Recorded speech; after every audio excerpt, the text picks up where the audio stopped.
To be honest, I probably plotted murder because I developed plans to kill him. My goal was I was going to get him to yell, and when he did, I was just going to shoot him right there in front of all his people and everybody. I became a Marine Corps infantry officer. Well, then I heard about this more special thing called Recon.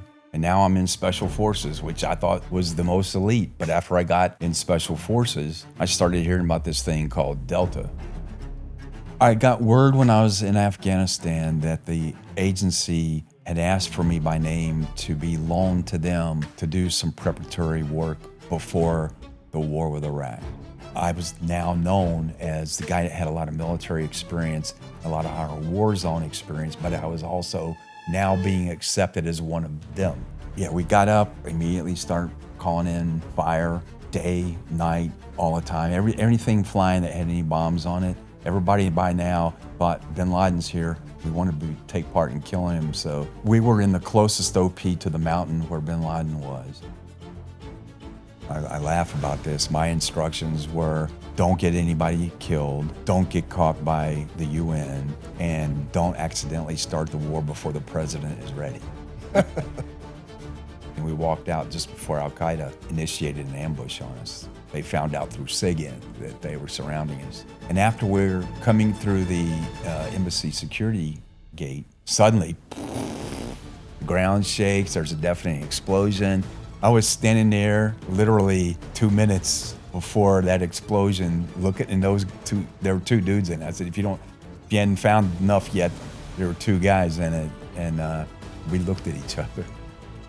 There was a report before Richard Reed that Al-Qaeda was going to try to put a bomb in somebody's shoe, and nobody believed it.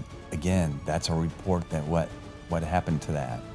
The first thing I noted was that when they left the consulate and were trying to come back, they hit a linear ambush. Well, I said, that's not a spontaneous, a linear ambush. Somebody has to be trained to put that in. Somebody has to be planned to put that in. I said, this was a planned, coordinated attack.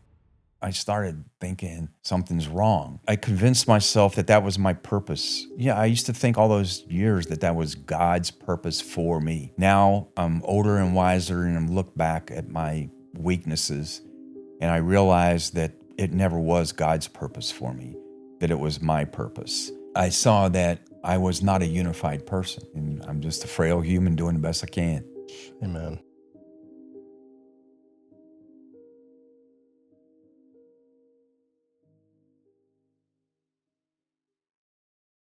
Gary, welcome to the show, man. We've been planning this for, I don't know, man. It's been a couple months, I feel like it's now. I don't remember. About that time. Yeah. I heard you, I think it was on the Team House podcast. I'm not even sure how I ran across it. And I was just listening to your story, and you're like, your humble way of talking about all the different things that you've done in life. And I'm like, man, that's somebody I would love to talk to. And then, I was listening to you kind of talk about your faith, and it was kind of glanced over in other parts. And so I know it's a big part of your life. And so I know when I reached out to you, you asked me those questions. Hey, why are you doing this? And, do you believe in God and all that stuff? And we had that conversation. And that's when I was like, man, this will be a great interview. So time is very precious. We talked about that last night at dinner. And I just want to thank you for being willing to give us a little bit of your time, step away from your business and what you're doing to fly out here and be willing to tell your story to our audience. No, thank you for the opportunity and the chance to maybe hopefully let God work through us, because that's different than what we did before in our previous careers. Yeah. Well, before we get started, I'd love to introduce you to our audience. And I get to tell you all the good things about yourself and tell my audience all the good things you did and all the stuff that you would never say about yourself. Every once in a while, a guest sits down across from us whose resume is so long, so layered, and so quietly consequential that the hardest part of the interview isn't the conversation, it's deciding where to start. Today is one of those days for sure. Our guest grew up in Western North Carolina, the kind of poor where $1 borrowed from your grandfather got you through the week, and where the family skills were gardening, hog killing, and knowing which uncle had the still running. His parents were first in their families to finish high school. His grandparents never made it out of elementary school. Nobody talked about the military in his house. Nobody expected him to wear a uniform. Well, he wore 6 of them. He commissioned as a Marine Corps infantry officer in 1979 and served under the legendary Colonel John Ripley in 1st Battalion, 2nd Marines. He earned his way into the 2nd Recon Battalion, then became only the 2nd officer ever to graduate Marine Scout Sniper Instructor School. From there, he crossed the service line most men never cross. He left his commission, enlisted in the Army, and earned the Green Beret as an 18 Delta Special Forces medic with 5th Special Forces Group. He became a combat diver, a military freefall jumper, an ASOT qualified operator, and eventually, on his second attempt after a humbling miss years earlier, he passed selection for Delta Force, the Army's Combat Applications Group. Then 9/11 happened. In the weeks after the towers came down, while most of America was still trying to find Afghanistan on a map, Gary was already there on the ground. He was one of the men on the observation post above Tora Bora, calling in bombs that were supposed to kill bin Laden. He was attached to Jawbreaker Team Juliet and ODA 572. He helped stand up the original fire base at Coast, the same Coast that would later become Camp Chapman, named for Nate Chapman, who was on the first team with him. He retired from the Army on a Friday at Fort Campbell. He reported to Langley on Monday. First as a CIA support officer and then later a case officer, he ran sources, handled agents, worked the farm, served multiple war zone tours across Afghanistan and Iraq, and helped stand up the agency's early Syria effort. And on the morning of Benghazi, he was at the desk inside Langley's Near East Division, reading the raw cable traffic as it came in. And he was one of the first people in the building to argue out loud that what America was being told about the attack wasn't really the truth. He has smuggled people across the Iraqi berm in the middle of the night. He has walked out of al-Qaeda ambushes because something in his gut said leave. He has sat across from warlords, double agents, diplomats, and the ghosts of men who didn't come home. And through it all, he was a husband, a teammate, and a soldier, and a spy. And by his own quiet admission, a man who never quite saw himself as one of those heroes he grew up watching in the movies, even as he was becoming one of them. Today we walk, start to finish, the mule and the moonshine, the Marine Corps and the mountain, the caves of Tora Bora, the corridors of Langley, and the man he is today on the other side of all of it. Gary, welcome to the Vanguard Wall podcast, brother. Thank you, Asher. It's an honor to be here.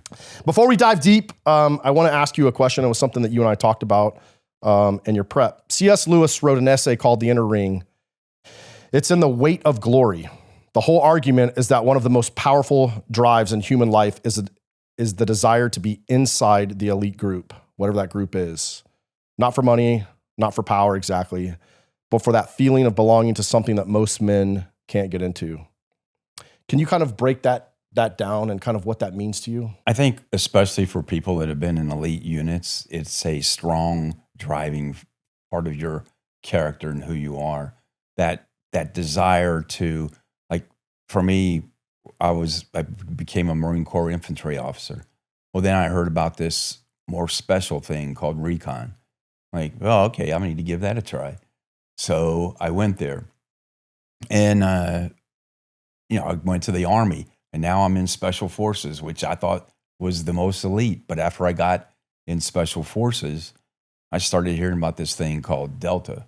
Just quiet, like, whoa, and everybody's like, oh, one day, 1 year, I'll get in shape, and 1 year I'll try and all that. And I was like, well, I need to do that. And I think it's the same for civilians. Like, even in churchgoers, let's say there's always an inner group that seems to be the group that makes things happen at a church. Well, a lot of people, you want to be part of that inner ring. Is that part of our innate desire to compete with other people? Is it our pride that drives us, that we want to be part of a thing that other people can't be in? That's the way, it's a human nature. But I think in people that go to elite units, there's other things that really accentuate that and make it a very high priority in their lives. Hey, one quick ask before we dive in. Month after month, 95% of the people who watch our content aren't even subscribed to the YouTube channel. If that's you, you can seriously help us out today by just subscribing. It costs nothing. It takes 2 seconds, and it can make a huge impact on everything we're building here. There's no podcasting agency behind us. We have no corporate backing. It's just me, a small team, and an audience that really cares. Subscribing is the simplest way to tell the algorithm that this content is worth spreading. And it's the simplest way to support the mission directly. So hit the button and join the community. We appreciate all of you. Now let's get to this podcast. I have a really interesting question. You know, I've been fortunate enough to work in some different places and then sit across from some amazing people like yourself, all of which have a very unique innate drive to do the things that you just discussed. What do you think makes those people the way they are? I mean, obviously there's a million things that go into it, but I look at people sometimes and you see these people that are just hyper driven, hyper focused, high performers, high achievers.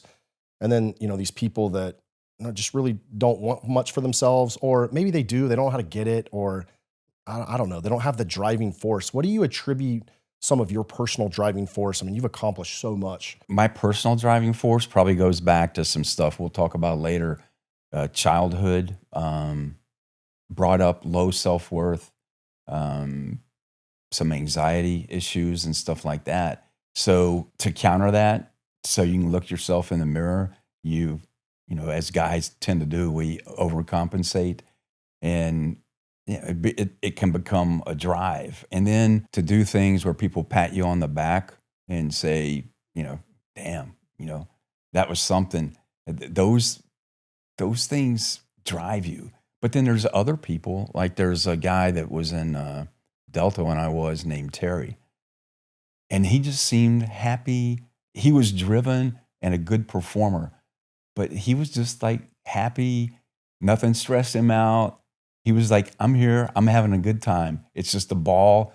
And I always envied that because I was totally the opposite. Yeah, you meet those people. They're kind of rare, but they're the kind of people that you just want to be around. But you also wonder, like, bro, we're going through the suck, man. How are you always in such a good mood? I envy those people. I lean to the more high strung side. So I work well under pressure, but I also stress myself out. And so, but you see these people, man, that they make it look easy and they just have a great time doing it. And you're like, bro, I wish I could buy whatever you're taking. Oh yeah. Well, he was one of the best shots when we were going through the training. And there's another guy that's become pretty famous, gun builder and at shooting, and particularly pistol.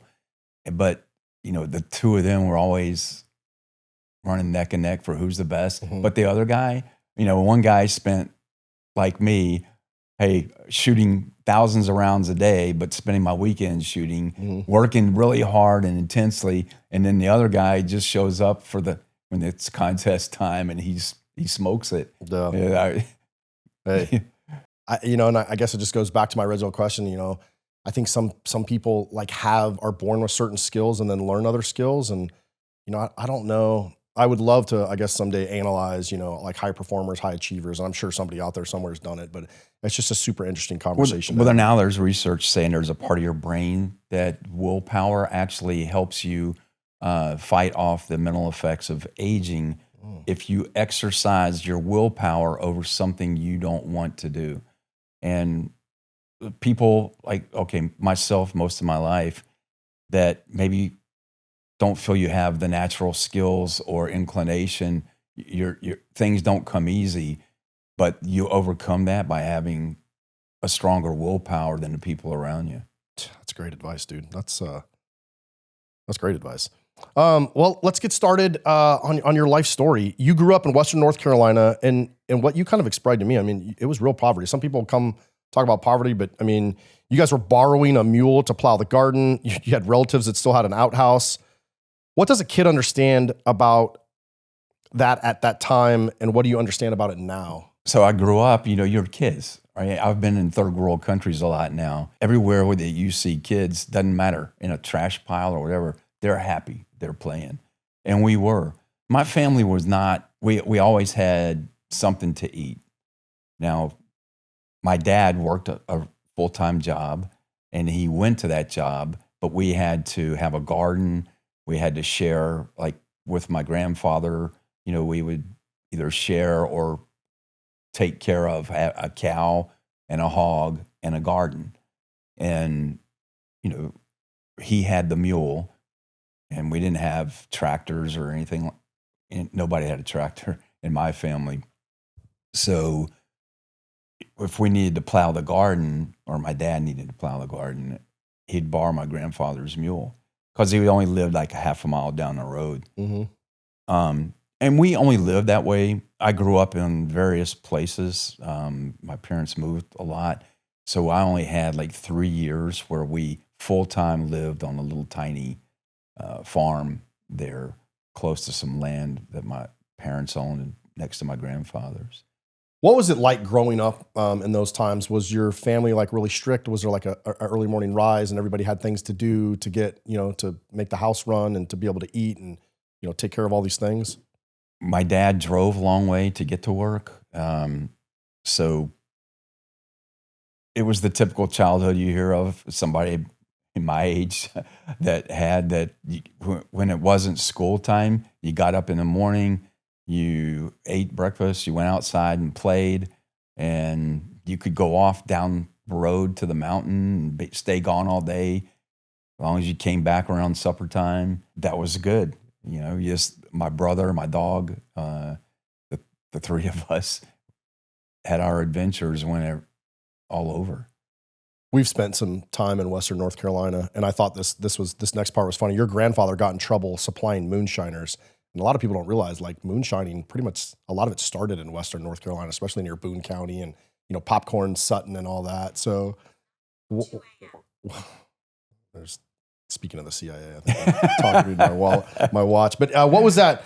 What was going on back then, or what happened with your grandfather? My father's side of the family lived in the mountains outside a place called Taylorsville, North Carolina. So that's also happens to be where Junior Johnson of NASCAR fame and moonshining fame was. So they had for a few years up in the mountains, he had a little gas station store that sold. My dad was working there one time, young guy, when Junior Johnson must have been running from the cops, because he said that dirt road, that car came roaring around the corner and it was Junior, and he slid to a stop beside the gas pump, jumped out, pumped gas in there, jumped back in, took off, and then the police came after. Kind of like a movie, right? It's like Dukes of Hazzard. And one side of my family on that side was involved in moonshine. As a kid, it was kept from us until my great-grandfather died, and then I was with my dad and uncle walking the lines up in the mountains, and then here's an old rusted out still. Oh, over here's another one. It's like, hey.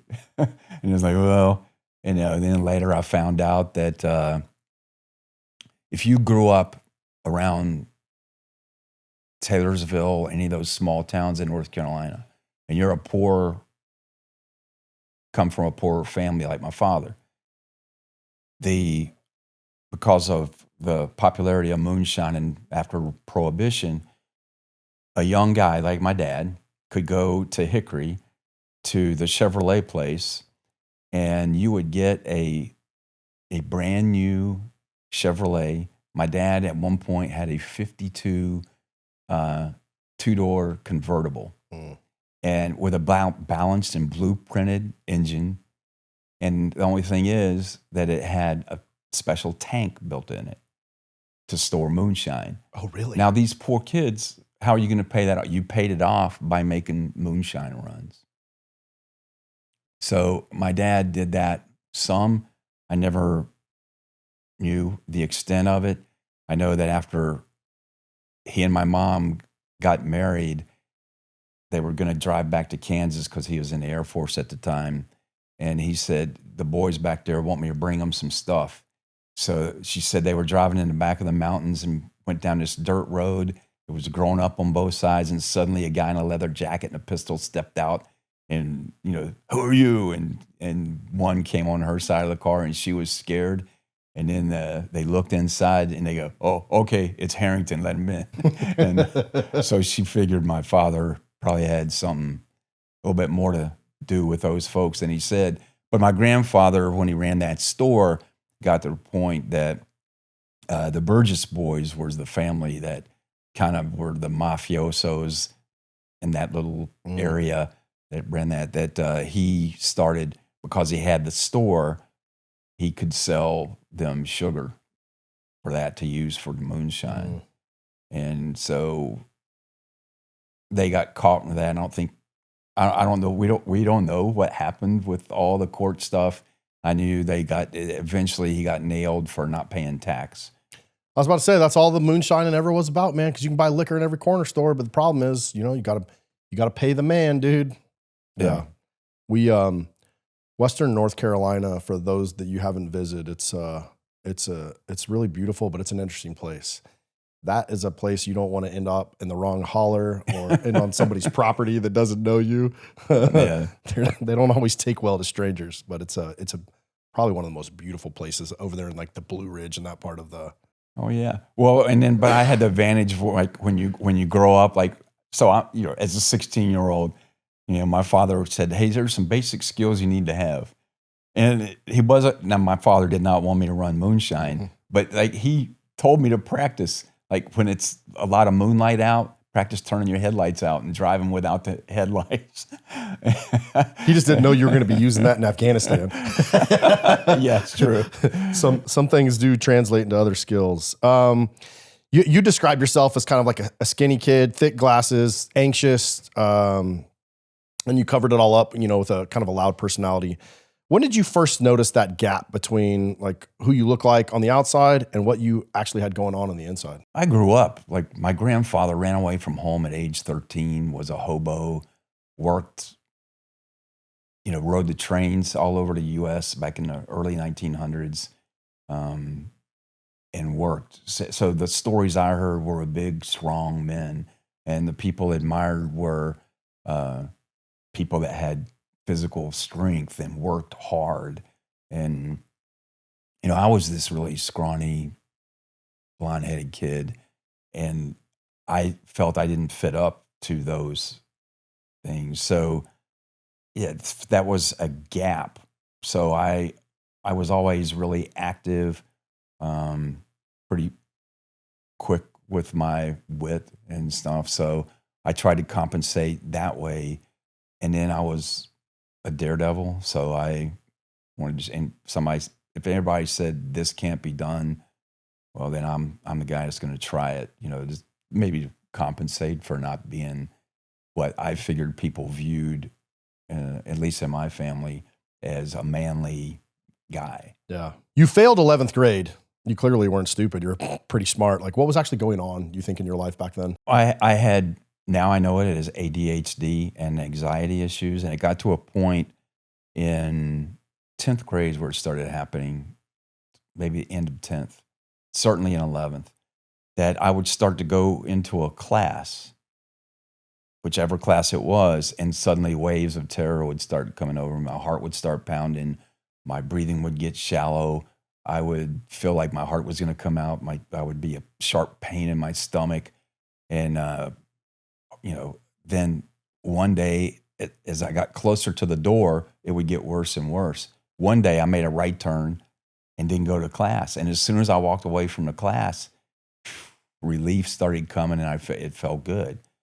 So I started skipping class a lot. And every time I'd have one of these feelings, I'd skip class and usually go jump in my car and take off. That's my first car was a 69 Chevelle Super Sport convertible. Oh, so man. If you want a mechanism to escape, that was the vehicle. Yeah, that's still a good vehicle nowadays if you could find one. Yeah. You were at a Fellowship of Christian Athletes camp when your parents found out that you had failed. You were also the one who'd driven the school bus up the mountain. And that night, alone in the dark, something happened. Tell me about what happened. I grew up, I always made A's. I never had to study, never read. I think I was reading encyclopedias at age 6. So I never studied in school, never did anything, but I was just always A's. That started changing by the time I got 10th and 11th grade, that you needed to study, but I didn't know how. And when I started making bad grades, because of skipping mostly, I started sending fake report cards home. And it's another whole story how I wound up with the blank report cards that pretended how I would do as a spy. Gary was doing tradecraft before he knew it was tradecraft. Yeah. It's actually a good story. Just tell it real quick. So, yeah, I knew I needed to send a different report card home to take home for my parents to see, other than the one that I earned. So I went into the secretary's office for the principal and started talking to her because I had noticed she had blank report cards on her desk, big stack of them. So I came back a little bit later and started talking to her, and I had some papers in my hand.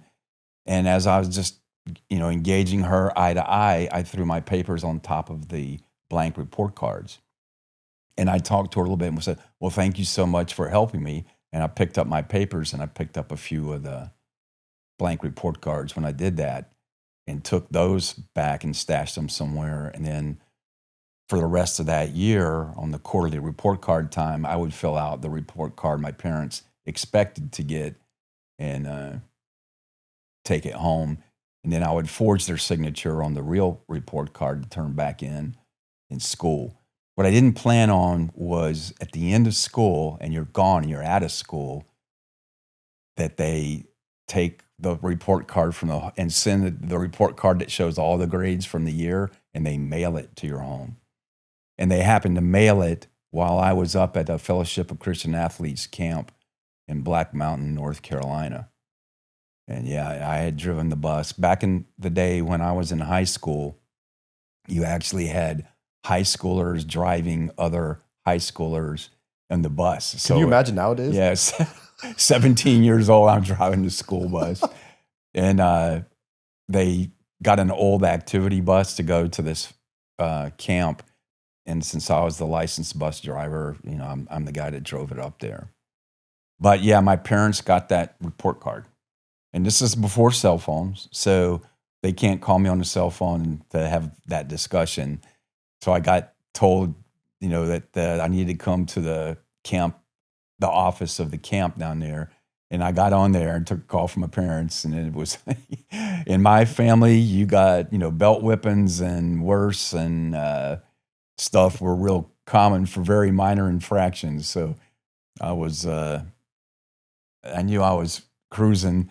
But my parents didn't really have a way to drive the 3.5 hours to get where I was.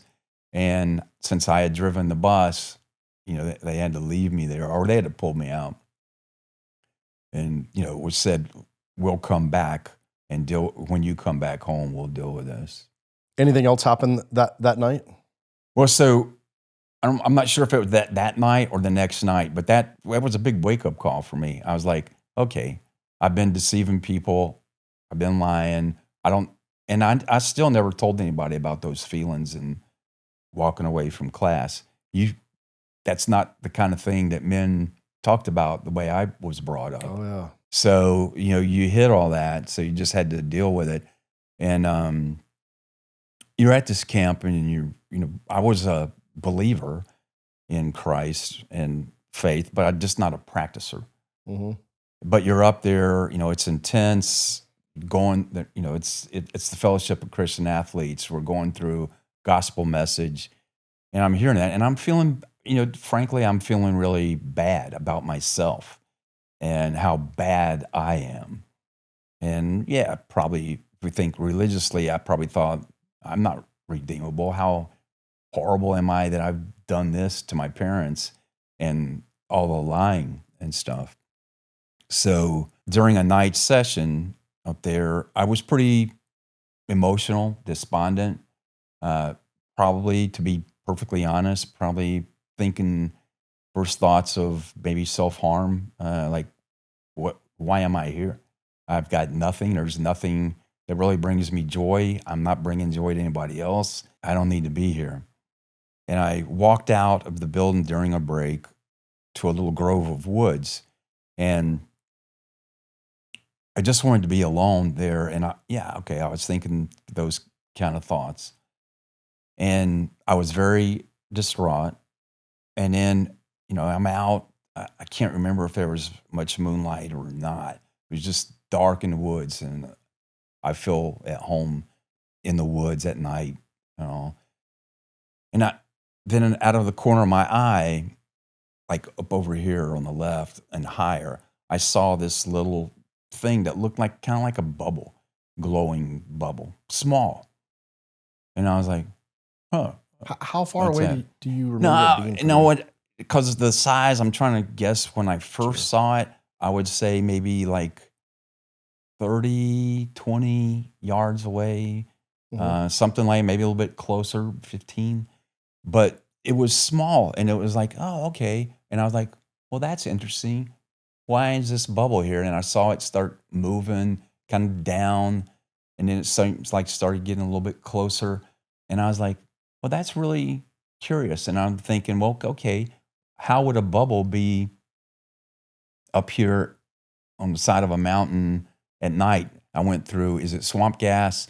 No, that would not be like this. It wouldn't be formed like that.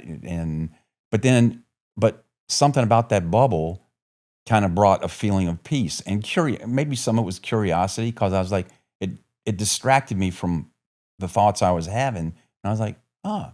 And then I went through every logical thing about and as I'm going through my checklist, the bubble's moving, it's coming closer, it's getting bigger, it's starting to get brighter.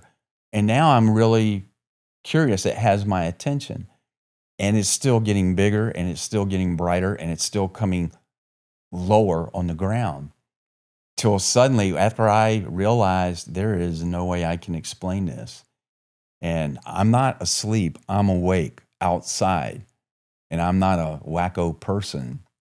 Then suddenly I realized that it was some kind of presence, and I became terrified, because you think this is the end. Well, you're wondering if you should be here. This is it, man. Something's happening. And I fell to my knees. And about the time I did that, just kind of simultaneously, that had gotten so much bigger that it was bigger than a person. It was like 10 yards away and kind of settled on the ground. And I could tell, like, to me, I mean, it was just brilliant radiance coming out. And I could tell there was like a being, inside there, or some kind of image like of that I can't remember distinct features, but I think I could distinguish like hair and a face and kind of shoulders, like just kind of sensed it there. And I was face down, my head down on my knees, terrified. And then I heard, a voice come out of there. You talk about the voice, but then the voice said, as it says in the Bible, I didn't know this at the time, so I couldn't have put this in there because I didn't read my Bible. So I didn't know, but the voice said, do not be afraid. And then I don't know if it said, I can't remember it clearly if it said stand up, but, and then, then I stood up and, kind of my head down a little bit, looked that way and said, for I have a purpose for you, or you have not filled my purpose for you. And then it went away. Just like that. Gone. Well, of course, I've got questions like, hey, you can't come and intrude on me like that, and then don't tell me more. That's it. You go. But then, I grew up in Western North Carolina, and my grandparents, some of that, went to those little backwoods churches where you had the preacher that said, I heard the call of God, and Roby reached down and he told me, and he gave me the message, and I'm supposed to preach and all that. And I thought, oh my God, does this mean I have to be a preacher now? And I was like, that's funny, because I was like, I don't want to be a preacher. Yeah. And so that went away. I think I told two people. I told a counselor at the camp, and my younger brother happened to be up there at that camp. And I can't remember if I told him. Yeah, I think I probably told him then, because I came in from outside, and I was like, just break was getting over, and I'm just like, what's changed about you?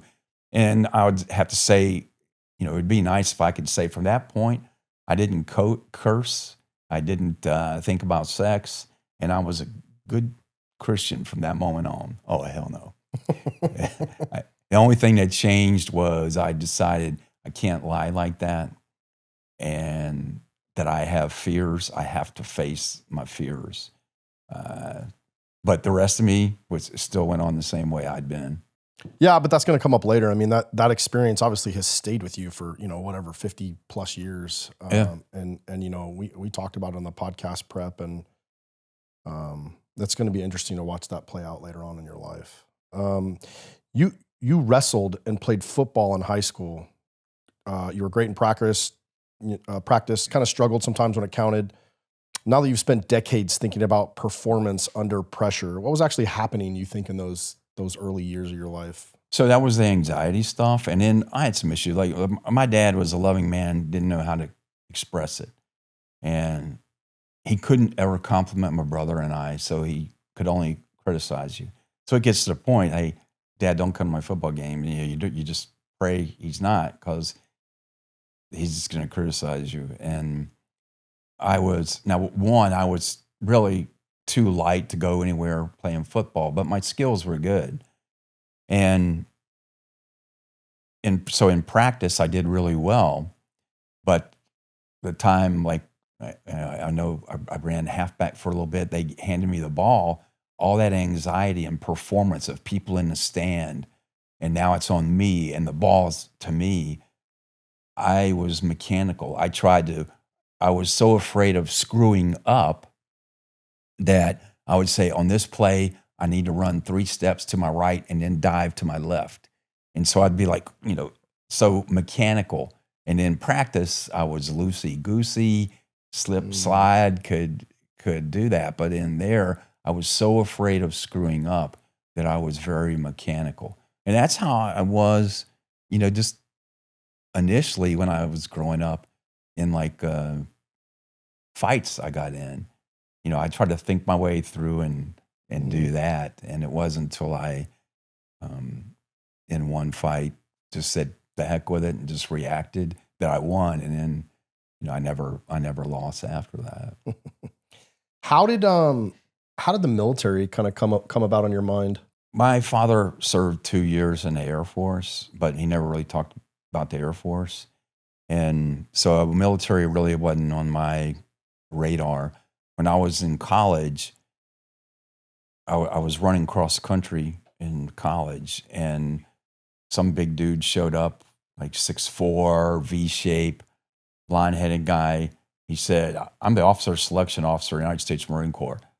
Yeah, okay. He says, "Yeah, I heard about you." He says, "So you think you're tough and that you're physically fit?" And I'm like, "Yeah." And he said, "Well, I challenge you to a decathlon." And I'm looking at this guy and I'm like, "What do you mean, man?" And he said, "And you can choose 8 of the events. I'll choose 2." What's a decathlon? The Olympic, where it's 10 different events. I think includes in the Olympics, it's javelin throw, some shorter distance, middle distance, long distance running, maybe a long jump. So it's like the all around athlete thing for the Olympics. And I looked at this dude, and I was like, "Man, you might beat me in sprints, but I'll just choose a bunch of other stuff and I'll smoke you." But we never had that contest because he went on. I think that was his, now I know sales pitches, that was his opener to get me engaged. And then he said, "Well, I'm here because I got this thing in the Marine Corps called the Platoon Leaders Course." He said, "But I don't think you could make it." And he's describing this thing. It's 6 weeks long. It's in the summer. They pay you $770 something dollars for the 6 weeks. And you go up there, and he said, "But it's real hard physically and mentally, and there's discipline and all that." And, okay, so because of that, overcompensating for anxiety, I've always had this thing where I'm kind of anti-authoritarian, and I never minded going up to a principal or anybody and popping off and saying something. So when he told me, he said, "But I don't think you got what it takes to make it." So I looked at him. I said, "Wait a minute, you're telling me that you would let me go to a camp and you'll give me clothes and a place to sleep and you're going to feed me and you're going to pay me $770 for 6 weeks, and I get to work out too. I get paid to work out." And I said, where's the paper? I'll sign it. And that's how I wound up going to a platoon leaders course. I still didn't have anything about the military in my mind when I went.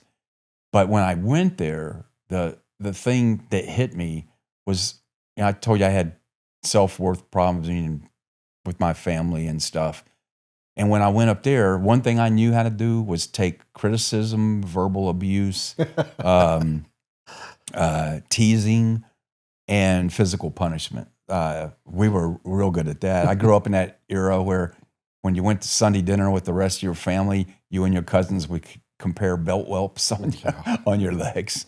But so I went there, and that's the first time in my life that if I was tougher and took more of the crap, other people started not being able to and falling out.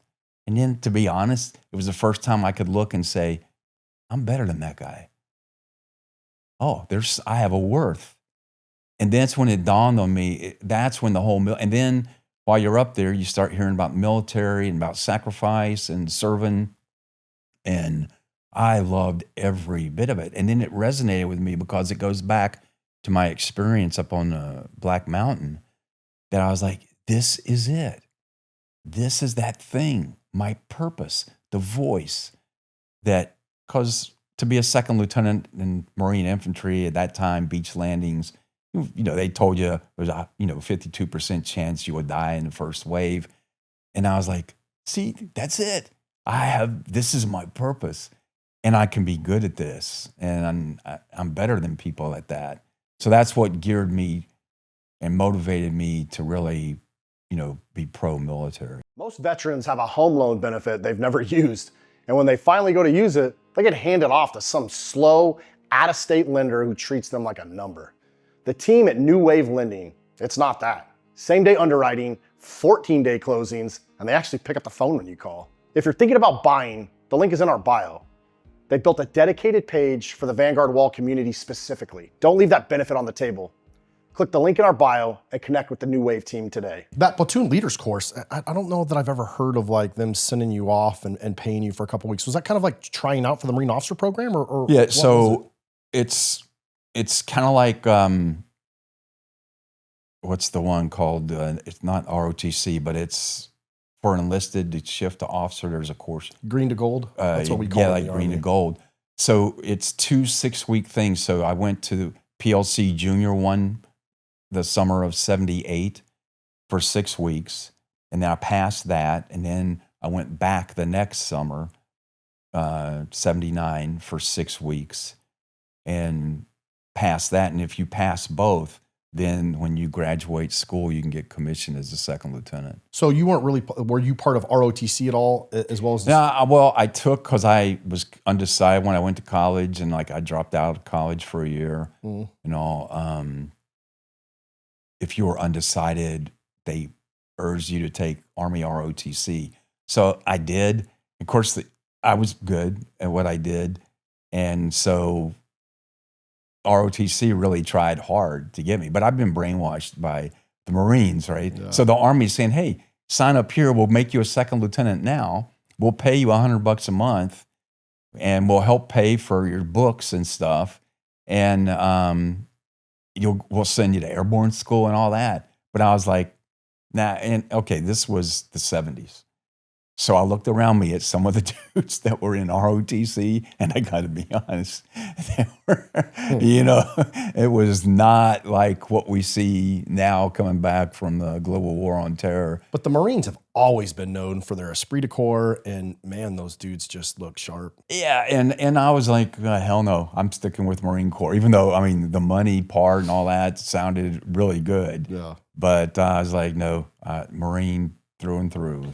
So this is 78, 79, and we're just on the backside of Vietnam War. Were any of the instructors Vietnam vets or? Glenn Thacker was the sergeant major of the ROTC thing's name. He was a bald, old, big pot-bellied guy, scuba guy, and he'd been one of the SOG or MACV SOG guys in Vietnam. And I didn't hear a lot of stories from that, but he was kind of cool. He just kind of saw the us young people through. But he was the only one I knew that was in college. You described the Marine Corps as the place where you could finally play the role of the heroes you'd seen in the movies as a kid. When did you first understand that's kind of what you were doing? I mean, obviously you didn't join to be a hero, but you know, I think kids try to find role models, right? Whether it's their dad or things they see in TV or whatever. When did you realize you were kind of on that path to potentially, be one of those people later on in life? It's only now in these later years that looking backwards that you realize what was going on and what your motivations were. I knew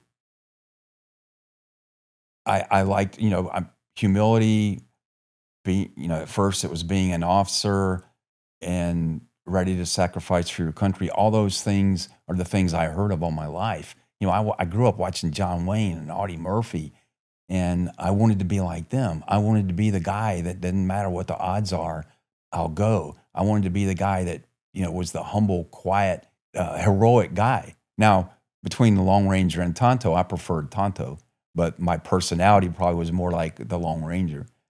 And I always liked the quiet Indian guy that came in and did the thing quietly.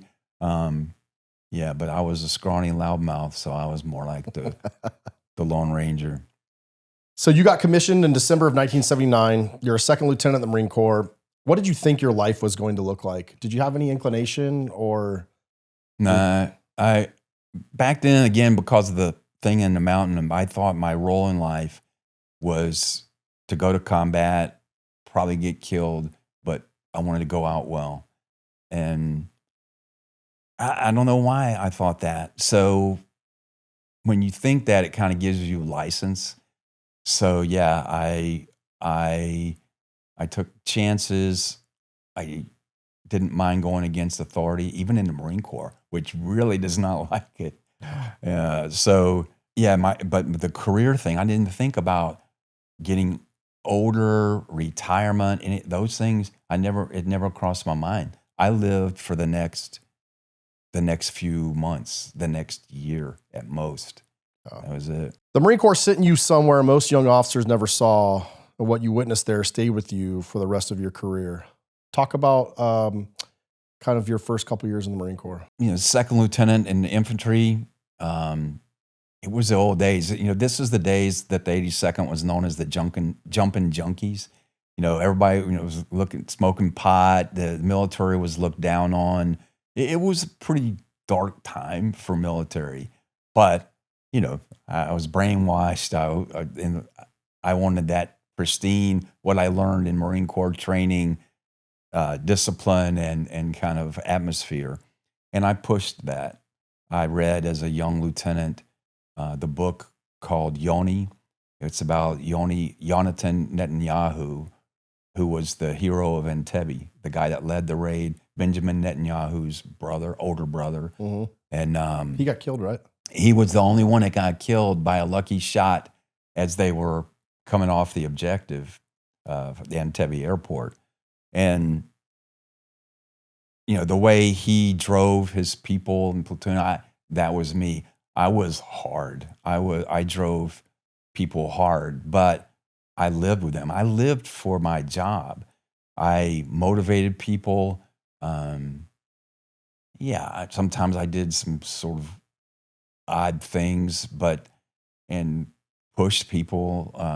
And one time I got stopped for in the summer running people with flak jackets on, and I just kind of blew them off. It was the days when the company commander I had, you had a lot of derelicts. This is Marine Corps regular infantry, where they send the people that score the lowest on the ASVAB. And I invested in the guys. Like, I had everybody write me a paper about why they came into Marine Corps and some of the things about life. And I didn't know, you're a young second lieutenant, and I'm reading this stuff, and there's one, my friends and I got caught robbing the grave of this lady. And so when we went to court, they told me Marine Corps jail. And it's like, you're what? Yeah. Like, this is the kind of people I'm working with. And I was able to forge some esprit and turned that into what I thought was an effective, very effective infantry platoon. But we did things. There were the derelicts, and my company commander, he was, you know, like we shouldn't shy away from physical, using physical means to enforce things, which now I know that's really enlisted thing. Officers should, not know anything about that. Yeah. And, but he'd been a rugby player because he's like, everybody wants to play football all the time. All the men are always bugging me about playing football. He goes, we're going to play rugby. I'll teach you how, and we're going to have everybody play rugby. Now, here's a list of people that I'm putting on the list that we need to, if you can't injure.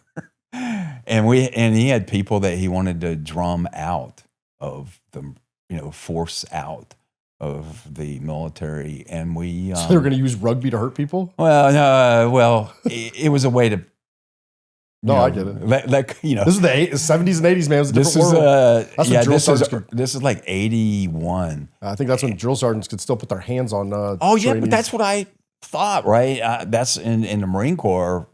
That's what I was used to. And I know one time I had a guy who was one of those guys that does everything wrong, doesn't care, is always in trouble.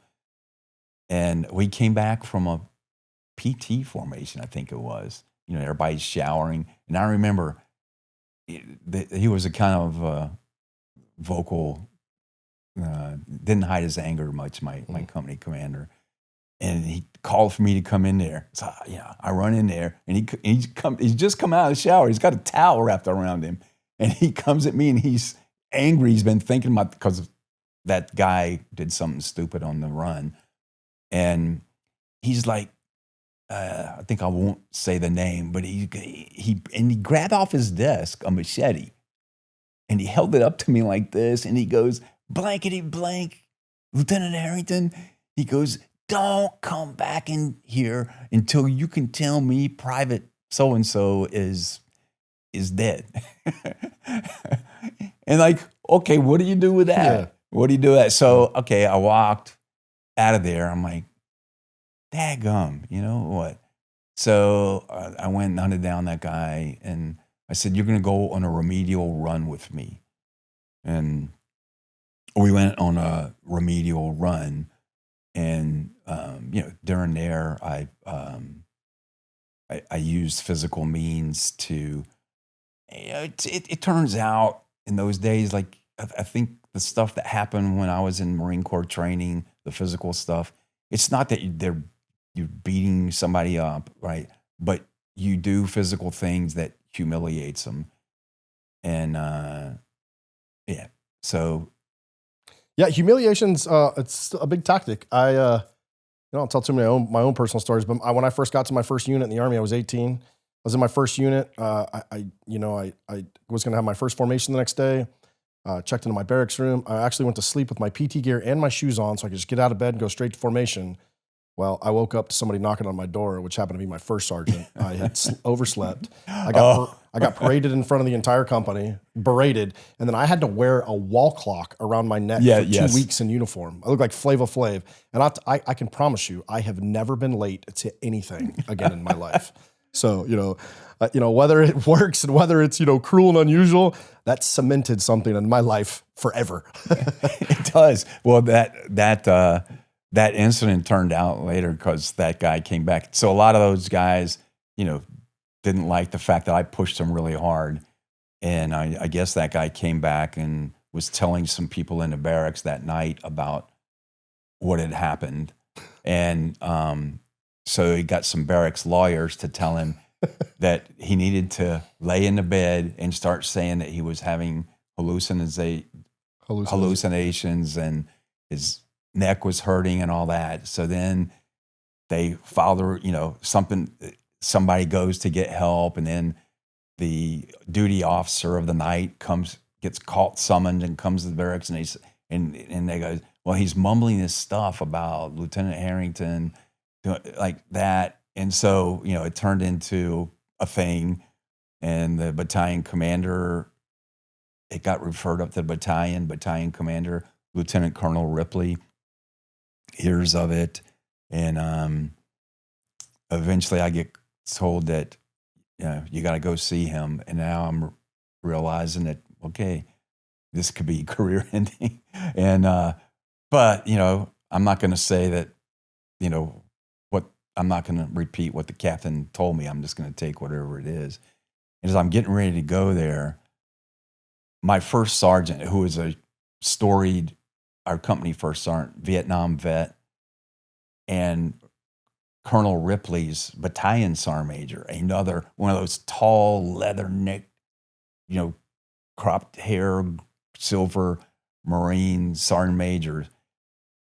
I went up to the battalion headquarters, and I went in, before I left my company, my first sergeant said to me, "Lieutenant," and he made lieutenant sound like a curse word. "Lieutenant Harrington, get in here." And I couldn't help it. I was a young second lieutenant. I was still calling first sergeants, sergeant majors, sir, because they were older and I was brought up that way. And I went in, he goes, "They're telling me that you took that private out, that piece of what, and you did something to him." And he goes, "Well, did you?" And I looked at him, I said, "Yep." He goes, "Gee, did there, Lieutenant?" He goes, "Officers don't do that." He goes, "You're getting in the enlisted business." He goes, "Damn it, just stay right here." Because I said, "I'm supposed to go see the battalion commander." He goes, "You wait right here." And he ran up to see that sergeant major and told the story. And, I'm not sure what backstory he told him. But the next thing I know, the sergeant major and first sergeant come back from the headquarters. They say, "Don't go up there." I was told to. Not now. I go, "What happened?" And they pulled me in the office. They said, "We went in there," and they're both Vietnam vets, and Colonel Ripley, of course, famous Vietnam vet. They said, "We went in there and told them that the two of us beat that person up." They didn't use the word person, but they said, "We did it." And we said, "And so what are you going to do about it?" So then, I felt honored that, I caught a lot of grief as a second lieutenant from those two individuals, but yet here they were putting their careers online and backing me up. What did that mean to you, both then, but now as you look back on it? Because, we're going to talk about some things later on in your career and how you protected other people and, went to bat for people that, a lot of other people wouldn't. What did you learn early on? At the time, I felt relieved. I've clearly overstepped my bounds, but I thought, like, from Marine Corps training and seeing physical punishment and what my company commander said, I thought, I guess I had thought that is okay. And now I realize, no, it's not okay to do that. At least I'm not going to be involved in that. But as far as the enlisted trusting me, that was a big, that really felt good. These storied Vietnam veterans that would do that for me. To be honest, I felt really indebted to them. And I was like, okay, I'm going to take their advice and listen to these guys about how to be a better officer. That's something I think very unique to the, our military is the whole officer and the enlisted and how it works. And, even though you outrank these dudes as a second lieutenant, you're young, and then you look at the platoon sergeant, the sergeant major, those guys are old, salty guys. And so there's this like unique hierarchy that, even though you outrank them, there's still this, just mutual respect for the NCO Corps. Well, in those days, we worshipped the Vietnam vets. Like, oh man, and to have them and Colonel Ripley, so. You made Recon after a year as a platoon commander. How did that kind of come on the radar, and what was that drive? Maybe because of my personality, and I was driven hard. I forget which officer, somebody approached me and said, "Hey, just think Recon thing. It's kind of a harder thing to do, but you think you'd be, successful at it. Do you want to go try that?" So I was like, "Well, yeah," because my time as a platoon commander was coming to an end.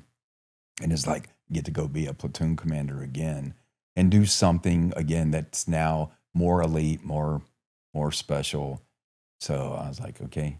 How was that tryout and training pipeline? I think maybe I didn't. I went and did an interview. The physical stuff, like I never scored less than a 300 on a Marine Corps PFT. Even the night that I showed up to take my final PFT in the officer basic school, after not having slept and still hung over, I still made a 300 on the Marine Corps PFT. You have to run 3 miles in 18 or under back in those days.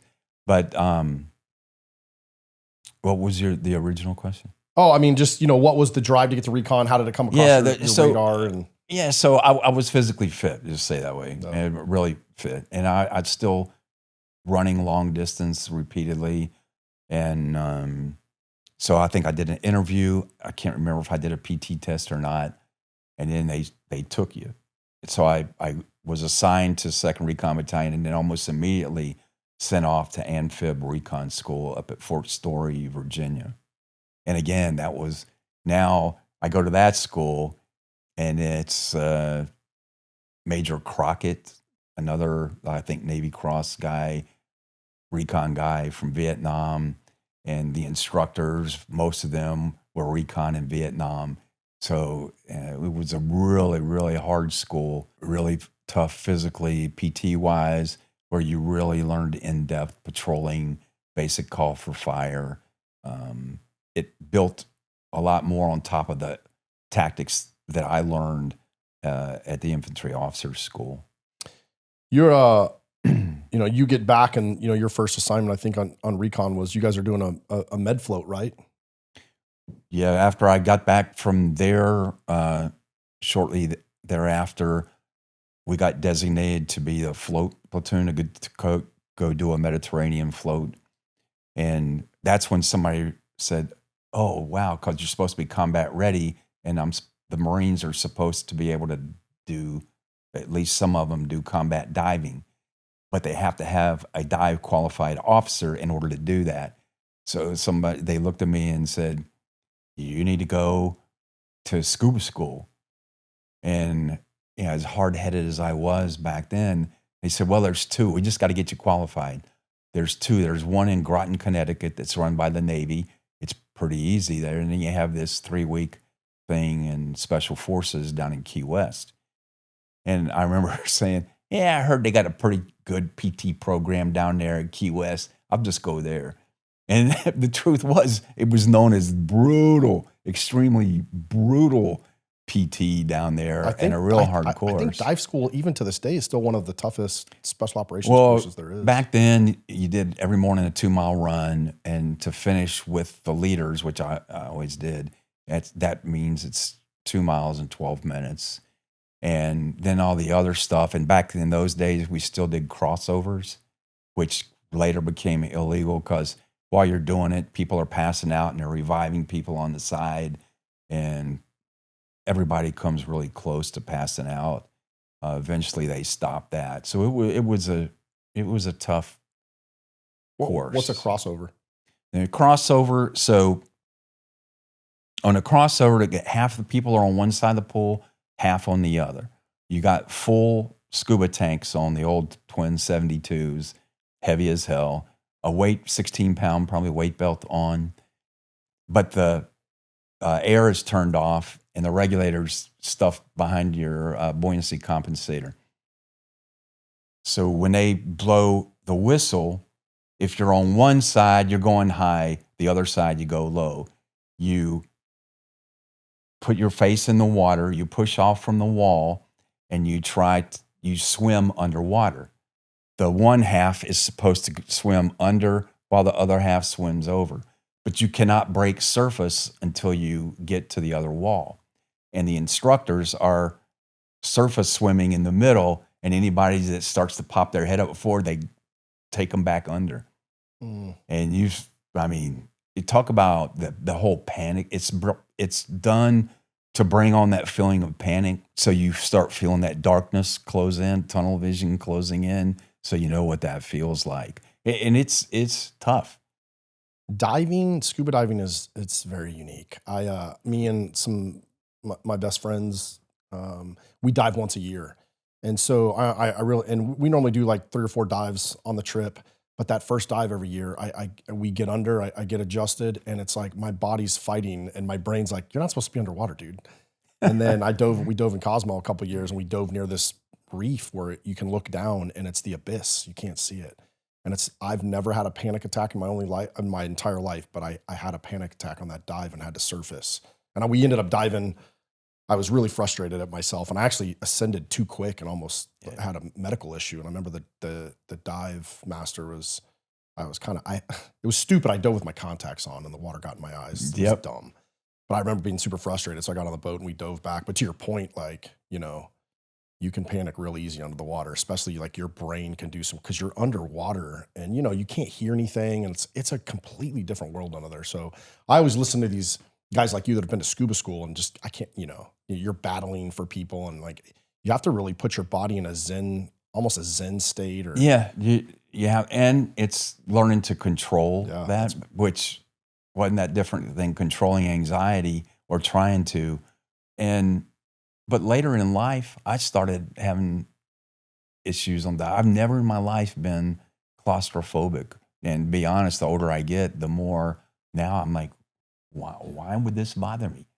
Nothing did before. Yeah, I skydive and scuba dive. I'm not a great fan of either, but I do it to force myself out of my comfort zone.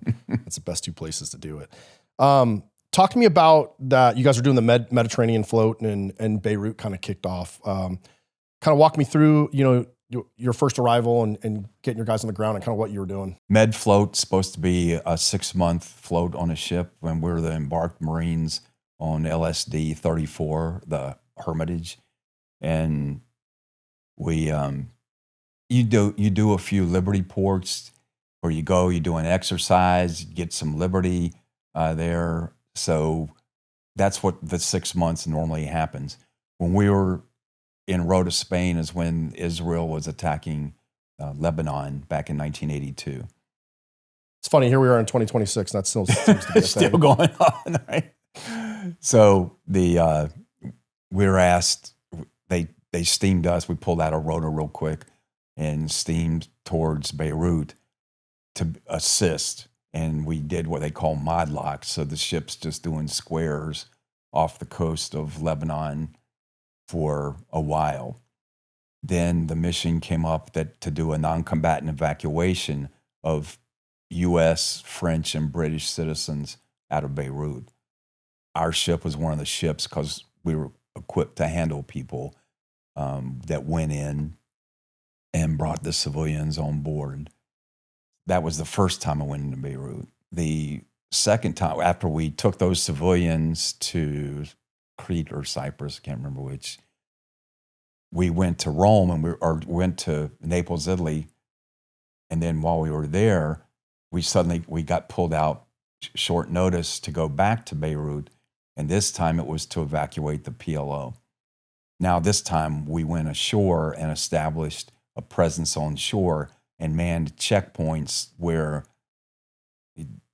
I don't know, embassy or whoever arranged would have PLO come through our checkpoints and go to a ship. They would be disarmed. They would get on this hospital ship, I think it was, and where they would be evacuated. The French Foreign Legion was on the ground with us, and we ran into Israelis checkpoints and had discussions with them while we were there. So that was the second time. After the PLO gets evacuated, we go back to Naples to take the liberty we were supposed to have.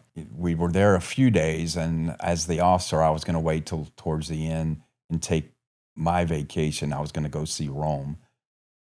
And the night before I did that, we got suddenly pulled out again because the massacres at the refugee camps in Beirut had just happened.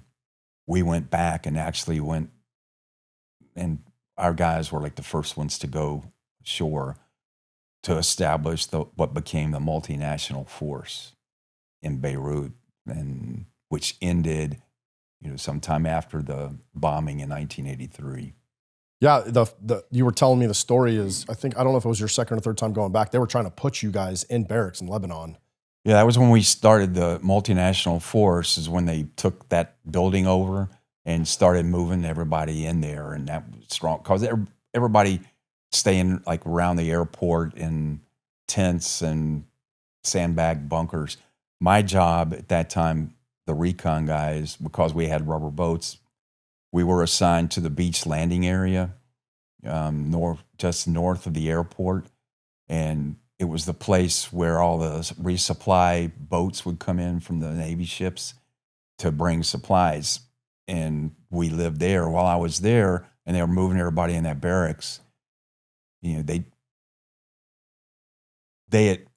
didn't think I was ordered to move in, but we were told that they told me that you have to move everybody in. I refused to because I couldn't defend that beach and be stuck with no reaction force and just have a few guys at the beach on their own. There's no way to reinforce them, no way to help them, really vulnerable. So I kept, at the beach there, we had built two big giant, I had bulldozers push up a giant sand berm to get us up on a level parallel with the road that overlooked the beach.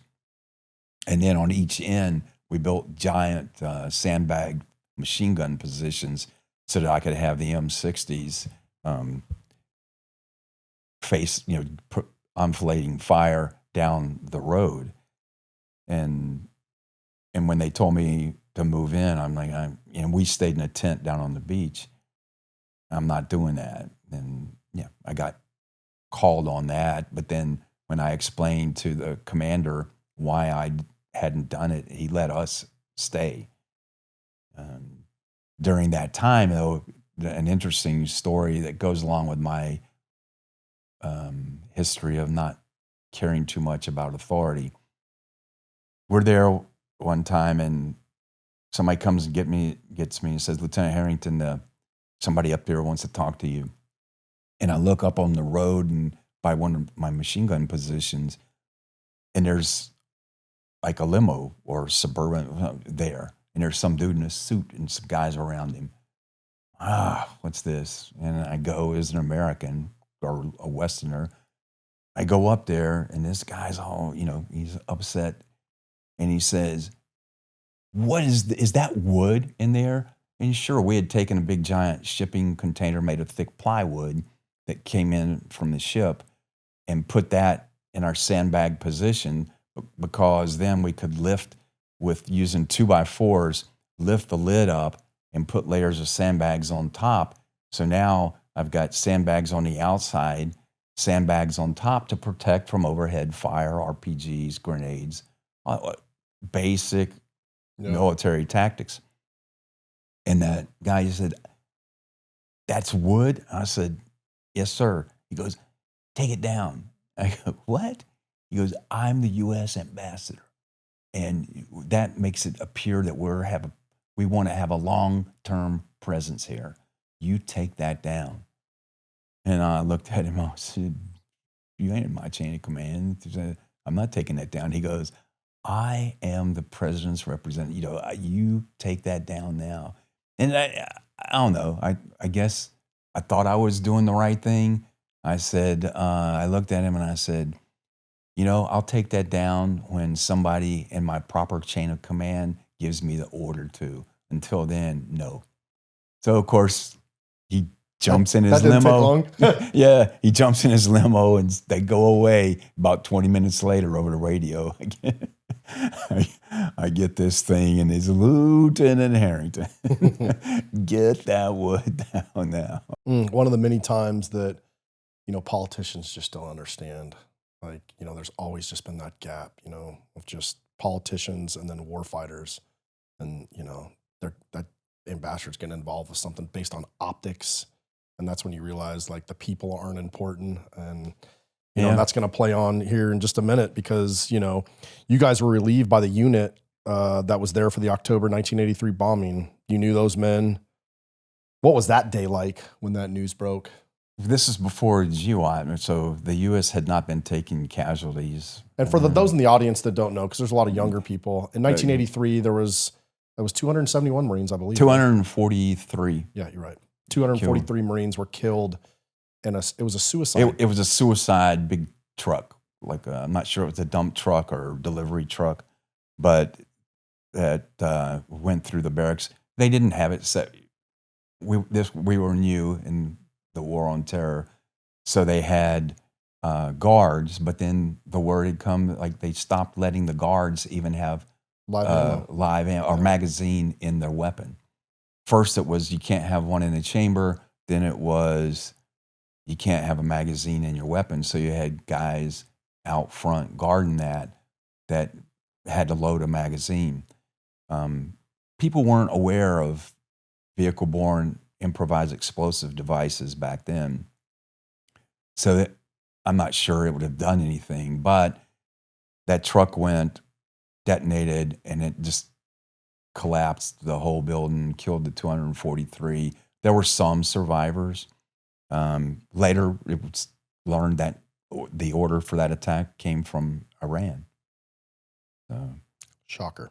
What was that like that day when you found out about? I mean, did you know any of the people that were involved, or? I knew the lieutenant, and the lieutenant survived. And some of them, I actually was one of the people chosen to meet with the father of one of the Marines that died because he wanted to come down to the unit and just talk to guys and get some closure. So I knew the lieutenant some, but he didn't get killed. And as an officer, a lot of the enlisted, I didn't know. All my guys did. And it was a motivator because, like, they've hit us.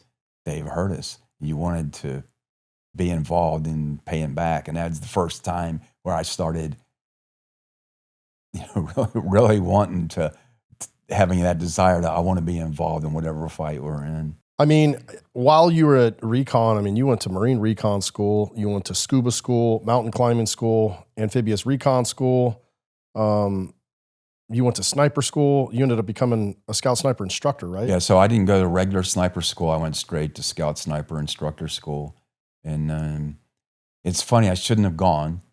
By now, my time, we'd done the float and done Beirut and came back. So my time as a platoon commander was ending, and they were sending me up to battalion to be the assistant training officer. Did you feel like that was kind of like a death sentence for a person like you? I did, because all those schools, I hadn't been to Scout Sniper Instructor school yet, but those other schools, I was like, man, I'm almost like one of these enlisted guys, man. I'm at the top of my game, 26. And so, but the division guy, the schools guy that ran the school slots for all the division was some lieutenant I'd been in the basic school with. And they told me to go see him. And I went to see him, and he said, hey, you went to scuba school. That's the rank doesn't matter there, and you made it through there.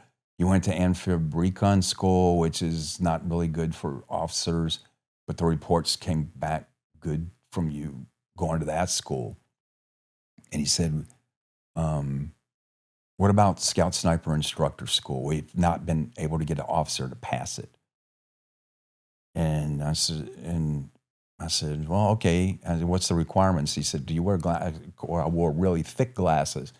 You can't go if you wear glasses. Oh, okay, there. What hand are you? I'm left-handed. You have to be right-handed. Really? Yeah. And what did you fire in your last Marine Corps qual? And I said, sharpshooter. Yeah, I have to have fired expert.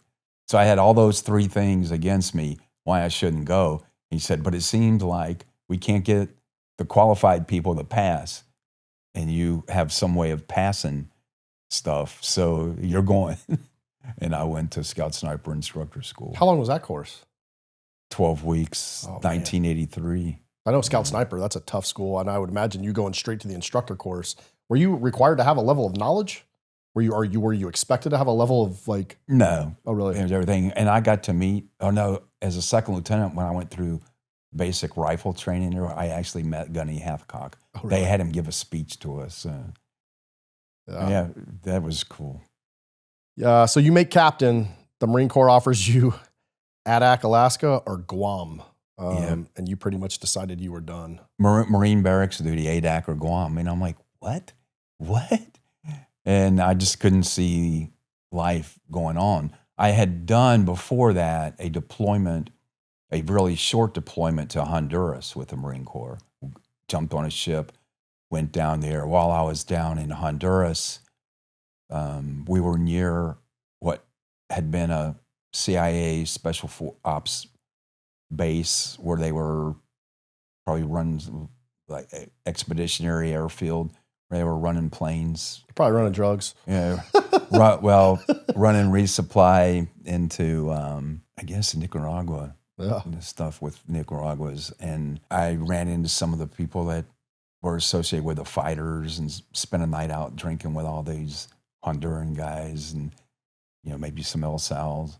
So I kind of had this thought that, well, I'll get out of the Marine Corps. And they had offered me, I had a contact down there, and they had said, if I get free, so we can't pay you anything, no money here, but we'll give you there'll be a young lady that lives with you and takes care of you, and you go train us to fight and fight. I was like, come on, I'm 26 years old, and I haven't been able to do combat like all those Vietnam guys did. And it sounded pretty good to me. Yeah. 3 hots and a cot in a foreign country and a nice lady. Yeah, so I made the decision that I was not going to continue in the Marine Corps, and I didn't want to do, you think about being an officer, maybe a company commander, battalion commander, and all that. That at that time, based on the factors we already talked about that drove me, I didn't really care about those things. I wanted the adventure. I wanted the excitement. I wanted my chance in combat. So you get out of the Marines, and how come you never made it down to Honduras? There might have been some things that might have been slightly illegal that me and another officer who I think was half El Salvadorian planned way to get there. We had a way worked out where we could get transport down there. But while waiting, so I got out of while in that interim trying to decide all that stuff, I heard about special forces, and I started like, that seems interesting. And I applied for the FBI. I didn't really want to. Another lieutenant I knew was applying the FBI. He goes, hey, let's try it. So I applied to, and wound up getting accepted.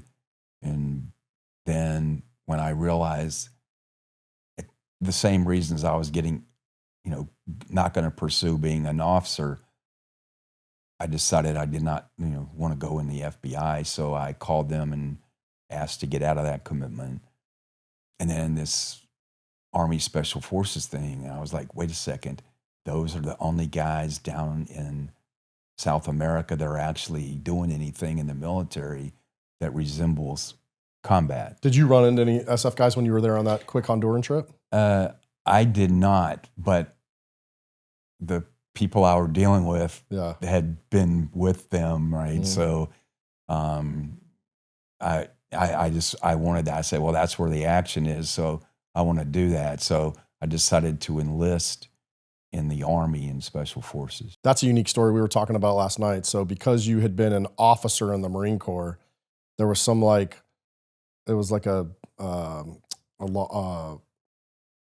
am I thinking? Like a memorandum or something? Yeah, there was some rule. Yeah, I talked to the recruiter. I set everything up, and because of that is when this was still, I hadn't bailed on the FBI yet, but I went to the meeting. They told me, okay, you're in. We'll send you a Quantico report date, and then I ran into the recruiter and I talked to him, and I didn't know Special Forces where I want to be. So that's why I called the FBI. Got out of that, and I go to a MEPS station in Ohio, and I process through the MEPS. I'm in the little office after that, swearing in, and in the middle of me swearing in, An officer runs in and he's got a regulation book in his hand and he points to some line in there that says, former officers of other branches of service may not enlist on active duty in the Army. And I was like, what? That's it? I'm out? And so he told me, I was out, and I walked away there trying to figure, man, what am I going to do? And now, I've missed my chance to go be a mercenary in South America. And then I've just bailed on the FBI. What am I going to do?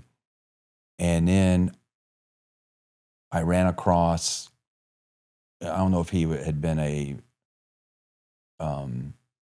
Vietnam vet, but a recruiter, maybe he'd been SF, that told me that they didn't have that rule in the regs to get in the reserves.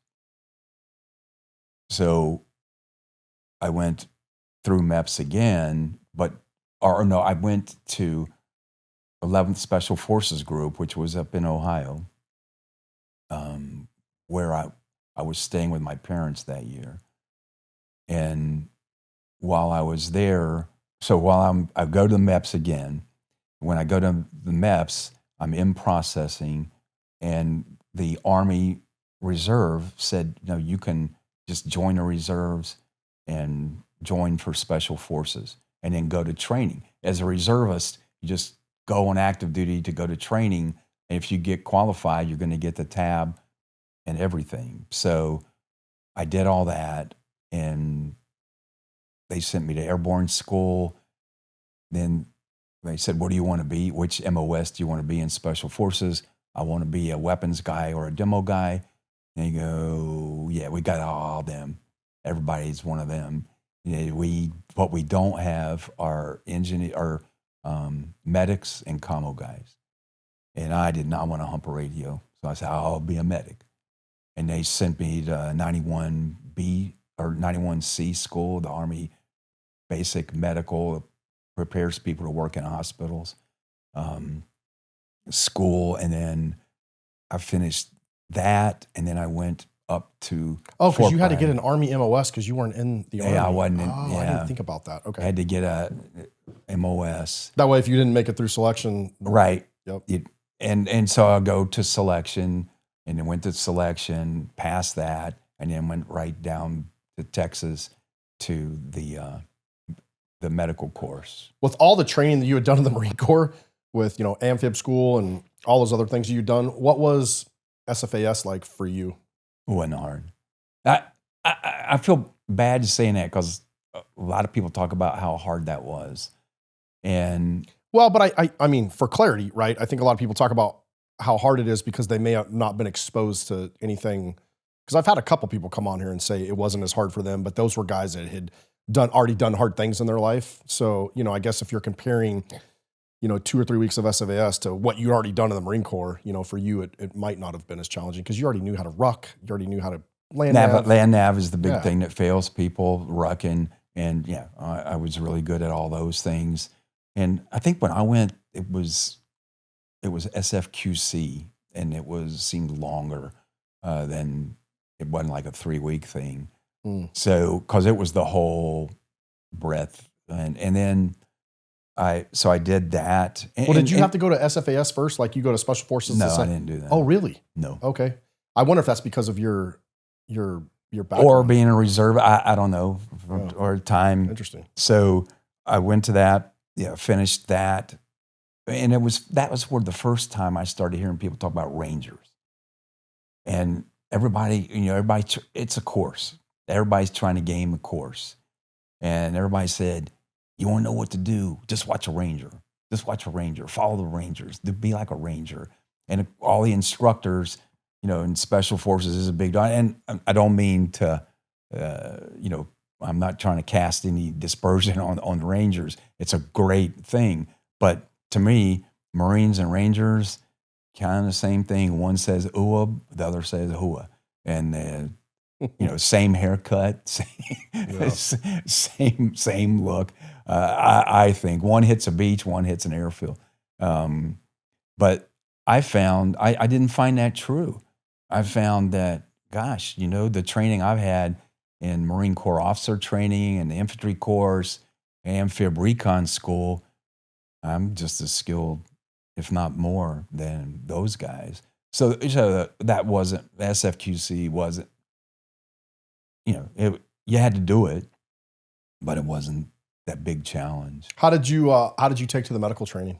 I mean, the 18 Delta pipeline, to my knowledge, I could be wrong, but I think it's one of the most extensive medical trainings other than maybe going to be like a straight up surgeon or a doctor.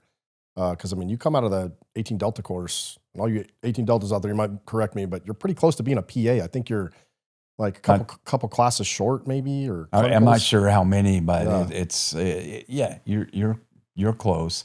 You can do veterinary work, dental work, and regular medical, including surgery, and I've done all those. And so yeah, it's intense for me. I had been a physical education major in college, so I had anatomy and physiology, kinesiology, those things. So that part kind of helped me with some of the stuff in the medical course. And then it turns into, it's just a suck course. You had your PT, because it's still special forces. They wanted to emphasize that. And then you're in class all day long. And then you've done hard PT. So people are falling asleep all the time. That's the course.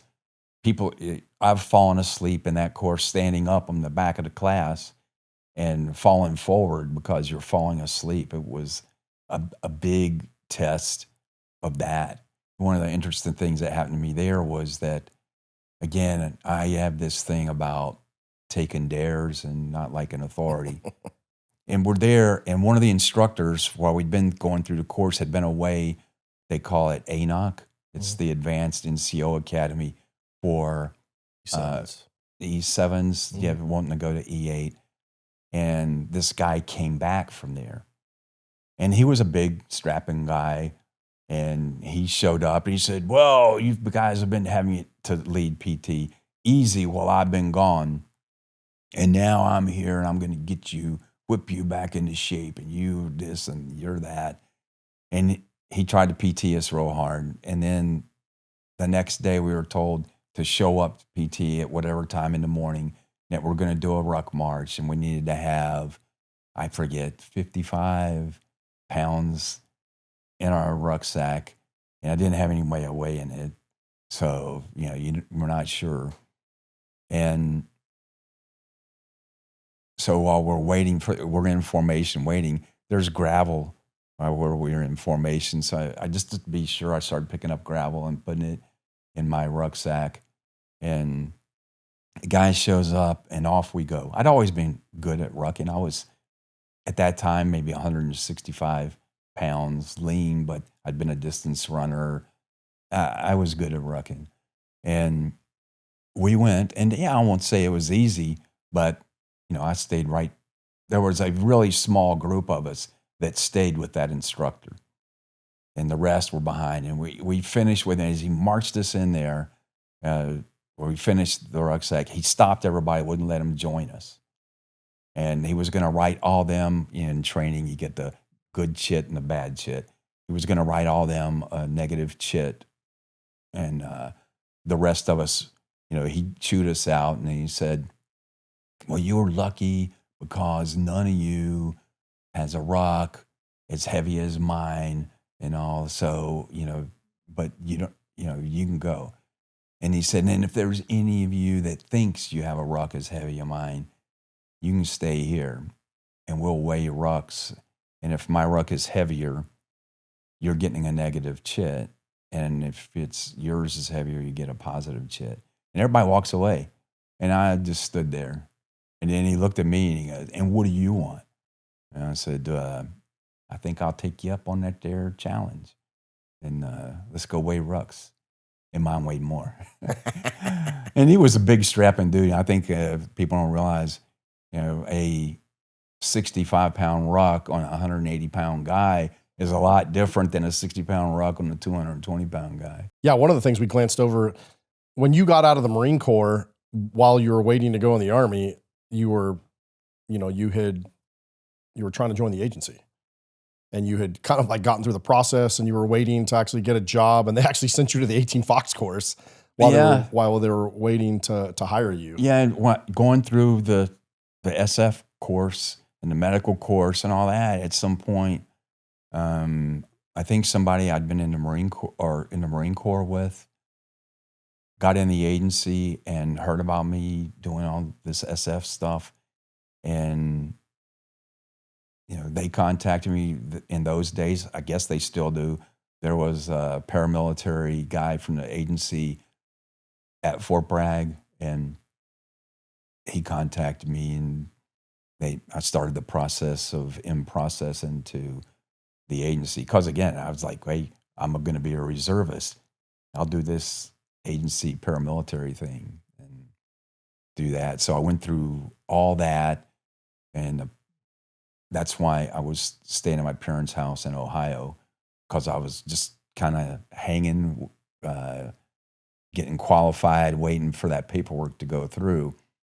And then after I took the poly in '86, late '86, they told me, okay, you passed the poly. They took me to an office. I met some of the guys. They said, we'll be sending you to Africa. You got to hit the ground running. So we don't have time to put you through a training process. We want you to go to the Special Forces Operations and Intelligence course. I was like, well, you have to apply for that. My unit has to. They just said, don't worry about it. Apply for it. You'll be in. So I did. I got in and went to that course in really early '87. Did you go to the Fox course before you actually went through Special Forces? No. Oh, that was after? Yeah. It was right immediately on top of finishing the medical And course. I didn't ask you, what did you come in the Army? What rank did they? E5. Oh, so you came in as an E5?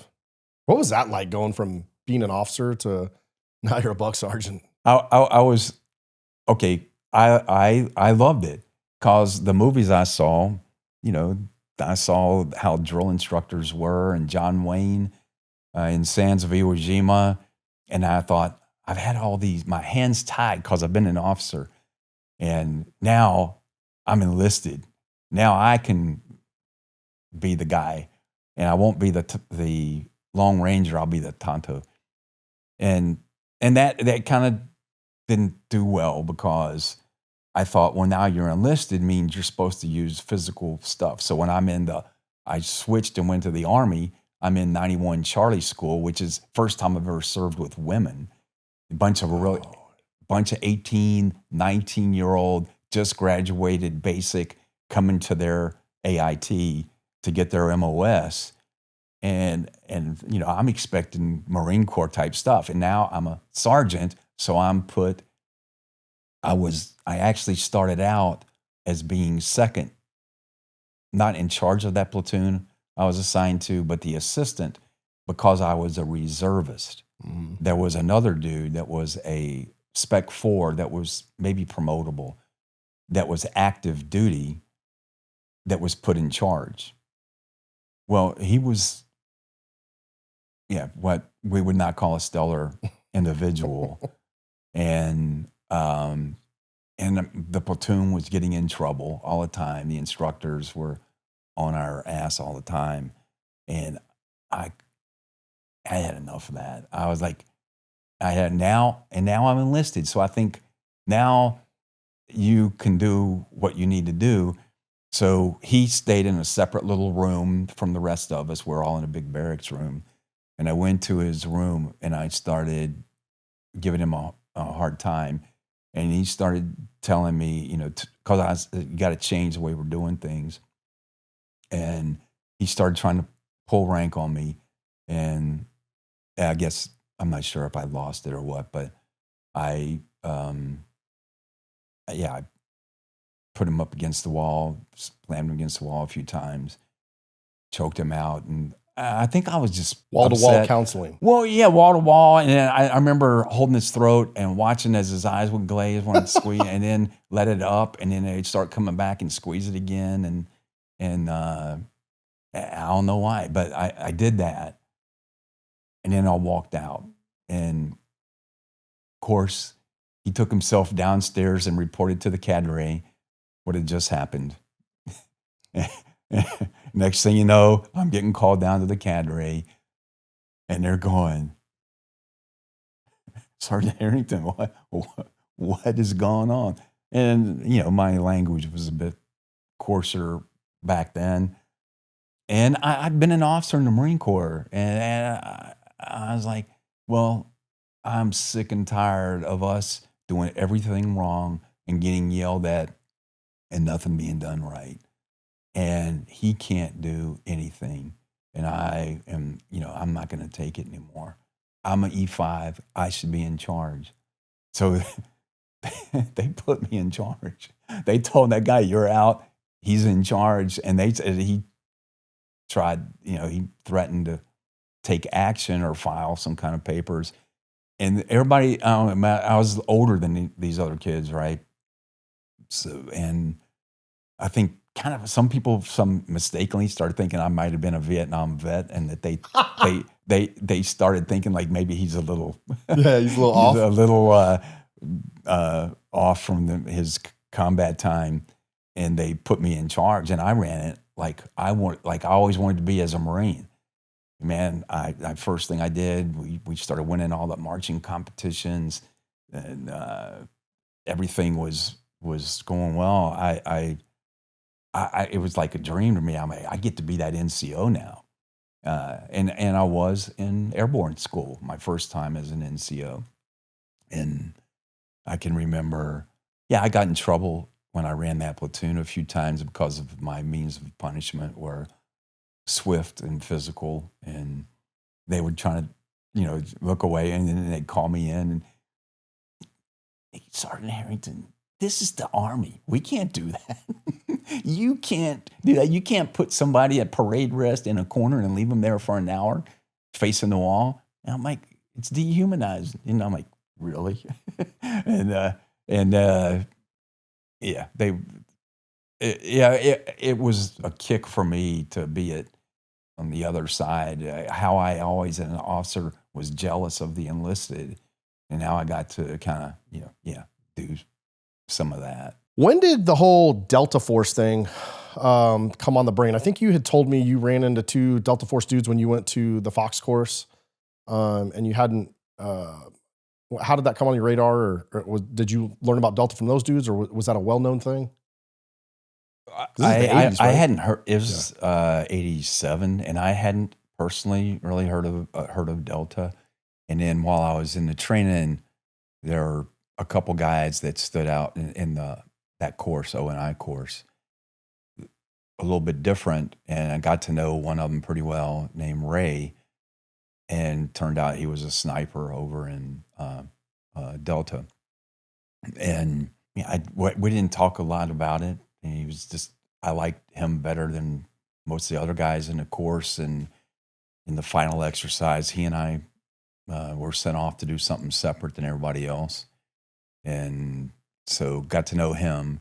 And then it was during O&I when the agency called me up and said, oh, there's a freeze on hiring, so we're not bringing you on. You're out. You're not going to be an agency employee. So I had to think of something new to do. So after O&I course is when I hand carried paperwork around the U.S. for about 2 or 3 weeks straight, and got myself on active duty with 7th Special Forces Group at Fort Bragg with my first ODA, which was 745, a scuba team. And I started hearing people talk about Delta and the tryouts.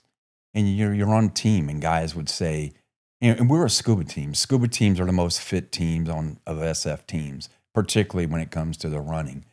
Halo teams tend to be, spend all their time in the gym.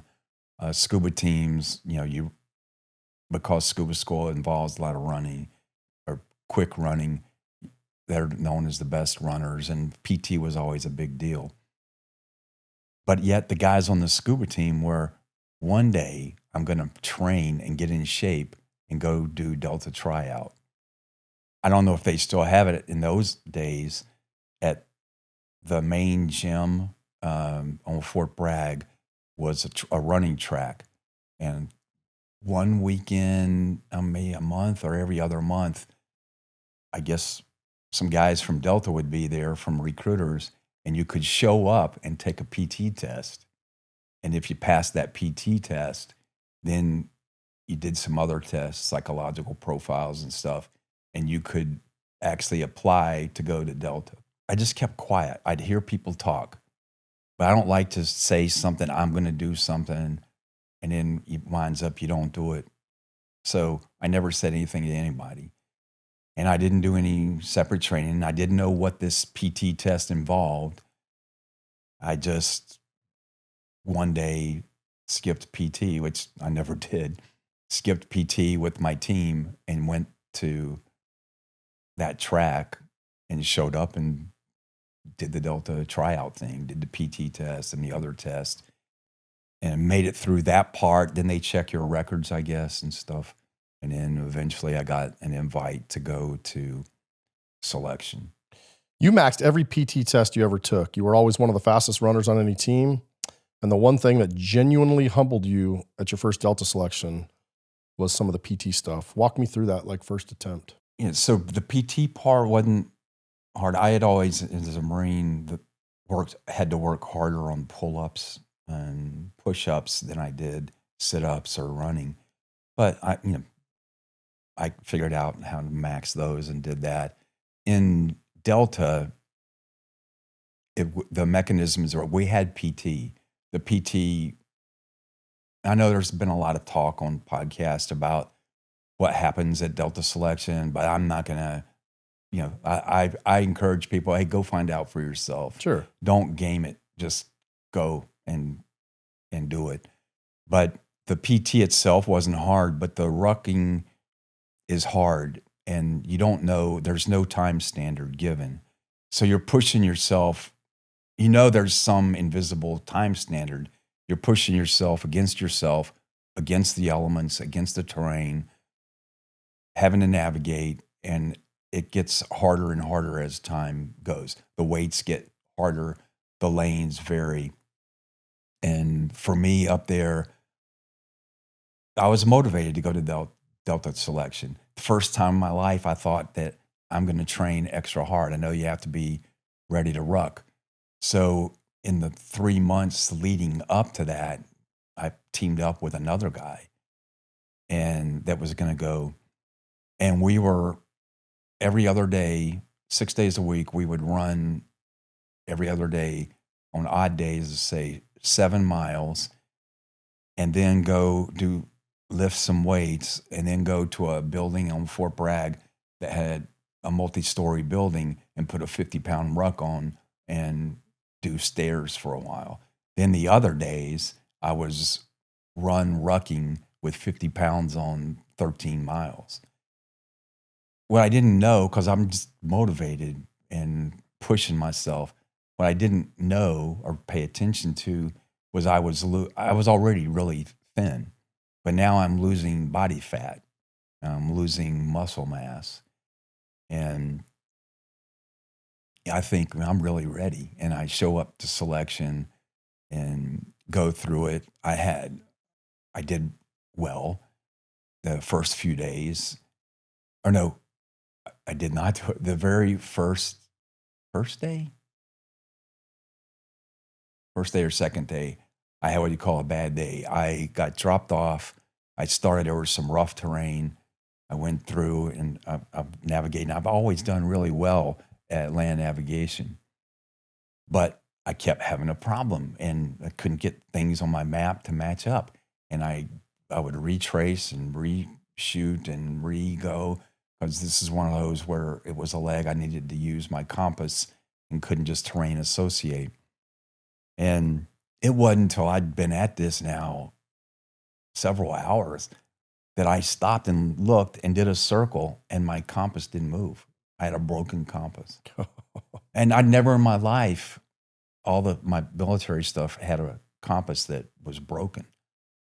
I said, oh, no problem, man. I have my fail-safe, which is my little wrist compass I use for surface swimming. And I go like this and look, but I'd been climbing over a bunch of deadfall, and it was a cheap little compass. It was broken off. So now I'm like, oh my gosh, time is ticking. So I navigated to I hit where a gravel road was. You couldn't get out on a road, but I saw the road. So then I backed in the woods, paralleled till there was a definite turn in the road. And I could find that on the map so that, okay, now I know where I am. And then I terrain associated and eventually made it to the first checkpoint. I made it to the first checkpoint as everybody else has already finished the day and in cars, and the instructors, I think everybody had packed up and gone home, and then there were 2 instructors in a truck sitting there at that checkpoint. And I walked up, and it's really funny because as I walked up, I got my compass out and started to hand it to them, and they immediately just handed me another compass. So it's like they knew?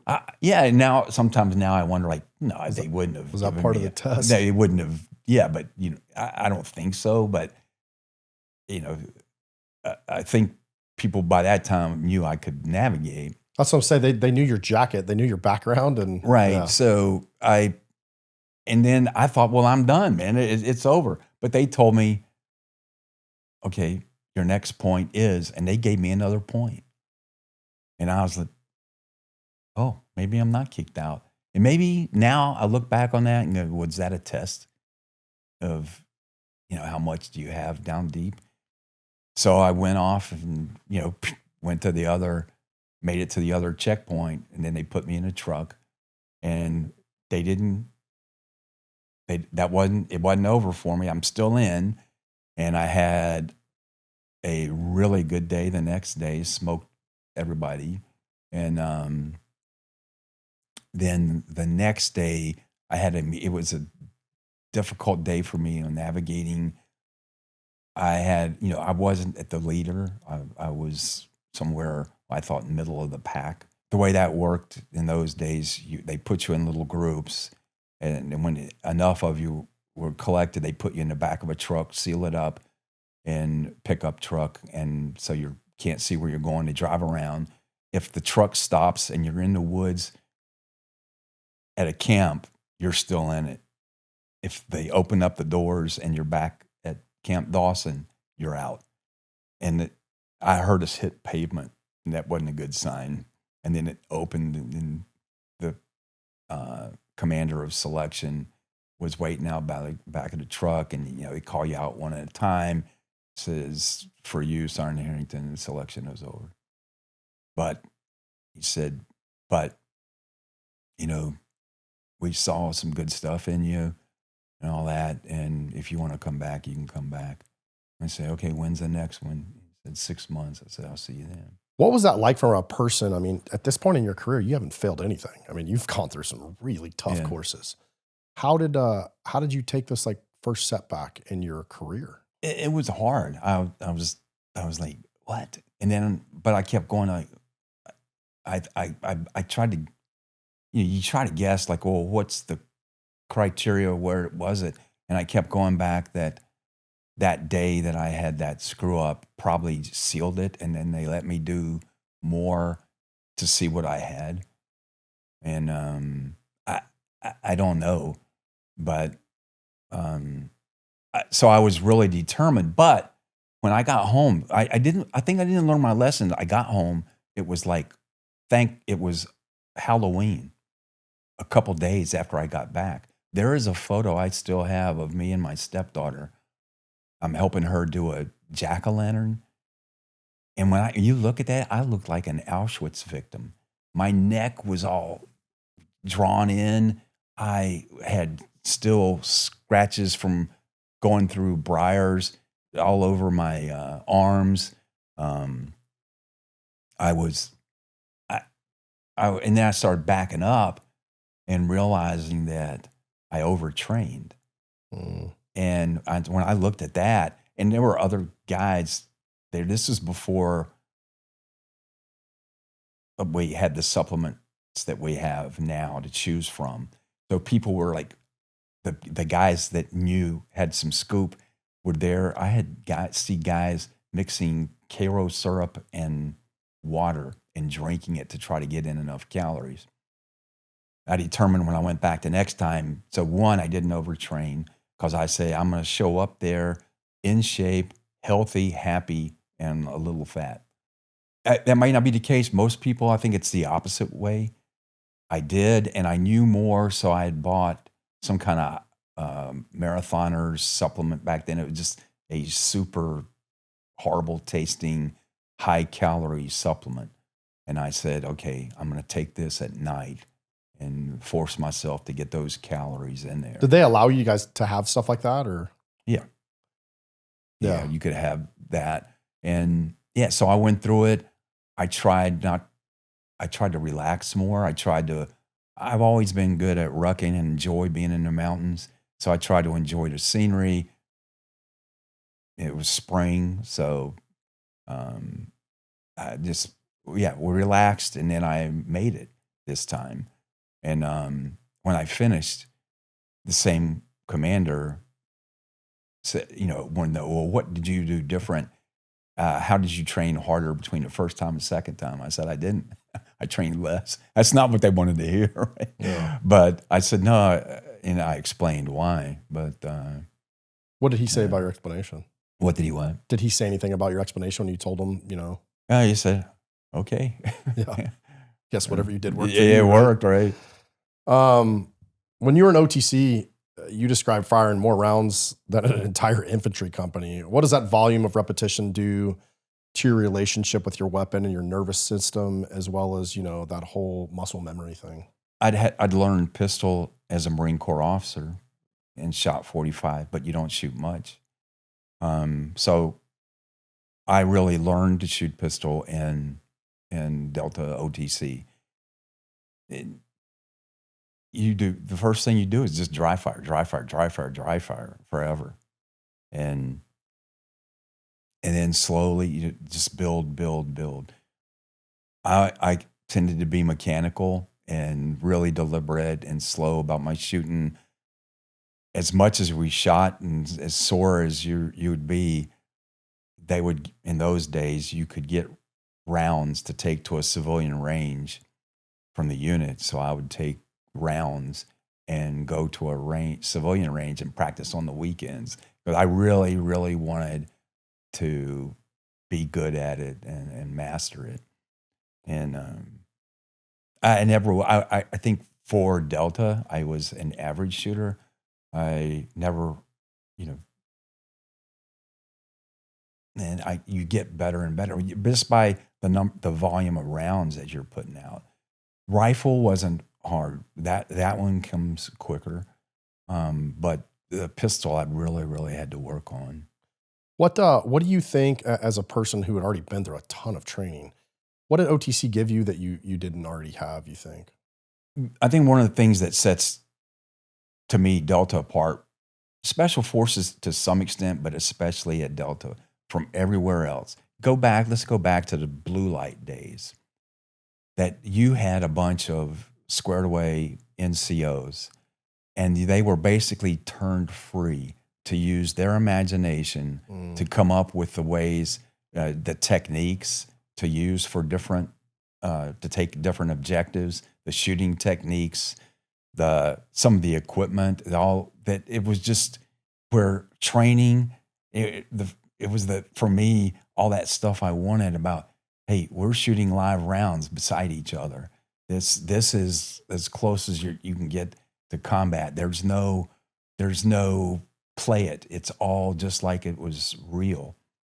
And I thought that was just a huge difference and paid difference in the end.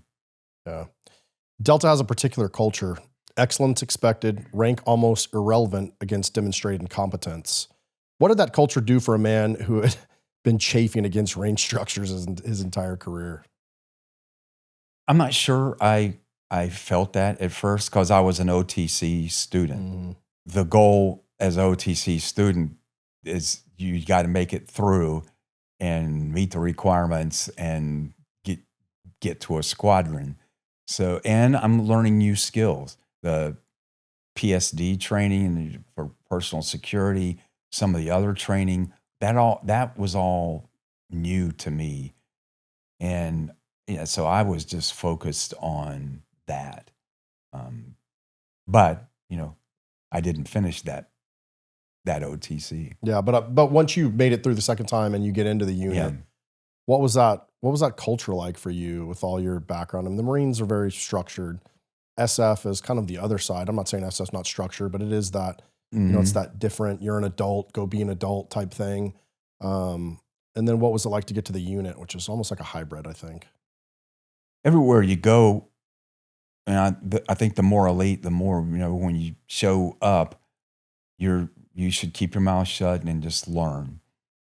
And in life, you should do that in life. in life, you should. Yeah. And that's the way, even in Afghanistan, the old time villagers taught their sons, you keep your mouth shut and you watch and speak when you're spoken to and give an opinion when it's asked. And then gradually you'll work your way up. Maybe my personality, but I've been an officer and gone enlisted. And then you rise up through there. So now I'm the low guy on the totem pole. I'm the new guy on the team that I went to. It was a mobility team. Things like riding motorcycle, never rode a motorcycle in my life. And that team had a lot to do to train me. And there's one thing you learn going through OTC, but now you're on your team, and every team or every squadron has its own flavor of the way it takes down a building. And my team and my troop, I think one thing it was known for back then was just speed. We flowed quick, and quick can be a tool that works in your favor. But things like all the different mobility aspects that we had to learn, that was all new for me. Rigging out vehicles with straps, learning to drive. And the team used to laugh at me because I'd never been on a motorcycle. And we're learning to drive motorcycles, and all my accidents, and they'd put me in deep sands to watch me wreck, and take us to some big drop off cliff like thing and say, go down that. And I think everybody would just watch to see if I've got a few scars from learning how to ride motorcycles. But so for me, I was the new guy on the team. My deal was to keep my mouth shut and learn. What were they doing? Man, is this late 80s or early 90s? This is late 80s. So we're now talking around 89. 89 when I was in OTC the first time. So it's about 90 when you get to the unit, maybe 90, 91? Yeah, after 2 OTCs and a year in between, I wound up in my squadron, A squadron, in around 90, 91. Were you in the unit for Desert Storm? No, I had a negligent discharge in my first OTC right at the end of the training. There were some extenuating circumstances. Bottom line, we were near the end. It was a Friday, and I worked so hard on pistol. And that's the first day where I really, the instructors were just really saying good things about my pistol shooting. I was so happy. And right before we were ready to close up and pick up brass for the day, my team said, hey, run down to the range shed and get some of this and this and this and bring it back. So I ran down there, and meantime, they'd picked up the brass and pulled down to the range shed. And after I came out, or maybe I put something up in the range shed, they were in the vehicle and said, let's go, it's Friday. And I said, my stuff, we already loaded it. So my weapons and magazines and everything, they loaded in the vehicle for me. Jump in the vehicle, we go back. We're in the team room, you're breaking down your gear, gonna do a quick swab of your weapons and be done for Friday. By this time, how many tens of thousands of rounds had I put down range over these 6 months of training, right? And you always, you don't leave the range with loaded weapon. It's always unloaded on range. I guess I was in automatic from the times we'd done that. But the other thing that's automatic is all those thousands and thousands of dry fires and all those times where you unloaded your weapon. The last thing you always do is a press check. And for anybody that doesn't know, a press check is you're holding the weapon and you put your hand on the front of the barrel, not over the end of it, and pull back so you expose a tiny bit of the chamber to look and see if there's any brass in there. Called a press check. And that's the last thing you ever do before you dry fire or anything. But as I was getting my pistol out, I picked up my pistol out of the holster, and I was thinking about what that instructor, the compliment I'd been paid, and I was just thinking about that. And as I was thinking about that, I looked across the team room. It's a crowded little room with lockers in it and a little mirror on each locker. And I saw my reflection in the mirror there. And I looked at that reflection and I saw my right eye. And I said, yeah, just like that. And went, that fast, and shot. And I thought I dry fired. And you guys shoot 1911s back then, weren't you? Yeah, 1911s. Oh, that's loud. And in a little tiny room. Oof. And it happened to be that another guy, his head was like, 8 inches from there. But I was going to dry fire on a mirror, right? I say 8 inches. I'm not sure, but let's say there was a guy close there. And I hit exactly where that eye was. But then that happened. Then it all came flooding to me. And I remember I had the pistol. I looked at it and I said, turned it this way. And I said, saw the magazine. I said, I guess I'm out of here. Cleared the weapon. Of course, by that time, everybody's running in. And what had happened is my team wanted to get going on a Friday. So they grabbed all my gear, weapons and stuff and threw it in the vehicle, and nobody took magazines out. So what happened? I got sent around, and they said, you've done a good job, and but you have to go. It's a year. If we like you, it's a year that before you can come back to the unit. And this is at the right towards the end of OTC, and so I got sent back to 7th Group and did a year there, and came back. During that first OTC, I think maybe one thing that helped me was I had done a citizen's arrest, using some hand-to-hand techniques in Fayetteville. And what happened? I was in the mall parking lot with my wife. We pull up, and we get out of our car, and as we were starting to get out, suddenly I saw a car pull up, and these 4 dudes get out, and one of them's got a ball bat, and he runs up to a pickup truck that's sitting there, and he just starts wailing on the pickup truck and smashing the windshield and hitting the truck. And then their car pulled into a parking lot, and they went and got back in this car. And I got out, I guess I thought I was a capable person. And I told my wife, go get security. They were in a car, so I walked by their car and walked behind it as I'm passing by. And as I went behind, made sure they could see me. I leaned over like that to look at the license plate number and made it real obvious what I was doing. So then the guy that had the ball bat gets out of the car, and he says, what are you doing? Are you looking at my license tag? I said, yeah. He goes, you think you're going to call somebody? I go, yeah, I am. And then he said that, and then the 4 of them got out and started coming around me and made kind of a circle there, and he held that baseball bat up to my face. And he said, I'm going to bust you up. And I don't know why at that time I looked at him. I said, and let's do it. let's go. And then they looked at me like, you must be a crazy dude, I think, or whatever. They looked at me and they're like, huh? And they got in the car.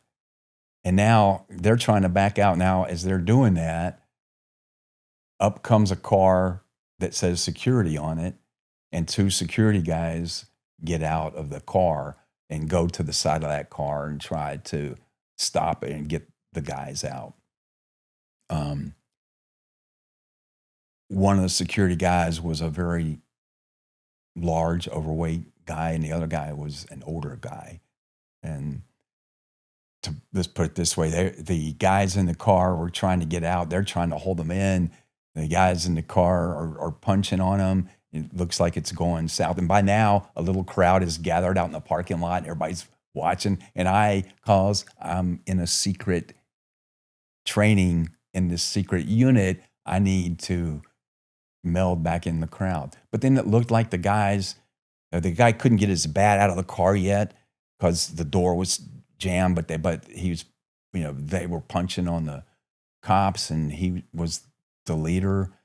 And I tried to watch it, but then I said, heck with that.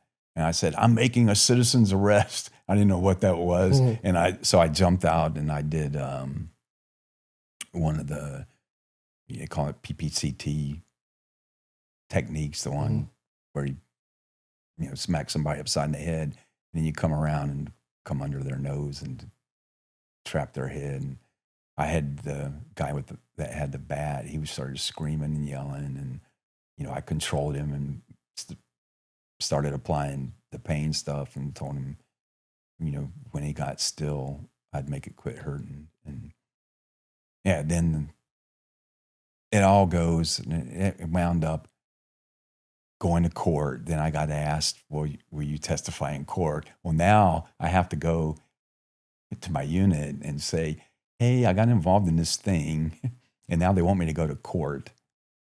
And I don't know what I'm going to say in court. So they were supportive, saying, sure, take a day off from training, go to court. Did that. So that all happened the first time. I think that might have helped me when I had that negligent discharge. I mean, yeah, did my team throw my stuff in there loaded? Yeah, they did. But you know what? I didn't. I failed to do a press check. First firearm safety rule. But that's a rule you'll never forget. Well, that's why there's always, 2 steps, and you have to violate 2. Mm-hmm. And we violated the 2. So I did a year, and then after a year, I came back, had to do an 18-mile rucksack test, passed that, and then they said, okay. Then they said, all right, but we're not going to put you in a squadron, and we're not going to just bring you in at the end of OTC. If you want back, you got to redo all of OTC. I said, okay. So you went through OTC twice pretty much. Yeah. Well, at least you knew what to expect. I mean, OTC was hard. Yeah, I can imagine. And doing it twice was hard. But what's the hardest part about it that you can talk about? I think it's kind of like selection. Some of the selection, the pressure is the pressure you put on yourself because you don't know the standard. So, and there's some that won't push themselves hard enough. There's some that are geared to push themselves too hard. So everything, and it just, you had to be excellent at everything. You couldn't have a negligent discharge. You couldn't be off target. You had to make the physical standards. You had to do it, but yet you felt like you were given the freedom that now I'm here, I'm training for combat. No ifs, ands, buts, as realistically as I can, I'm training for combat. So, I mean, that felt good. Yeah. So you get out of your second OTC, and then you get assigned to, your squadron. What was going on in the world back then as far as, so we're right after Desert Storm, right after Panama. Yep, right after Panama. And the next thing that was going on, not for the whole unit at that time, but the hunting for Pablo Escobar was the next thing. Did you end up going down to Colombia? And yeah, so because I spoke Spanish, I was asked to go on this compartment and thing down to Panama. And for a new guy on a squadron, that was pretty rare. It was more seasoned guys that were there. I think because of my language, maybe I was a little bit older too. They sent me down there. So you went down there and you were down there for a while, and something happened down there. You've hinted about it on other podcasts. We don't have to dive into it, but you end up having a personality conflict with your team leader over, we talked about it at length last night. It's not my story to tell, but anyway, and you end up having to leave the unit. Is there? Yeah, I did. So I did something that I thought was okay while we were down there, and the NCO in charge felt I disobeyed an order of his, although, there were extenuating circumstances. And I told him that I didn't want to get into it on a radio while we were separate. And because agency and other people are all over the radio, I flew to where he was and I went up to that guy and said, "Hey, you said this, here's what I did and here's why." And I thought this was one of those things, we're just going to fix it and go. But that's not how it turned out. There was a lot of other stuff going on that I wasn't aware of. There were extenuating circumstances. And next thing you know, I'm accused of disobeying an order. I'm flown out of there. I come back to the States. I'm put in limbo. By that time, I think people realized some things got out of hand and mistakes made, and people are trying to figure out how are we going to get out of this? Yeah. And do it. But to me, I didn't know. All I knew was that I'd been told, you can't talk about this. Nobody had even asked me yet what had happened. Nobody had talked to me. It's just accusations. And I was told, you can't talk to your team leader or your team. You can't talk to your wife. You can't talk to anybody. And I walked around for weeks there going through training, my team not understanding why I'm not talking to them. And maybe in retrospect now, if it was me, I would tell my team, "Hey, here's what was said and here's what I did and here's what was done." And eventually the pressure got to me of just not knowing and feeling in limbo, and guillotine's going to come down any moment and still nobody knowing. So I went to the unit psychologist and told him, "Hey, this is really bothering me. I don't understand this. Somebody tell me why this is going on and why it's like this." And he felt concerned enough that he went to the unit commander, which was Colonel Boykin at the time, told him. And then when he did that came back down through a squadron thing. And that's what sealed my fate, because my squadron commander felt that I was a traitor, and that to try to lessen things on me, I was willing to turn on other people, which is not what happened. And it turns out I didn't know about other things that were going on, and unaware of that. But I think people must have thought I was. But so yeah, I got kicked out of Delta. Boykin called me back and said, "I was just going to send you to another squadron, but your squadron commander wants you gone."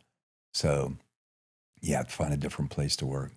Yeah, they torched your NCOER and kind of. Yeah, I mean, I went home. At once that decision's made, okay, now you're not going to come back and train, so go home and wait there till the paperwork's done. And I signed an NCOER and left. I'm at home. I get a call from my team leader, come back in here. We've redone your NCOER. You need to come in and sign it. And I went back, and instead of a regular NCOER, which wasn't a good one, but it was regular NCOER, now it was a relief for cause NCOER. And for those of you out there who don't know what an NCOER is, it's your non-commissioned officer evaluation report. So basically in the military, on the enlisted side of the house, once you become an NCO, you get one every year, and those determine promotions, assignments, but definitely for promotion. Leadership assignments, etc. Or turns out for reenlistment. Or your ability to reenlist. So I got that, and there's a lot more to that. And again, I don't really want to go into details because, hey, we all have different story about a different angle on that. And that's for me. So I left the unit. Did you pick to go to 5th Group? Because you had been in 7th Group. No, I got sent actually to what they called SWIC, the schoolhouse at the time, to an office. I to be honest, I don't remember the name of it, where they were writing the manual for the CQB manual, close quarter combat manual for building clearing. And that was just now becoming mainstream for special forces. And since I just left there, they said, can you help see this manual through? So I was working on that there in an office in Fort Bragg. And then while I was there, this thing came up where they needed to fill a job for having the Army's liaison to the Naval Safety Center in Norfolk. And it would be the person that would kind of oversee all the mostly special ops, but the Army's dive safety program. So I was sent with my family up to Norfolk and lived on Fort Monroe, Virginia, and commuted to Norfolk to do that job. How long were you there for that? I think I was there close to 2 years, something like that. And it was a cool job. I went to, I got qualified Navy hard hat diving down in Panama City. I went to Fort at Little Creek to EOD Mark 15 mixed gas training to get qualified on mixed gas so that I was capable. You would divide up in teams with Navy and me, like sometimes 2 guys, sometimes a group. And we would go to different places in the world and go out and check their diving procedures and diving equipment and diving records for the Naval Safety Center. So that was a pretty cool job. Nice. How did you end up leaving there, or how did you get your next assignment coming out of there? One of the SF guys, and it was while I was up there that my reenlistment for the Army came up, and the Army actually tried to prevent me from reenlisting because of that NCOER.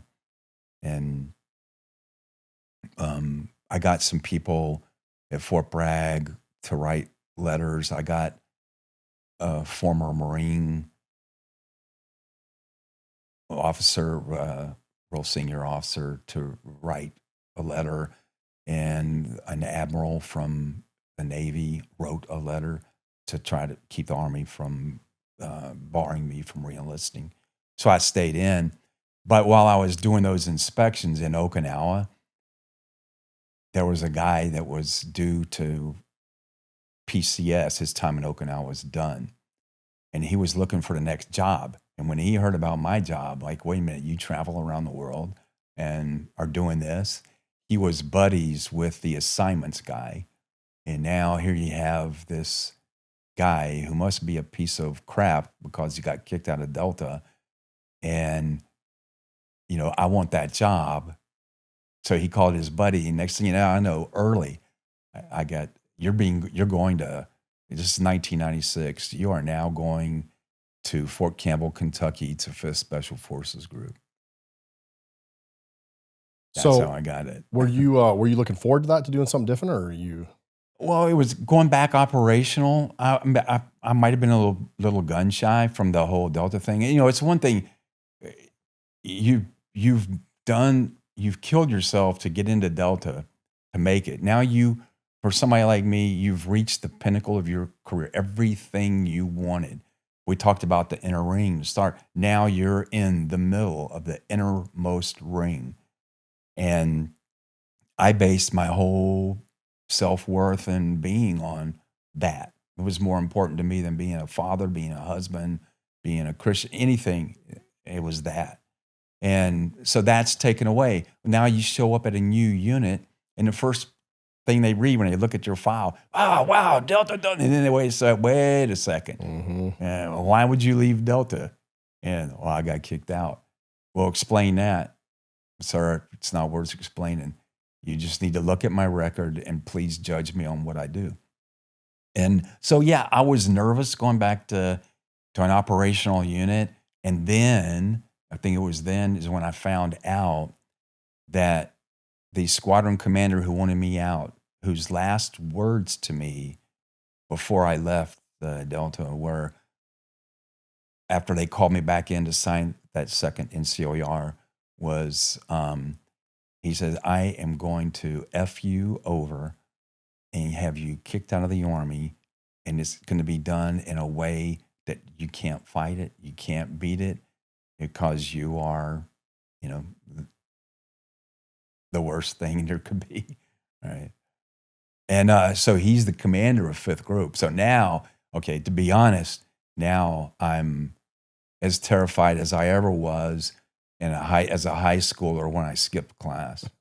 So you show up and tell the story of like you get offered to do this thing, and then I show up to 5th Group. Now I'm terrified because the first thing you have to do is sign in to group, get that I've arrived, and it's in the group headquarters building, which is in this little brick building at Fort Campbell back in those days.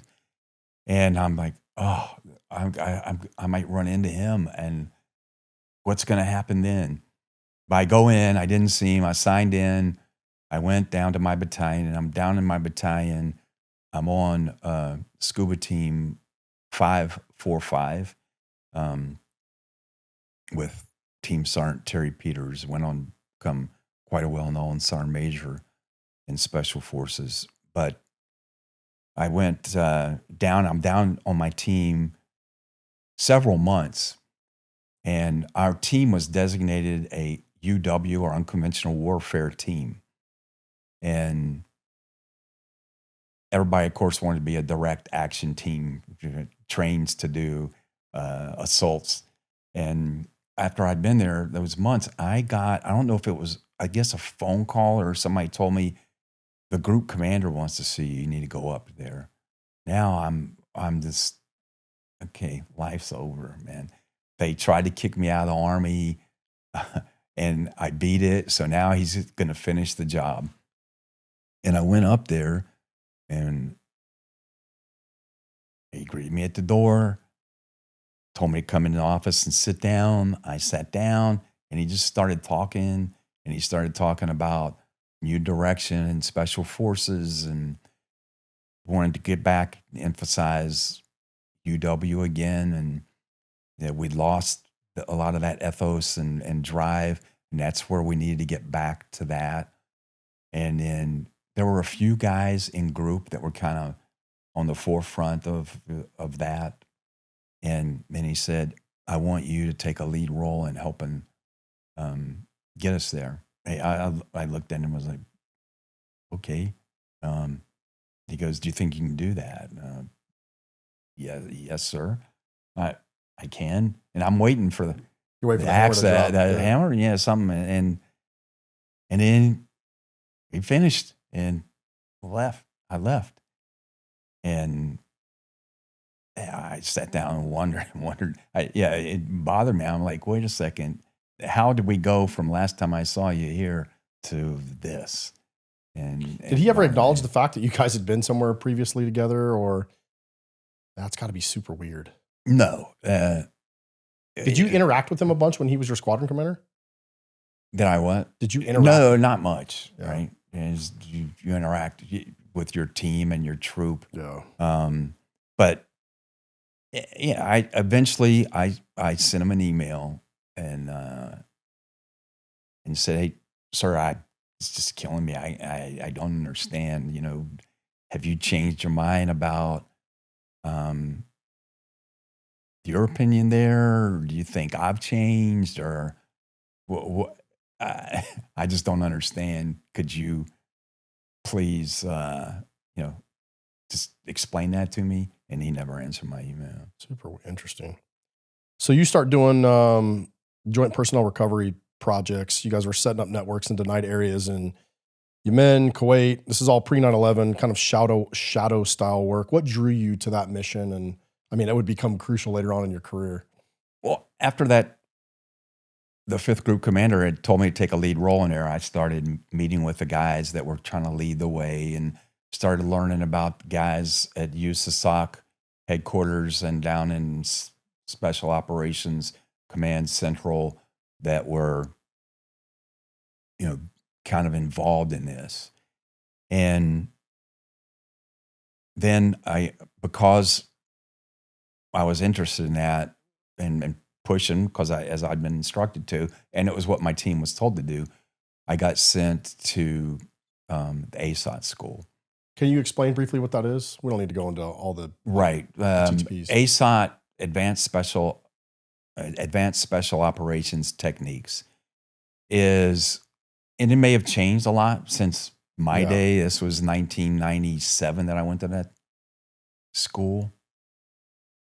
Early 98. Almost 30 years. Early 1998. And it is designed to give ODAs, it's kind of recapturing some of what some of the base camps in Vietnam did when they lived out with the Montagnards, to establish local security and networks to help keep you informed of what's going on around you. There's more, it's more involved than that, but that's what we can say here. And so I went to that school, and during that school I don't know, it was one of my go against the grain kind of things again. I pushed the instructors, and they're used to pushing the students. I kind of pushed back, and I had an incident where the final exercise, I got put in a very difficult situation and I somehow pulled off something that, like, and kind of word about that spread, and it went down to SOCCENT, and it went, somebody used the SOC. So I was picked to come down and take part in this first ever attempt to take what's used in ASOT and employ it overseas. How did you like doing that style of work? It was different, not like the combat stuff we learned. It, you know, it's more kind of tied to human type operations, but it was a new thing. And because of that, you know, I'm getting to go deploy by myself to Yemen, and with a whole lot of freedom. What was Yemen like back then? I mean, now we know a lot about Yemen, but was it still, I mean, was it crazy? It was like stepping back in one of the old movies we watched when we were kids, with the guys and all the headdress, the old bazaar, the old souk in Sana'a. It just, for me, is just like Indiana Jones. Amazing. Yeah, Indiana. I thought Indiana Jones, because it looked just like that in the scene where he pulls out the pistol and shoots the guy. And, you know, it's crazy for wedding. You know, everybody is carrying around it. A lot of people are carrying AKs. For every wedding, people just go start spraying their AKs around. Really different. Yeah. You know, it was funny. You and I were talking last night at dinner. You were with an ODA in Kuwait doing JPRA. And, you know, it's funny because we ran across each other. I didn't run across you, but I ended up working with some of the guys that with the 5th Group guys. Yeah, they ran a demo range, and then they actually snuck me and a friend into downtown Kuwait. We went out to dinner with them, and it's just crazy, man. The world's a small place. Yeah, because I finished Yemen. I stayed in Yemen a while, and that's where I had my flare-ups with the ambassador. on stuff that pertains to the bombing of the Cole. But I left there, and because I'd been the first ASOT guy there, and they were real happy with that, then I was picked to go to Kuwait for a year to take it to the next level and do some more work. Again, this time it was associated with the Joint Personnel Recovery Agency. What happened with the Cole bombings in Yemen? I was sent to Yemen initially to work out of the embassy alone and develop a security assessment, because months later, one special forces team and some Navy personnel were going to come in to do a demining mission, and a special forces ODA from 5th Group, the team was from 5th Group, and another ODA was going to come in and go down on the coast and train a Yemeni unit. And this was the first military in there since the revolution, the first ground, mill to mill thing like that. So it was kind of a big deal. And I was technically assigned to the ODA that was going to come in and do the demining. But again, none of them were ASOT trained. So I was sent to do that security stuff beforehand. While I was in Yemen, these situations started going from as friendly as it could be for Yemen. Kidnappings were common, but usually somebody was kidnapped, they were treated well, and then when the government would give them a well or a car, the village would let the person go. And some Europeans actually made it a sport. They would go to the Hadramaut region where most of the kidnappings occur, get kidnapped, so they'd have stories to tell, because they followed the Islamic custom of treating you well and feeding you. They get what they want from the government, and then you go free. But while I was there, first somebody started posting threats in the newspaper by the Islamic Army of Aden, threatening the U.S. presence, that when these deminers come into this country, they will go home in body bags and blah, blah, the same old stuff. The official standpoint was that the embassy, these are 3 idiots with a fax machine. Nobody's ever done anything. There's no threat. And okay, by now, because of the special project I'm doing, I have all the clearances and to read signals intelligence and human intelligence and overhead the imagery. So I could see it all in the embassy. So I was seeing that. And at that time, Yemen was kind of thought that it's the playground and document place for Al-Qaeda. They're not going to shit where they sleep. That, yeah, they come through here and stuff, but they're not operational. And the Islamic Army of Aden isn't tied to them. And they're just some idiots. But again, while I was there, they had a car bomb that was near the German consulate that they set off. So to me, as an SF guy, that represents an escalation.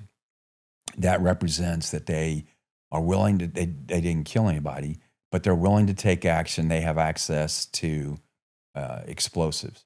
The ambassador was adamant that everything was peaceful in Yemen. There was zero threat in Yemen. There is no reason to be concerned about it. So, and that's the official reason. Everybody else needs to shut up. I talked to the defense attaché about my reasoning, and he's like, no. He goes, look, Hillary Clinton, First Lady Hillary Clinton, is scheduled to come here for a visit. Do not, he goes, just give you a piece of advice. Do not get in, and the ambassador's name was Barbara Bodine, or Bodine, I don't know how she says it. And he said, do not get in the way of that visit. And if you start raising these security concerns, they will cancel her visit. And I talked to the other people that had access to security and intelligence information at the embassy, and everybody just parroted what the ambassador said. Now we go on, and the situation continues to deteriorate. Now the deminers arrive in country. I join them in Aden. We're down in Aden, Yemen. The Aden 6, I think they call them, were captured. We were staying in rented a little hotel compound for the deminers. And at a checkpoint in town, they captured 6 dudes in a vehicle that had arms, RPG, and a diagram of where we were staying. And they became known as the agency, put them in jail. Well, now, of course, I'm supposed to be making security assessments. Now I'm, hitting the flares and saying, hey, now it's serious. And the ambassador flew down and told us how it was unserious. And this is how bad it was. She refused to let us have our rifles with us in Aden. Our rifles stayed in the embassy, locked in a metal box. It turned into a big, giant controversy between the general at SOC sent and us and the embassy. She threatened to kick us all out of the country, that we weren't Arabist, so we didn't understand. They knew the country. We were wrong.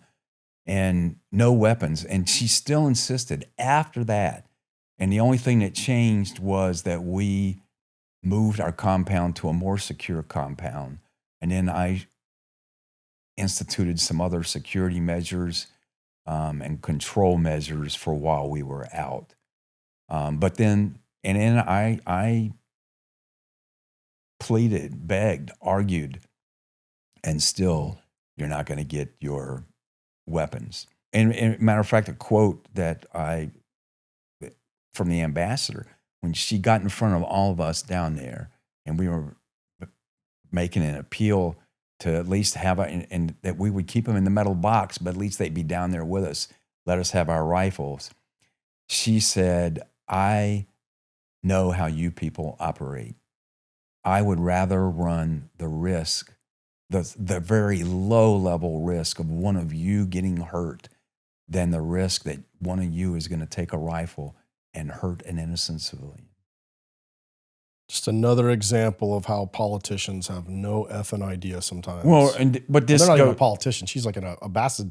Ambassadors, a lot of them, unless they're career State Department folks, they're appointed. The president can appoint anybody to be an ambassador. Or she was a careerist and an Arabist. But then you fast forward, we were talking about Kuwait and when you were there. So I'm in Kuwait when the bombing of the Cole occurs. Now, before to back up a little bit, the last thing I did, my conscience started bothering me a lot about Yemen.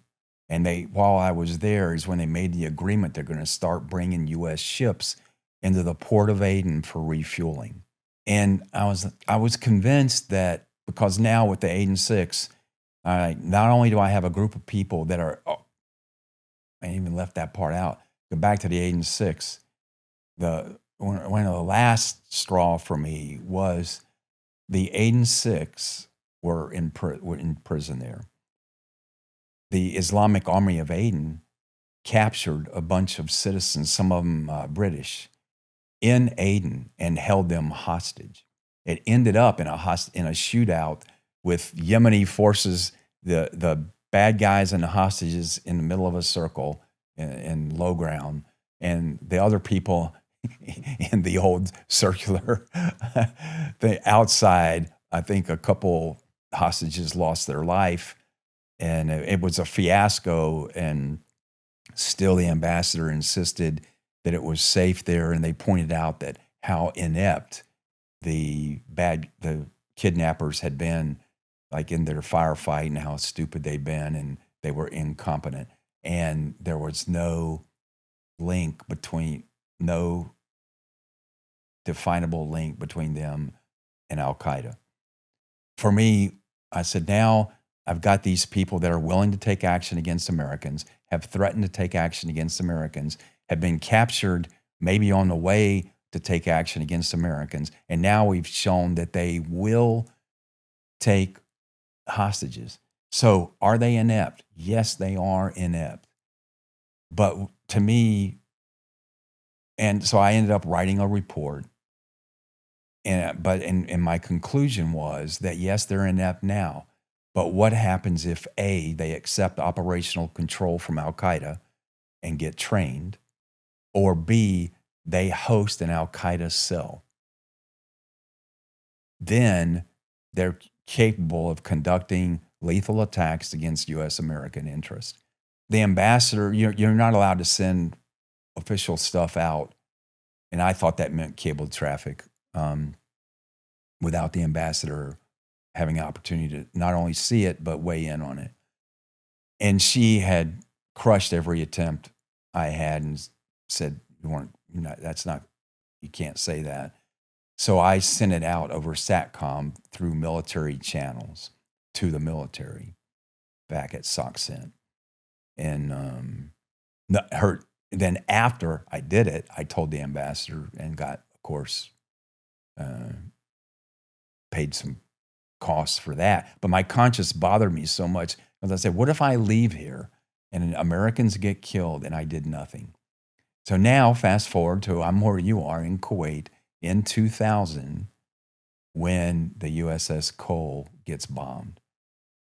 And then somebody at CENTCOM and SOCCENT looks back at Yemen, didn't we have, and they pull up that thing that I sent back.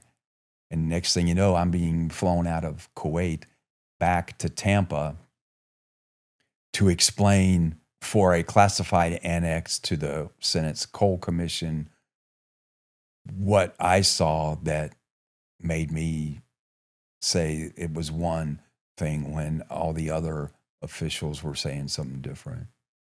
How did that go?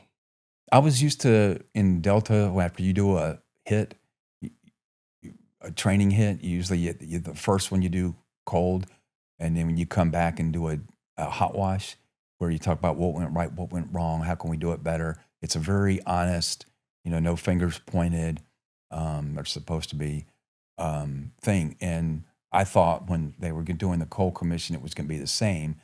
And I went down to SOCOM to do, because the missions I was doing in Yemen was classified. They didn't want me to go up and testify because they didn't want other questions asked of me. So I was giving a written deposition. The quote I gave you earlier that talked about, that quoted Ambassador Bodine about us, SOCOM deleted that from my deposition, and they deleted one other thing that was kind of damning. And I asked then, I said, hey, this is a deposition. It's supposed to be my words.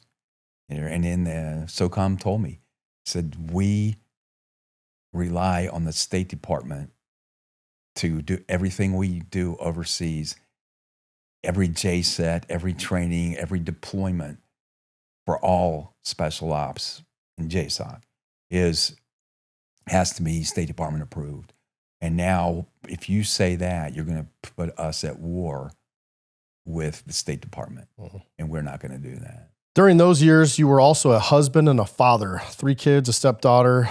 What was your marriage actually like when you were moving in and out of these classified assignments, constant training, traveling, deployments, JSETs? How was that going? My marriage ceased right about the time I went to, right before I went to ASOD. So I was a married guy. I lived at Fort Campbell on a 10-acre farm on the Kentucky side. And yeah, my marriage had not been in good shape for some years, but I was raised getting a divorce is a sin. So you made your bed, you lie in it, and try to do the best you could. And one day my ODA went to Kansas to practice calling live fire aircraft. And when I came back, my house was empty, my truck was gone, my kids were gone, and my stuff was dumped on the floor. And yeah, that's to say that she took my kids and went to Texas where her parents were living. It was a shock to me, my system, everything. I lost the Delta thing, which I based on. So what do you have left? Husband, father, and now that's taken away. But right about that time is when they sent me to ASOT. It took my mind away from the trauma of dealing with kids. I would go into anxiety attacks on my own because I would just start seeing like flashes of my kids' faces and have trouble breathing and stuff. And I didn't want to deal with that. Well, when you put me on a mission, now I'm all mission. So I went to ASOT. And then right after ASOT, I'm being told, hey, man, against everybody else in the Army, we want you to go do this cool thing in the Middle East. And then after that, it was the next thing and the next thing. So that helped me deal with that whole deal on marriage. So, as long as I had a mission, kept it in the background. There was a pattern visible from the outside. The more it hurt, the deeper you went into work. Was there a moment you recognized what you were doing, and did recognizing that change anything? No, not while I was doing it. It's not till the end, towards the end of my time in the agency, that the pieces started coming together. Yeah, it's really hard. We've talked about this quite a bit, whether Easter eggs or actual topics with, a lot of high-level operations guys. And I think it's really hard to be good at two things. It's really hard. I'm not saying you can't do it, and I'm not saying there's people that don't do it, but it's really hard to be really good at home and really good at your job, especially in the military, and especially when you're working in special operations, because that job requires so much of you, whether you're training, planning, traveling, going to war, whatever. And so it's really common in our career field. I wasn't in special operations, I was in intelligence, but I mean, it's even in that job as well, because you later on to go do that, it takes so much of you that it's not too many people survive that lifestyle without a divorce. I think it's the same as some of your experiences in law enforcement are the same too, that it's a very different life at work. And we're men, we are good at compartmentalizing. Absolutely. So I'm at work, type A guys, got to do some unpleasant things maybe, and I'm all about it, all that. Now I'm home, I'm like, honey, kids, you're that person. And I think we tell ourselves a lie when we think we have it under control and it's compartmentalized, and you don't realize the damage that it's doing internally. And, there's probably different mechanisms we have that balance those. And like example was when I got kicked out of Delta, after a while, my wife told me, she said, man, I'm glad you're out of Delta because it made it suck for us. I go, what do you mean? She said, well, when you're in 7th group, you would be home for like 3 or 4 months, and you'd come home decent hour. You were home on weekends, and we could do stuff, and that then you would go. And when you would go away, you'd be away 3 months or 4 months. And then we would develop another routine, and we could survive without you. Then you went to Delta, and you would leave the house at 4:30 in the morning. And then 1 or 2 nights a week, you'd stay till late at night for training.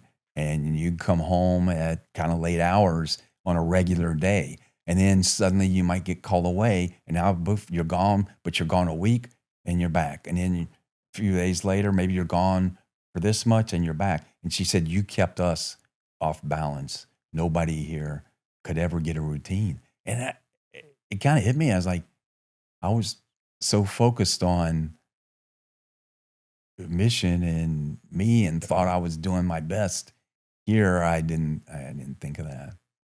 It's hard, man. And I remember when I would leave on trips throughout my different jobs and careers, and I'm gone for a while, and then I come home, and again, to your point, they build this life without you to be able to survive, right? Yeah. In your absence, but also, mom has to be mom and dad, and she has to take care of the house and fix the things and handle all the things you normally do. And I remember I would come home, and I'd be home, and in those first couple of days, I'm trying to stay up later with the kids. Yeah. Or, like, hey, I'll take them in later. And, I remember my wife would get like upset, like, hey, dude, we have a routine. Like, you're screwing up our routine. This is how we, get out of the way. And then you're like, oh man, I'm sorry, but it's hard, and it's hard to, again, man, I think the point I was just trying to make is it's hard to be good in both those worlds. And I'm not saying people don't do it. And those people that have done it really well in both, there's not a ton of them, man. But they're special people. And I think Absolutely. they're people that are more, centered. I think that, before we dive into kind of the next phase, September 11th and the whole next phase of your career, let's take a quick break. all right.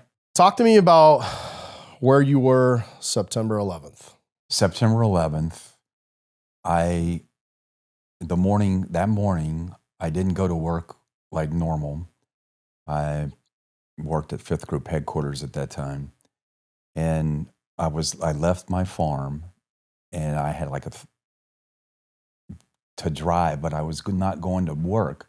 I was going to the airport in Nashville because I was supposed to fly to Tampa to coordinate an exercise that would involve some 5th Group people and some JSOC people it might have been Jordan. So I was heading to the airport, and I happened to have a good flight time, so I wasn't hurried, and I'm listening to some country music on the radio as I'm driving down the road, and that's when they broke in and started talking about the plane hitting the World Trade Center.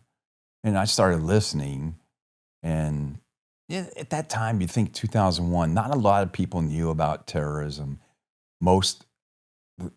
Now everybody has heard of Al-Qaeda. Back then, nobody even know what you're talking about when you said Al-Qaeda. Or in Delta, of course, we had studied a lot of that during my classified missions in the Middle East.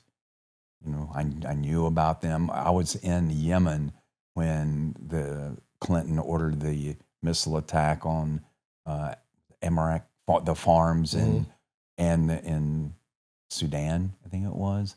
And so I was quite aware of it, but I thought, I debated in my head after hearing the news about the first one, and I thought, And I looked at my clock and I said, I probably got 15 minutes to spare to get to the airport on time.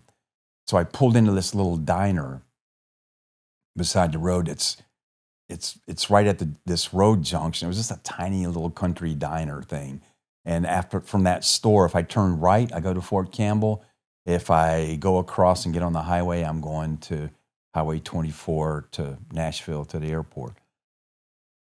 And so I pulled over into that parking lot. I went into a little restaurant, and on the counter, there's like a little 13-inch little box TV thing. I said, hey, can you turn that on? And turned it on. And we were watching the coverage. And then while we're watching, the second plane hits. Now, I'd been thinking, because after the first plane hit, I started walking through and I go, how could a commercial airliner hit the plane? And the pilot passes out. Well, you got a co-pilot. Well, this could happen. And I'm like, generally on takeoff and landing, you have a co-pilot, a pilot, and an engineer, flight engineer there. It's like, and all the systems just didn't, but maybe, whatever. But then when I saw the second one, it was, oh, okay, it's terror. And then I think maybe they announced that the U.S. is shutting down all plane flights and all that. And regardless, I knew that I knew terror, Middle East. We're 5th Group. We're the Middle East people. So instead of continuing to the airport in my civilian clothes, I just turned right and went to 5th Group. And we started immediately. We were planning for what we would do in Afghanistan. We didn't know what we were doing then, but we knew we would be involved.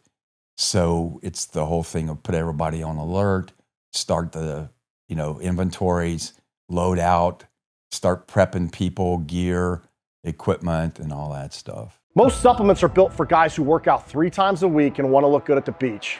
That's cool, but that's not who I build Hoplite for. Hoplite is built for people who run towards, operators, performers, people who choose the hard thing when everyone else opts out. 4 products: creatine, hydration, pre-workout, and a cognitive mushroom supplement that'll make you question why you ever settle for caffeine alone. Stack them or run them solo. We've got bundled options built around how you actually perform, not how a marketing team thinks you should. If that's you, go to hoplitenutrition.com and join the tribe. Get 15% off your first order. Hoplite, for those who run towards. Within days, you were in Tampa with Chris Miller, who would later become Secretary of Defense, wasn't he? Yeah, SecDef. Later SecDef under Trump, planning 5th Group's role in Afghanistan. What was that room like in those, first hours and days? I think in the military, particularly at 5th Group, since we had a mission, 9/11 happened, and we didn't go into confusion and despair and everything everybody else was doing. I seemed immune from that because for me, and I think the people around me in 5th Group, it was just quiet determination. It's like, okay, it's on. We're going to have a job to do. So we know the things, we've all deployed a bazillion times. We all know the things that we need to do in order to get ready to go pay back for America. And so it was just like deadly serious. And down in Tampa, it was deadly serious. At first, we were told the planning coming from Department of Defense was you're going to attack Iraq and Afghanistan at the same time. And it was like, but we hadn't started yet. Everybody was gathering. And as the person, if ever there's too serious, I have, besides going against authority, I also have this bug where if things are too serious, or if I say something that's real serious, I tend to follow it up with a joke. Back in 2001, there was one of the popular commercials at the time was about staying in a Holiday Inn Express. Mm. So this room is full of all these officers and senior enlisted. Everybody's milling around waiting for something, somebody to have a meeting and all that. And everybody's just really tense. So I grabbed a chair, pulled it over, stood on top of the chair, and I'm an E7. but I don't know, I might have been in civilian clothes. I don't know. And I stood up, I said, "Excuse me, everybody, may I have your attention?" And so everybody looks, and I said, "What I'd like to tell you about our planning process for here is that I don't know what it is, but I stayed at a Holiday Inn Express last night." So, and then everybody looked at me, and at first they were like, and then people laughed, right? But it was just something I just wanted to do something to break the tension. But but it was Chris Miller, he was directly told by John Mulholland, like, okay, get us in this fight, man. Make sure that we're going to get used and make sure we're not going to get abused. Yeah, I think we skipped over the part. I think you were coming back from Kuwait on doing a JPRA mission, and you go into 5th Group headquarters to sign in.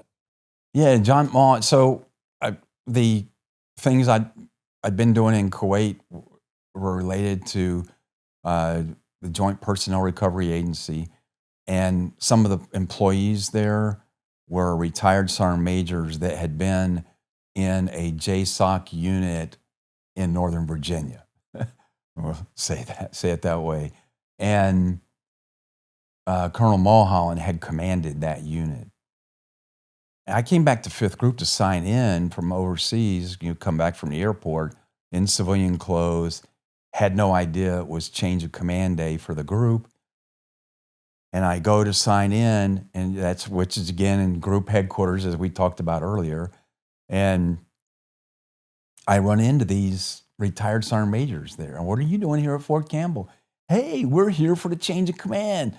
The new commander was our commander at that unit. And I was like, they go, "Oh, he's a great guy, man. He'll love you. Come meet him." I go, I'm in civilian clothes. My hair, I don't have a haircut. I can't go that. They go, Yeah, coming from where we come, that's not going to matter. So they introduced me to him, and I guess told him about some successes that we'd had on this program, this thing I was doing overseas. So we kind of connected then, and based on their recommendation, we maintained a pretty close working relationship. So you and Chris go to, the planning room, or, these planning meetings, to kind of represent Fifth Group. And then, obviously everybody's seen Horse Soldier. So obviously Fifth Group was, the group that was, going to lead the charge, at least on Army Special Operations side of the house, on, the SF side.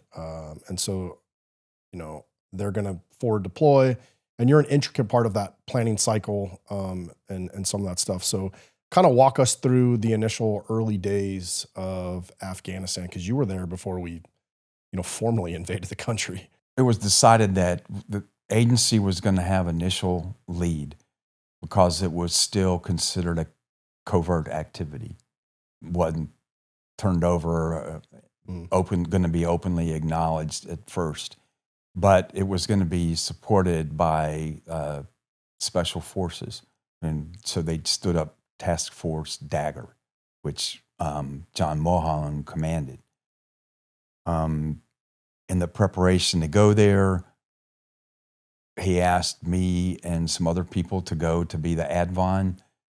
Some Rangers, support kind of people were already on their way over to a base, old Russian air base called Karshi-Khanabad in southern Uzbekistan, and told us to go over there, that my job was to get on the ground and link up with the agency in Tashkent to kind of figure out, smooth the way for how we're going to work together so we could host the agency.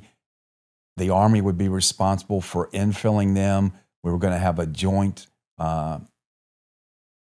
operations center that was a classified top secret operations center for some of us from the military and the agency to coordinate and take reports in. And the Army was going to run the infills for the agency and resupply. So you get into Uzbekistan, and now you're like part of the planning cell, and you go back to all the stuff that you've done in your career to train, and now it's like the Super Bowl, man, and you're not going to get a chance to play. How did that go with you? It was, 'cause by this time now, because of my experience, I was working in group headquarters, doing overseeing compartmentalized activities and all the classified stuff. And at ASOT, one of the things you're trained to do in the final exercise is to be on a pilot team. One of those teams, like the final exercise in ASOT, is there's a fictitious country out there that the U.S. used to help and work with rebels, but then we abandoned them. And now, after all these years, we're going to come back in and try to reconvince them to work with us against the powers that be. It's funny that we have to design a course for that, because we do that a little too often. Maybe if we did it better, we wouldn't need a course. So yeah, I thought I was really well qualified to do that. And I'd lived with Arabs, as you did, in Kuwait, and worked with Arabs and Yemen. I thought I can do this. And the agency, the way it would work is you would send an agency team in, like Team Alpha, Jawbreaker Team Alpha was the first Jawbreaker team to go in. The agency sent another team first that went in initially and met with some warlords to create the whole way of how we're going to go forward together. Then the first operational was Jawbreaker Team Alpha with Mike Spann on it. And they go in. And then after they'd been in a while, they called for the Special Forces ODA to come in on top of them. So the agency goes in, makes the initial contacts, makes the deal with the warlord, kind of assesses them, and then they sent in, and it turned out to be 595 in the movie 13 Strong. You know, they were known as the horse soldiers. And then their main job was to call air and provide medical, with the 18 Deltas on there, provide medical coverage. So the SF team brought, some guns to bear, but we were going to use the warlords and their people mostly for that. But then that main thing was the air power to come in. So team after team agency teams started going in and splitting off, and then ODA started going in. Yeah, I felt left out because I'm back there coordinating it. The famous picture of Jawbreaker Team Alpha in front of a helicopter, I took that picture. One guy asked, "Do you want to be in a picture?" And I was like, "No, I'm not going in." And so I started getting bitter and unhappy because I was like, I feel, and the agency started running out of people. And I'm capable of running one of these teams so I decided I'm done here. I've set everything up. I've got everything running. If I'm not going to go in, I just can't stand here and watch people do it. Send me home. Is what I told my boss. But then Colonel Mulholland asked me and a few other people to accompany him. ODA 555 Triple Nickel had just taken Bagram Airfield. And we were going to go forward to Bagram Airfield and, make that our base of operations in Afghanistan. So he asked me if I would go with him and some other people there. I don't know what I was going to do. I don't know if he knew what I was going to do, but he just liked my age, seniority, experience, whatever. He liked having me around. So I was happy to go with him. So what'd you guys do after you got to Bagram? Got to Bagram right before Thanksgiving, spent Thanksgiving there. The things in Tora Bora were starting to spin up, and the agency, there was an ODA 572 that had been designated as the things were starting before we deployed over to Uzbekistan, that had been designated to be chopped to operational control of the agency legally to do some cave to cave, cave hunting stuff. Mm-hmm. Well, that didn't bear out in the final war plan, so that ODA was not attached. As the Jawbreaker team that was, it's Juliet, that was going to go to Jalalabad, knew that they needed to beef up because the reports from back in the 80s were Tora Bora's this giant cave network. It's impregnable. Everybody thought this was going to be Al-Qaeda's last stand. They're up there. They're going to fight to the death. It's going to be really costly in lives to try to get up those mountains and into those caves.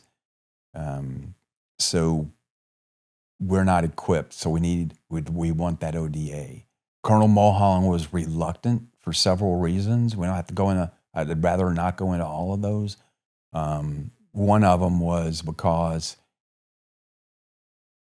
I think he questioned some of the decisions of that led to Mike Spann getting killed.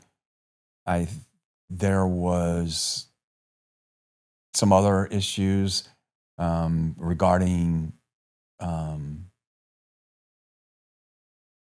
just not, well, do we really trust the agency to decide when to use SF guys? And one of the guys from that agency team happened to have been a guy that had been in that unit in Northern Virginia under Mulholland, but now he was detailed to the agency. He told Mulholland, well, you seem to trust Gary here a lot. What if we took Gary? Would you give us that ODA? And to my surprise, Colonel Mulholland said, yeah. So the legal process for that ODA to be go to the agency was done. It wasn't for me. It was technically, to be honest, it was illegal for me to do that, because it was still a covert activity and I was still falling under DOD guidelines. So I got joined up with that team to go up to first Jalalabad and then up to Tora Bora. So General Mulholland used you as like a trust bridge between SF and CIA on a handshake, no paperwork. What does it feel like to be the man everyone relies on, but no one officially accounts for? Yeah. Well, there's good things of that. Yeah.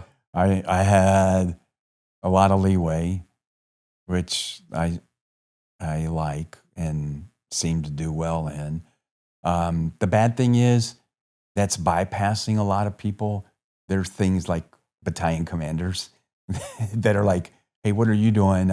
Because on the ground, it says this over here is a JSOA, this area that is I'm in control of all special ops in there, but you're SF and you're going in there and I don't have any oversight or see what you're doing. And now you're over here doing this. And I just told people, and at that point, I was like, this isn't me. I've been asked by your boss to do this, and I'm going to do it. And with the agency, what he told me was, and it's hard to, I don't want to be exactly quote, but he basically said, look, I don't trust that the agency knows what we need on the ground to make us effective. If there's no need for SF to go there, nobody to work with, nobody to train, nobody to link up with, then I don't want to send them. That's weird, man. Somebody would think that they can't trust the CIA, man. That's super weird. but he said, so I want you to make that call. And he said, I will not send an ODA in unless you tell me that it's ready. It's ready. I want your opinion. So that's what I was sent there for. So you end up in Tora Bora, off that same handshake deal.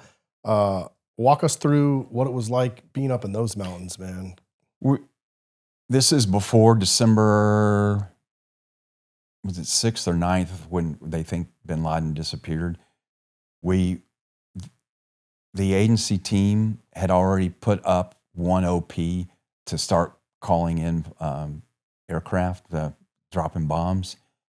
For those of you that don't know what an OP, it's an observation point. Normally it's kind of like a hide site that they use to call for fire or call in troop movements. Normally it's, an elevated position that nobody knows about. In the middle highly of nowhere. Elevated. Yeah. Highly elevated. So so they already had an OP up there, but they'd been up there 6-7 days, used up all the rations and stuff that they'd carried. So they needed relieved. So a team that became later known as Cobra 25B, the people on its OP, we were designated to go replace them.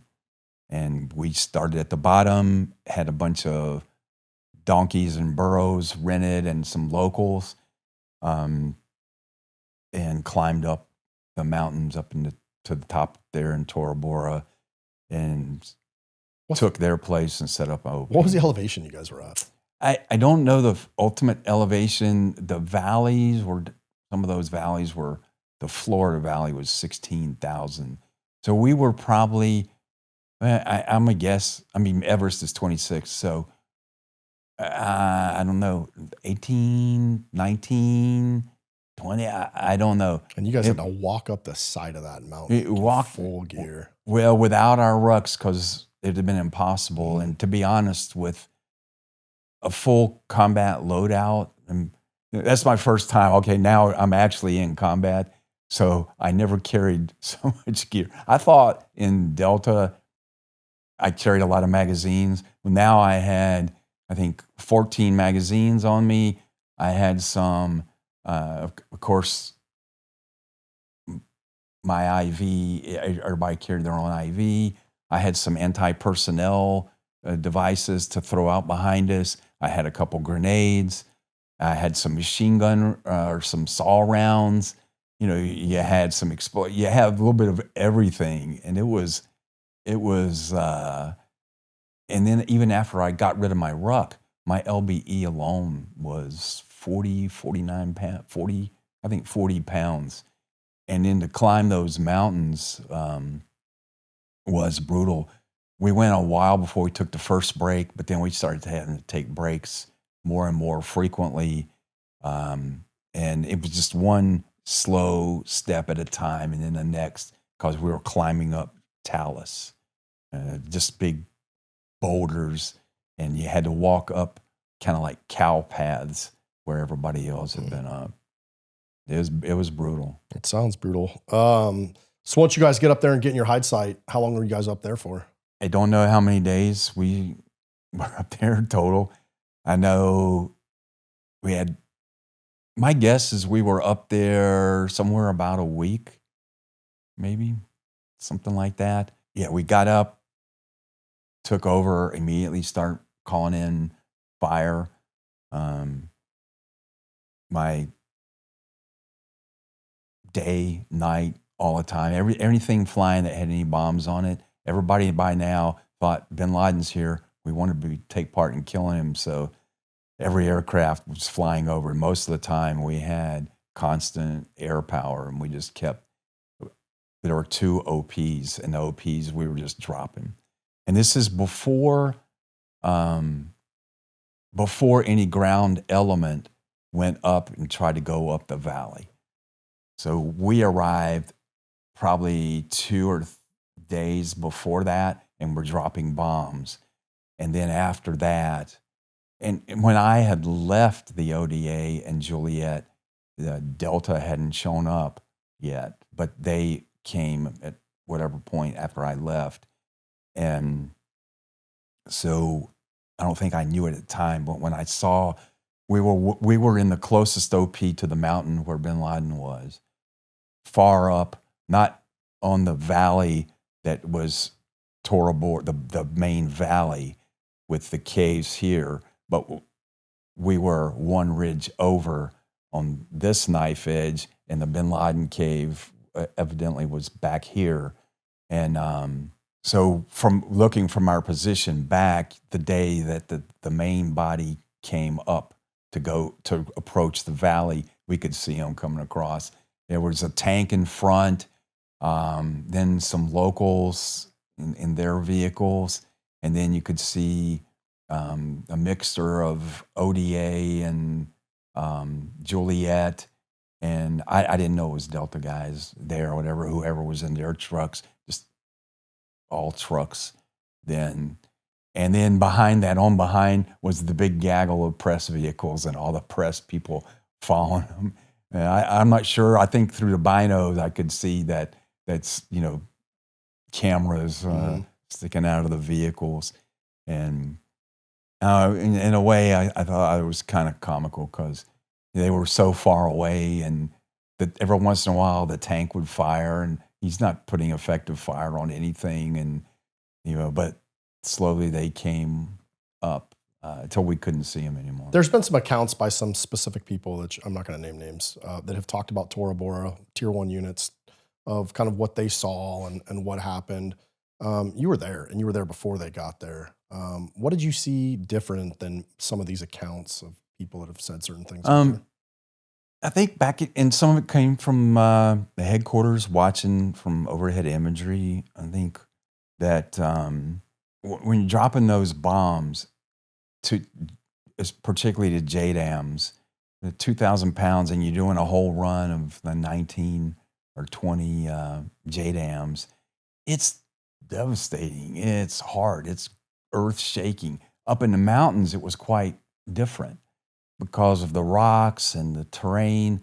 Everything seemed different. And what I observed was that you could drop the bombs and people disappear. You might think they're dead, but then 30 seconds later, they're popping out again. And is that because of like wadis and rock crevices and rock crevices, caves, and just super hard rocks and overhangs?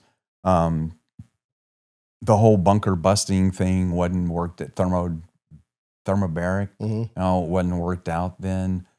And I just, after a while, I just started thinking, these bombs are good at making them hunker down, but we're not like taking out a lot of people. And initial estimates were coming in, towards the end of Tora Bora that, we killed like 1,000 people or hundreds. I think they only found 20, it was either 23 or 26 remains up there. And we dropped bombs for 2 weeks on there, constantly, many bombs. So I don't think that we were taking out people.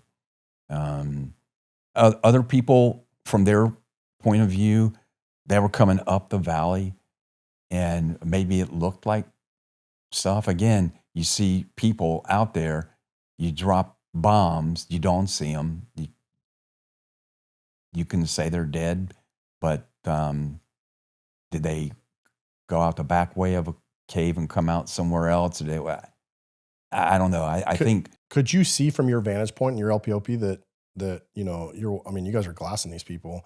Would the bombs drop and then an hour later, or were you seeing? I only saw. I personally, again, we relieved the first guys that might have been there before Al Qaeda got into the hunker mode.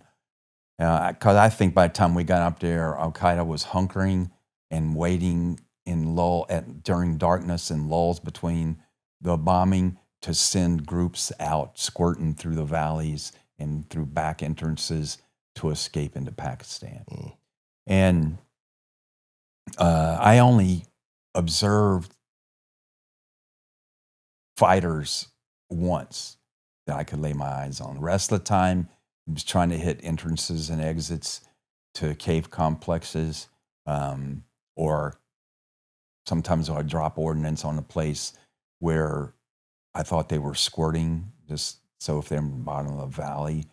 But it was different up there. It's the first time ever I've called for fire a few times. It literally is like this.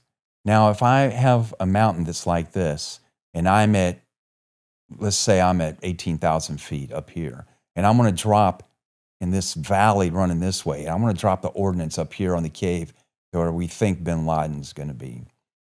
Something I really wasn't prepared for. And that airplane's flying up here at 25, I think the floor for them was 25,000. So they're 25,000 or above feet.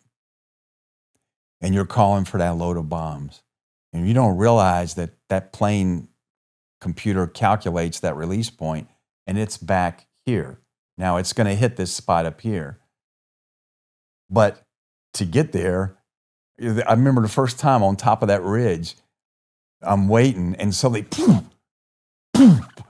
beside me, and it was the bombs being released from up here are flying like this and going right beside you to get to that target. That's how steep and narrow it was. And I was like, whoa, man, if we don't have the right offset on here, that's, it's like, I was like, wow, that's, it was a little bit unsettling. So, that was, it's just a whole different experience. What was it like to be up there in the Tora Bora Mountains and just watch like the U.S. government just drop ordnance and level stuff? Was it like something on a biblical level, or? No, it's not. Later in Anaconda, I went up there and, those mud huts and stuff from that, those were destroyed. But the rocks up there didn't make a difference. They had, what is it called? A Blue 82? That big mother of all bombs. Daisy cutters. Yeah, daisy cutters. They drop. We got all this stuff. You have to be prepared to take shelter. They're going to drop one of those. And I was like, all this fanfare, and we're waiting. Like, okay, I want to see this. And that's the one that C-130 flies over and they kick it out. And it went and it hit in the valley in Tora Bora, and it was like nothing. You know, maybe there was a bunch of stuff coming up, and then I could see over the ridge smoke coming up, but I was like, that didn't seem to do a lot.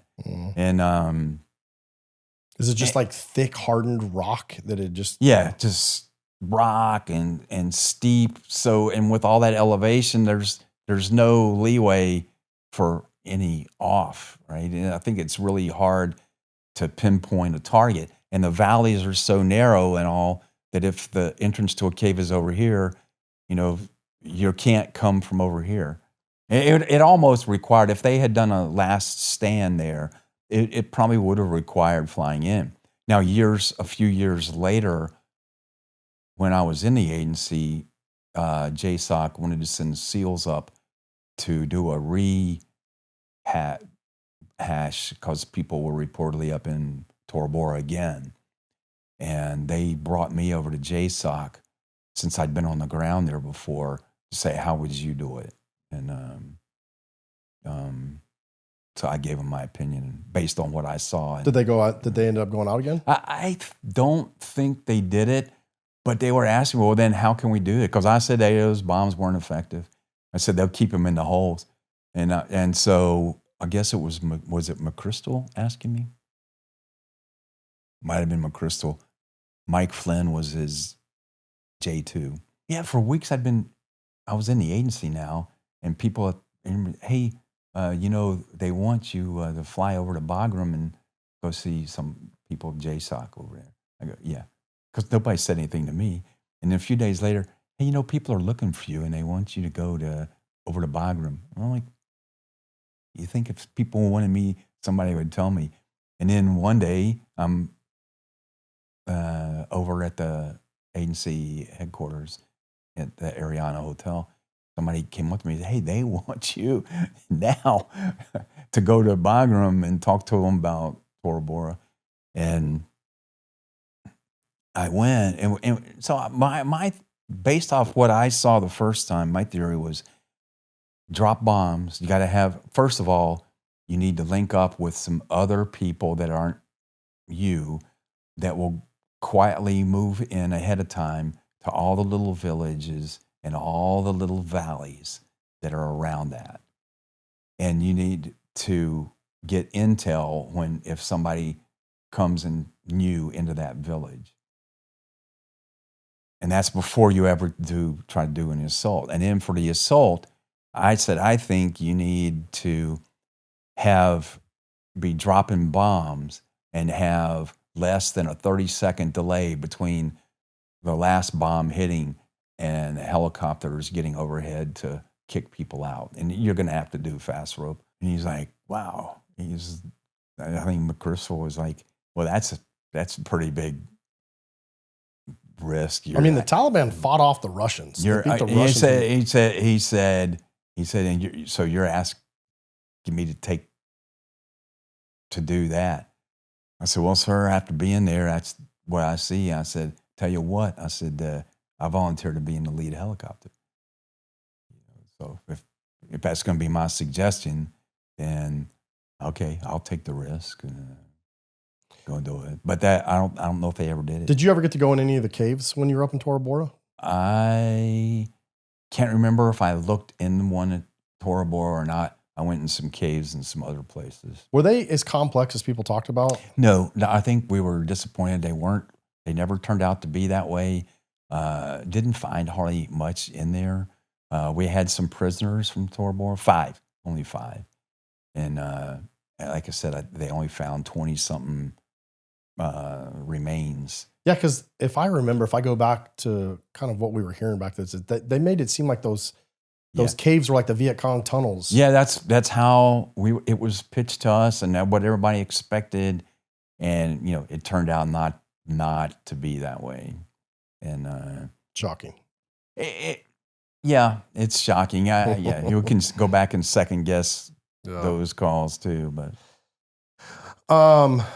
what do you believe actually happened at Tora Bora? I mean, there's been books that have been written. I mean, we had a podcast guest come in here and swear that, bin Laden was killed up there. And, I think nobody really knows. But what do you, as somebody who was there before everybody else with jawbreaker teams and stuff, what do you think happened?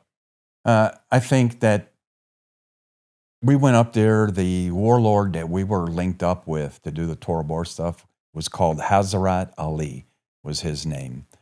But either Hazrat Ali or this guy that was hooked up with the British intel guys that were covering the mountains on the right by Pakistan on the backside of Tora Bora were these two warlords. And I think that they made a deal with Al-Qaeda. Again, this was a covert action thing at this point. What was supposed to be the lead was supposed to be the locals, the Afghans, with U.S. playing a secondary role. With JSOC on the ground, that changed somewhat, but still there was a lot left up to the warlords.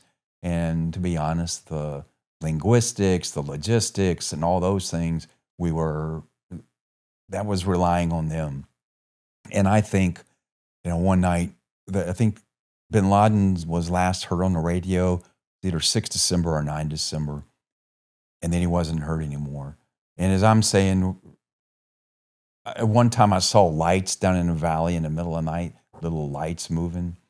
I think that the whole time they were hunkered down, and you can't just keep dropping everything all the time. And now they knew the terrain, and they might have had locals that really knew the terrain helping them, and that they would squirt out in groups. And there's all these parallel valleys and ridges there, and that there were some tunnels that had back, entrances, like the mountain bin Laden was at. I think it had at least 2, if not more, exits from it on different sides of the mountain. There's been a lot of debate on whether or not bin Laden was on dialysis. So some say that was a CIA psyop. Others say that he was on full kidney dialysis and had to have machines and stuff. Can you speak to any of that? I didn't watch the movie Zero Dark 30, and I don't even know if that was covered in the movie. I don't remember where. So we're hearing that, and I believed it. So there were efforts for a while to try to pin down the people that would get the go service and do the dialysis or the machines. But I never heard from the raid or anything about any of that equipment. So I don't know that. Why do you, and I know this is rabbit hole stuff. And I do believe bin Laden escaped from there because I was involved in some operations later, part of the agency, when we were still looking for him and looking for senior Al-Qaeda. And I can tell you that the agency put a full force, tremendous amount of resources for all those years, from the 10 years from 2001 till bin Laden was killed in 2011, into finding him.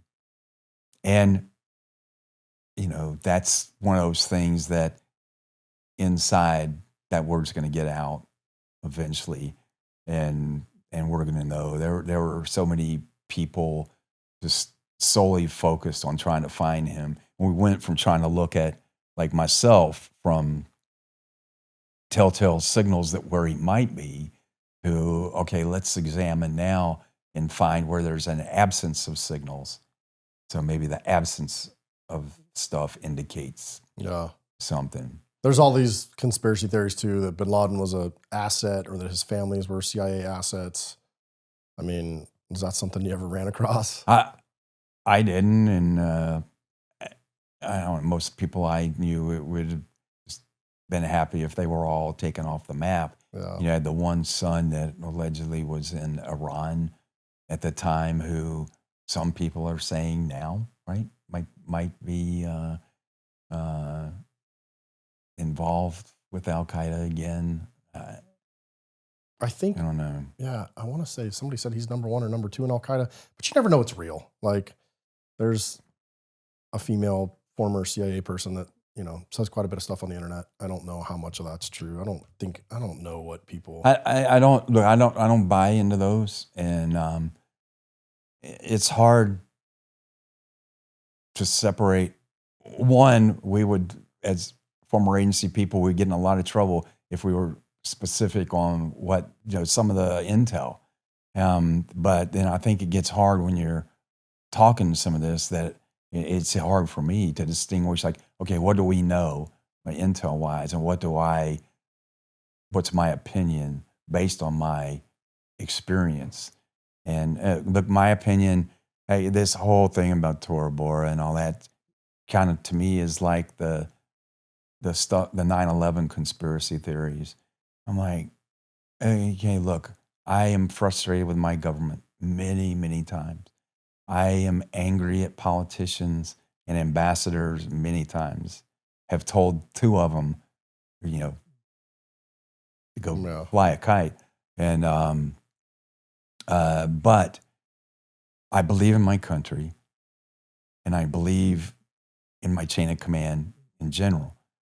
And like 9/11, no, there's no president. It's going to do that to ourselves.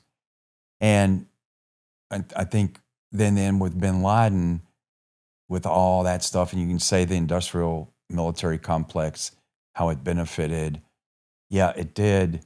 But the industrial military complex is a chameleon, a shapeshifter.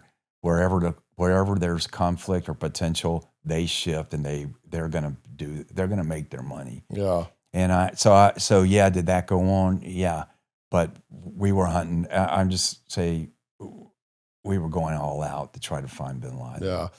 My last, conspiracy question, if you will, is why do you think that they hid the body? Because I think that just fueled the whole, the conspiracy thing. And I've heard the whole, we didn't want to make him a martyr. Well, he was going to be a martyr anyway. I mean, yeah, they probably didn't want to create a site, but they essentially did. I mean, they could go to the house where he was killed. So, the whole hiding the body and, supposedly dumping him at sea, it just seems super odd. To me personally, I can see that, but looking again, we have the benefit of looking back in retrospect. Mm-hmm. So I believe there's 2 reasons. 1, you wouldn't want a site that could be that. 2, as we discussed last night, we've heard reports that what people were told happened to bin Laden and the condition of his body might not match reality. And what do you mean by that?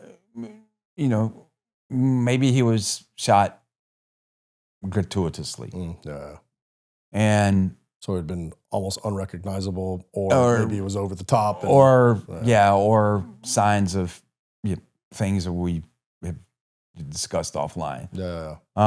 So if there's no body, just like burning what alleged torture tapes that Jose Rodriguez did from the CIA interrogation thing, and there's no body that can't. Even if anybody would say what was done to him was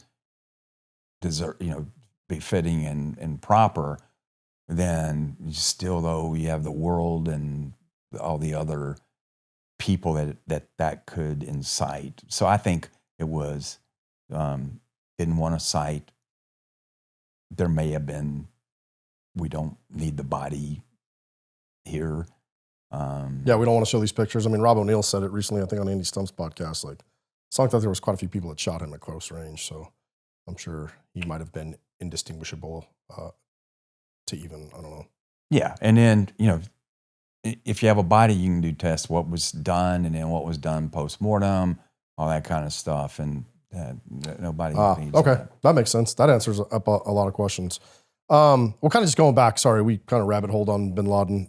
We've talked about him in a couple different podcasts, so it's interesting. And I'm on both sides of the house. I mean, I do agree with you that some of the conspiracy stuff becomes, too much. Like, people believe anything, but I do believe, like, in the last, especially since COVID and some of the things that are now being uncovered, just about the JFK assassination. I'll be honest with you, man, I don't know what's real. I know for sure that, the agency received information from the Philippines that they knew bin Laden was trying to attack planes. I know that there was search warrants that they tried to run on several of the hijackers that were denied. And so again, man, I don't know what happened. I don't think anybody knows, but there's just so many inconsistencies about 9/11 that just don't make sense. I mean, you start looking at the put options that were placed on the airline industry. Somebody knew something was happening. Now, did the U.S. government orchestrate it? Well, and sometimes they miss it. For example, we talked last night. There was a report before Richard Reed that that Al Qaeda was going to try to put a bomb in somebody's shoe, and nobody believed it. And yeah, I wish they would have caught him. I really get tired of taking my shoes off. Yeah, and with like for the Cole, if you watch that, I was in a documentary about the USS Cole last year. It was called USS Cole: Al Qaeda's First Attack Against America.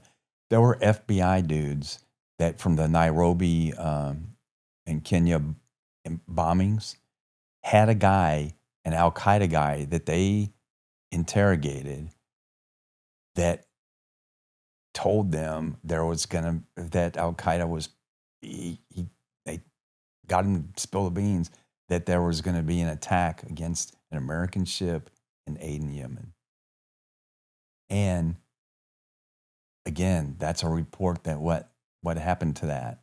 And after there, Probably sounds like a freaking ambassador probably made the report. Well, this is the FBI, and they're in Nairobi or Kenya, but wherever they were, and it still didn't go. And that's a good special, and the FBI guy that talks about that on there, it still gets him to this day because the guy that wrote the report. Yeah, I can the imagine. guy that and they're like, what happened? I mean, we had it, we gave it to him, just like me. I know where my sticking point was, the ambassador, but well, after Tora Bora, instead of going home, they sent you to Coast to open a new base, and one of the men with you was Nate Chapman. Tell us about. It's kind of an interesting story too. I mean, it was kind of the same thing with Mulholland and the agency. You were getting sent to go to Coast. So I'll let you tell the story. Yeah, I got right after, between Christmas and New Year's, we were in a safe house coming down out of Tora Bora in Jalalabad, and a radio message came in, told me to get back to Uzbekistan and report to the colonel. Okay, so I hopped on agency aircraft and got back into Tashkent and got back down to the base. I went in to see the colonel. He was in an office. We talked about some stuff that had happened up in Tora Bora. And then he told me, okay, now you're on another agency team, jawbreaker team called Kilo. So you're going to go to Coast. So I need you to get back into Afghanistan, go to the Ariana Hotel. It's where the agency's setting up. And you're on that team. It's set. So, okay. And so that's what I did, and got there. Spent a couple days in there with the team prepping to go and make the infill into Coast. What were you guys going to be doing? Link up with a warlord, and his name was Pacha Khan, and we were going to go into Coast to take over that territory. Now, Coast was supposedly ripe with, they call them the ash-skinned Arabs, so Al Qaeda guys that had maybe fled out of Like Tora foreign Bora. fighters? Yeah. So we were to go and use the warlord and set up and dominate that area and be ready to conduct combat ops if we developed a target. So this is still special activities. We don't have a fully invested U.S. military presence. I guess still do not. Yep. No. And I'm at the Ariana Hotel. Spent New Year's there. The 2nd of January was the infill. As we're getting ready to go to the bird, a truck pulled up outside the hotel, asked to speak to me. It was a military officer from SF. And he said, hey, I have a message from you from Colonel Mulholland. He said, do not get on that helicopter and make the initial infill. I was unhappy and like, why? You put me on this team, I'm going to go with the team. And no reason why but you cannot go on that helicopter. Now, I'm not legally attached to the agency, so my chain of command is still Army. So yeah, with a few curse words, I didn't get on the helicopter and waited. The team makes that infill. They occupied an abandoned old German, I can't remember now if it was concrete or cinder block school in Coast, and set up there. The next day, there was another warlord who had a lot of power in the Coast area. So the next day, the agency, to kind of get his cooperation and see him, was going to go visit him. So I can't remember now. I don't know if it was 2 trucks or 1 truck, but agency guys get in the truck. And in those days, we all just rode in the back of pickup trucks. Some people wore body armor. It was like kind of like a choice thing. Some agency guys wore body armor. Some of us didn't. And they go to this meeting with a guy named Pacha Khan. When they are coming back from the meeting towards that school, Pacha Khan had his fighters, I call them fighters, just a bunch of local yokels, with AKs lining the road on both sides, just kind of as a show of strength and force. And also, as we found out later, he and Zakim Khan, this other warlord, hated each other and were a feud. So now here comes Zakim Khan into Coast, and he's got U.S. backing and U.S. money. Now, and anyway, as they were coming back along that gauntlet, one of those fighters, instead of his holding his AK up later, drops it down and unloads on the pickup truck. And one ground branch guy officer was hit, being wounded, and Nate Chapman took, I think, 2 rounds in the thigh, and one of the got his femoral artery nicked or hit or cut. And they hit the gas on the truck because it, trying to get off the X. And I think it was like 8 minutes back to the place, and the medic was there, and they couldn't save Nate. Right? He bled out, and all this happened. I'm still sitting in Kabul because I didn't get to go in the night before, and the bird that I'm supposed to go in on now is to go do the medevac and pull him out. I showed up to Coast. That helicopter came back, the medic and the wounded and the body on it. I spent some time, because I haven't been a former medic, and an SF guy, the medic and I, because he was detailed to the agency from 3rd Group Special Forces. We talked about, let him download his experiences. And next day I went down to Coast, went in, I felt bad. I hadn't been there on the ground, and we cleaned up what needed to be cleaned up and did the things that have to be done after somebody's on your team has passed. And then we carried on, right? Moved. I was one of the people that scouted out what now became known later as Chapman Airfield, because we wanted to move from where we were in the middle of town. So went out and scouted out that, and we started the new base there, which became Coast Base at the airfield. Which would later become pretty infamous as well. Yeah.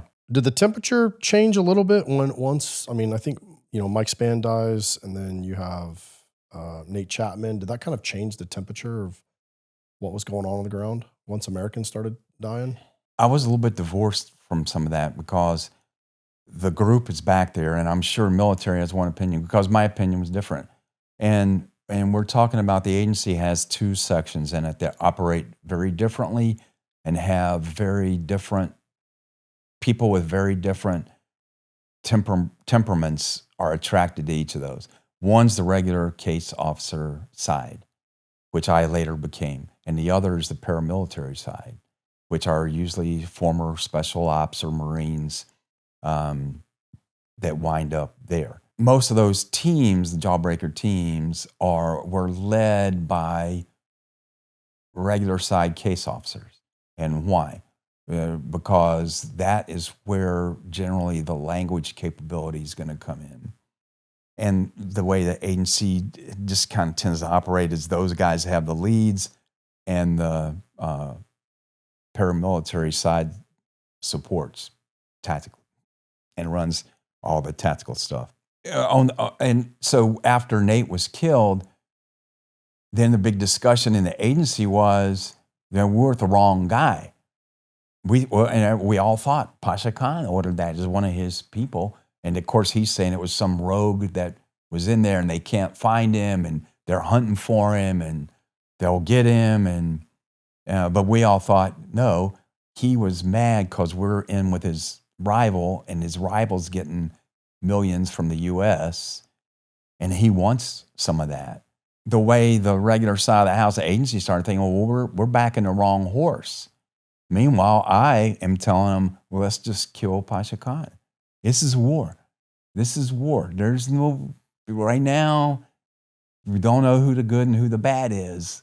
And yeah, I had offered plans to get rid of him. But instead, they brought in a more senior officer who said, no, we're going to now start supporting Pacha Khan. I'm like, we just gave him what, if they killed Nate to get a change, they've succeeded. And so I wasn't happy, but yet kind of on the bigger politics scale thing way, that's how it worked. Now, meantime, we had those two guys that were really more interested in killing each other, the two warlords, than helping us find Al-Qaeda or Taliban. I went to Zakim Khan, the first guy, and I said, hey, you're originally from Urgun.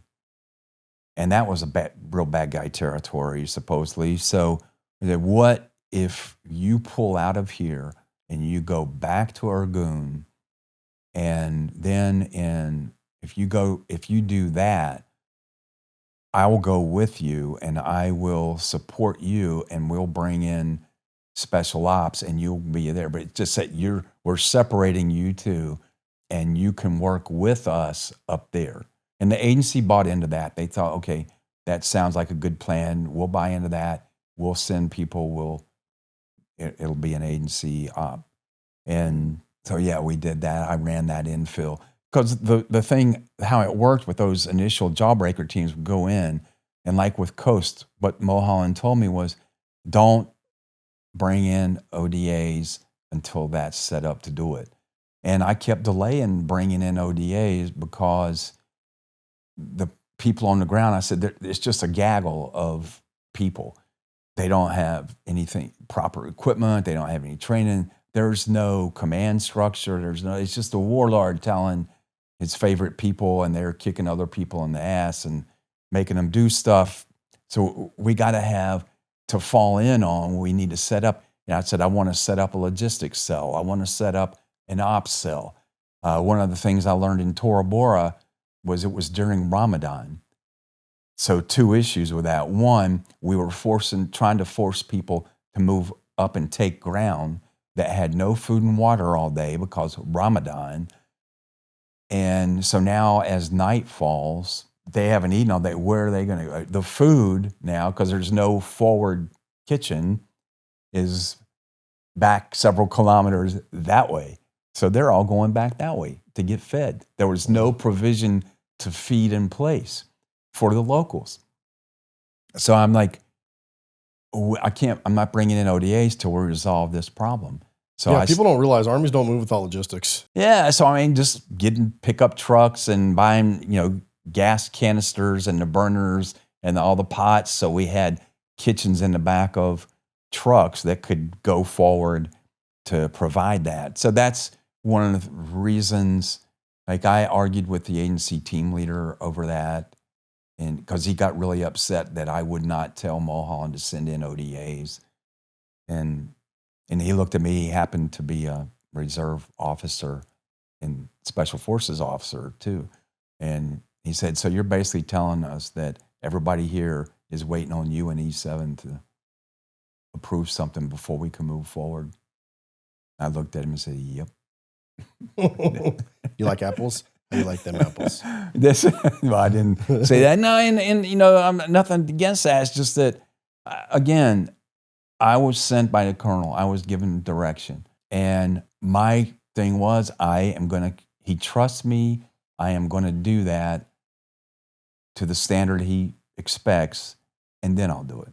I don't care. Did you, were you up there like getting into battles with these going out with these warlords to fight Al-Qaeda? No. And I think a lot of people have a misconception about that. There was very little of that done. Well, that's because we watched 12 Strong with dudes shooting 12 Strong, from horseback, dude. And all they never fired a shot from horseback, and a lot of that's mischaracterized. But hey, it's a good story. It's a great movie. I've been in some documentaries, so those have to be closer to the line. But even those, some of the stuff is kind of off.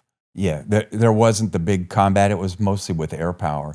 We did a lot when I was in Coast. So I'm waiting to do all that in Coast. And then meanwhile, I make this deal that we're going to go to Irgun. So now I have to plan how to infill in Irgun. Now here's a place, there's been no U.S. people ever. There's no support. There's nothing. It's supposed to be crawling with Arabs. So how am I going to infill? How am I going to bring a helo up into those mountains and get in there?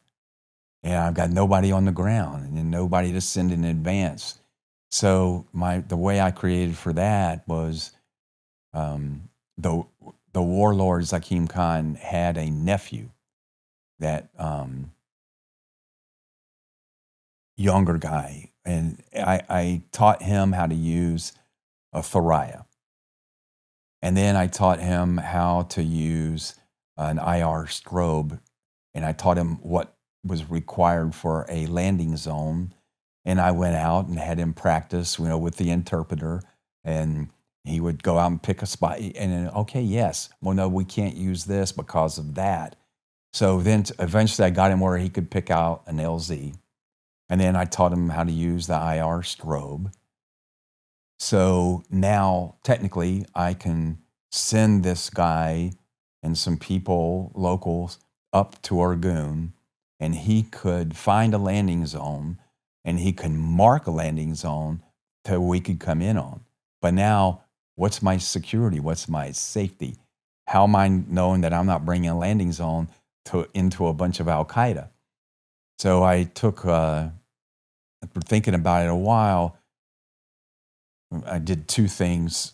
First was, once he got up into Irgun, I told him that when I want him to go out every night at this time and mark that landing zone. And I let him do that several nights, and we're not coming, we're not showing, because now I'm like, yeah. Then I'm hoping that they'll get tired of it and not be, if they brought in Al-Qaeda, it won't be as easy to leave some uncertainty. And then the next thing I did was I went to Hakim Khan and I said, it would be an honor, just a real honor to me, that on the first Americans to go to Irgun, that, your brother and a couple of your relatives could go with me. It would just be an honor. So, Yeah. So that way, so you knew you wouldn't get whacked on the way in? Yeah. No. Put them on the helicopter. Well, maybe knowing Afghans, and if it was, I shouldn't say all Afghan, some of those warlords. I can't, maybe not Zakim Khan, but just the money thing, right? Oh, yeah. It was a big temptation.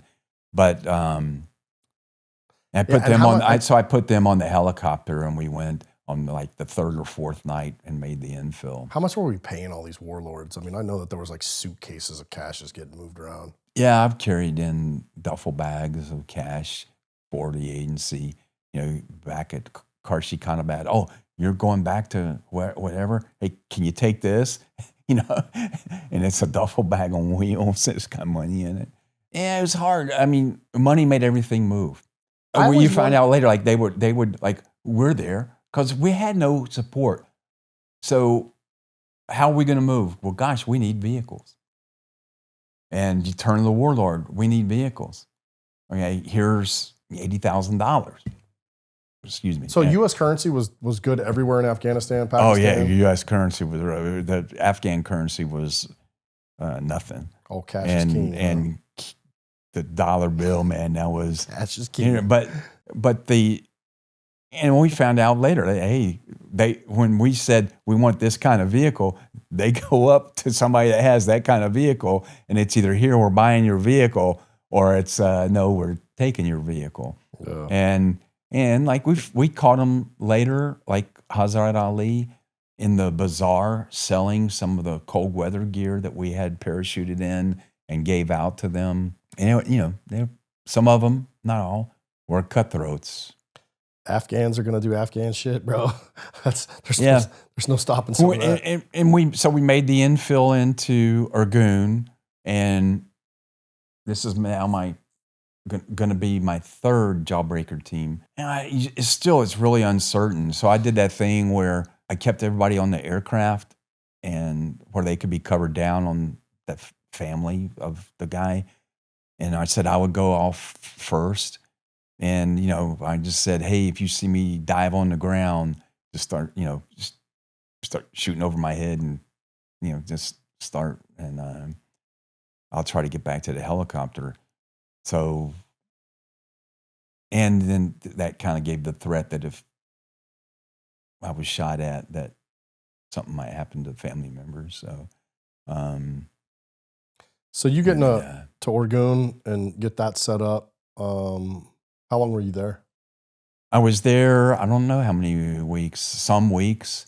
I got my first cowboy movie bath in a long time. There's some pictures of me. I know later, everybody, including Delta guys, and everybody tried to dress the same.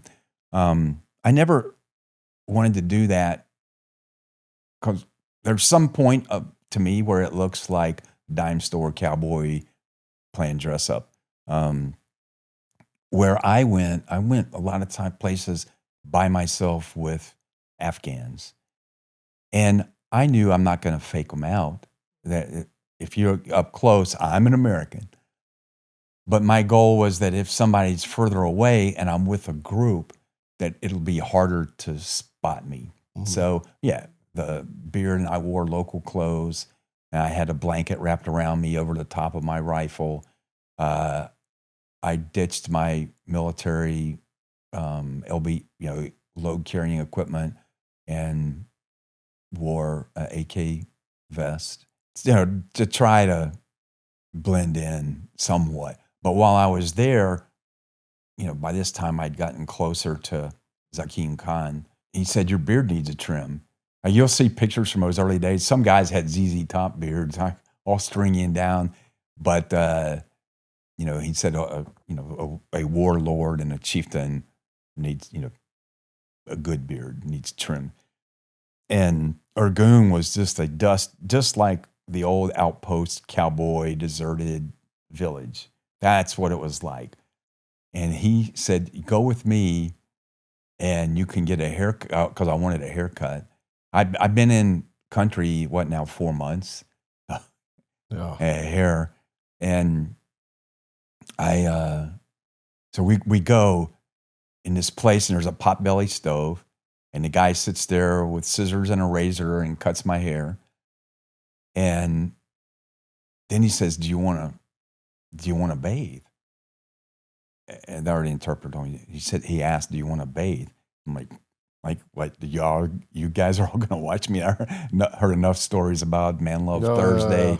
And no, you can. And it was so cool. This is where it's like, the cowboy movies where they're pouring the water in the bath. Trough. Yeah. So what this was, around the two edges of the room were little like booths with curtains in them. And there was a pipe running around the wall. And there was a opening in the pipe or something coming out where water would come out. I can't remember if there was a nozzle on it or not. And then it went around to an empty truck gas tank that was up on top of a ladder.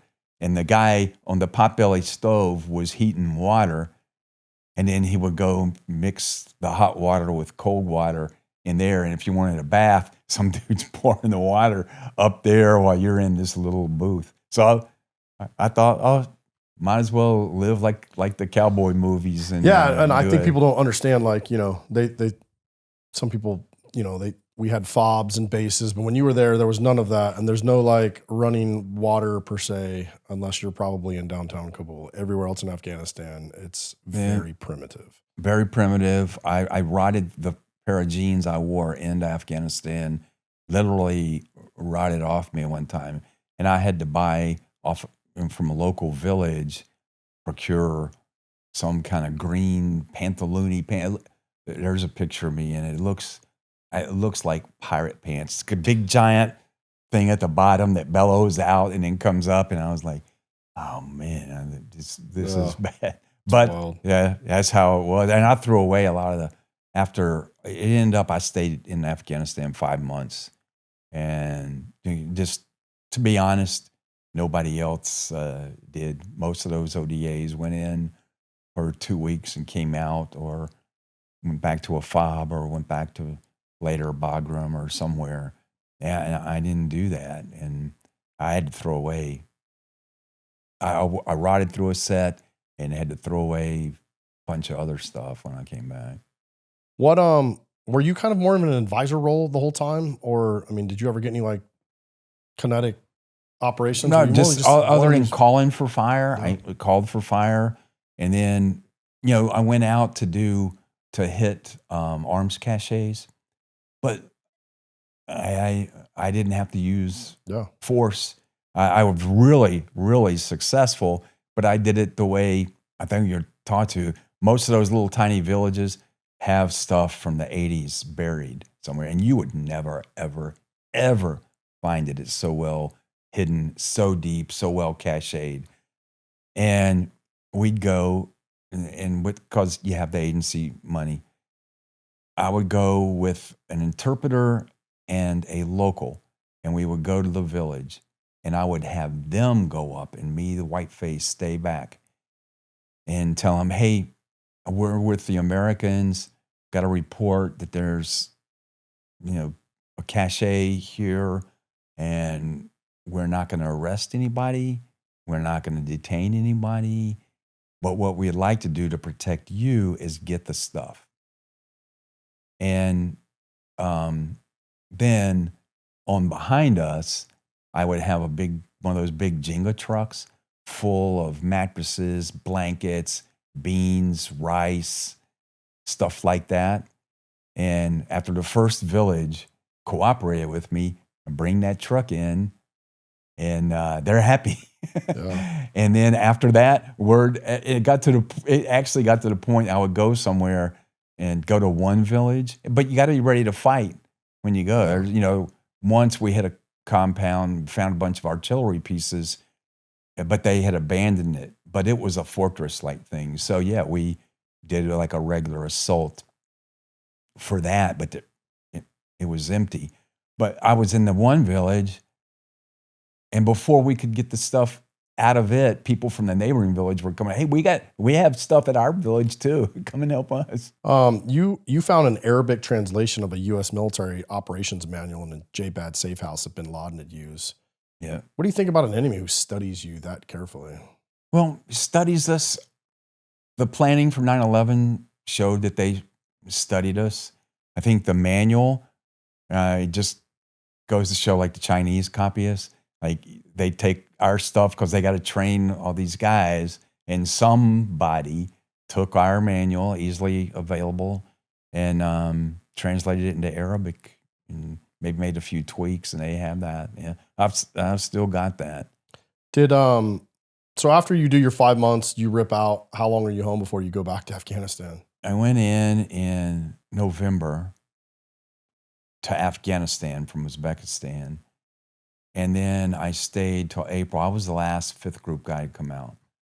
By then, the reserve unit came in and had replaced the rest of 5th group, because I was, again, kind of loaned to the group guys all left, but I was still working with an agency team, a 4th jawbreaker team.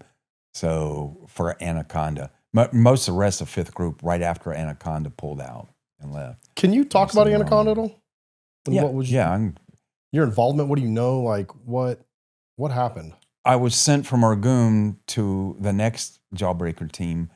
The agency had run out of available paramilitary guys, and they wanted a case officer and some agency guys to sit on, guess who? Pacha Khan, again, after all this time, who has relocated to another place in Afghanistan.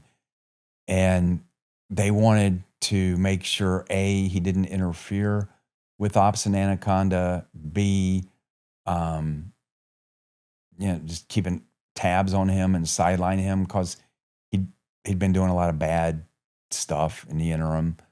And I was sent there to be the head tactical guy on there. And the case officer came. He was a senior guy, and he had some GRS guys with him, not paramilitary, but GRS guys. Now, and they're former SEAL, SF, and but they're in security and protection, not ground branch. Mm-hmm. And so I was the tactical, at least on paper, the tactical leader for that. And there were a few other agency guys with him filling various roles. And so we did that. Had the one point where I told you in the prep for Anaconda, about a meeting we had in the middle of this big place where it turned out they were probably trying to ambush us in the middle of this big valley. But our role for Anaconda was mostly to sideline this guy, to maybe cover one flank of the ground for Anaconda. What were they trying to do at Operation Anaconda? I mean, I know Well, it was supposed to be a big collection of fighters up there, and the SF guys were going to move, and they had the AC-130. We lost again to friendly fire. Some SF guys, a warrant officer. One of the trucks was mistaken by the AC-130.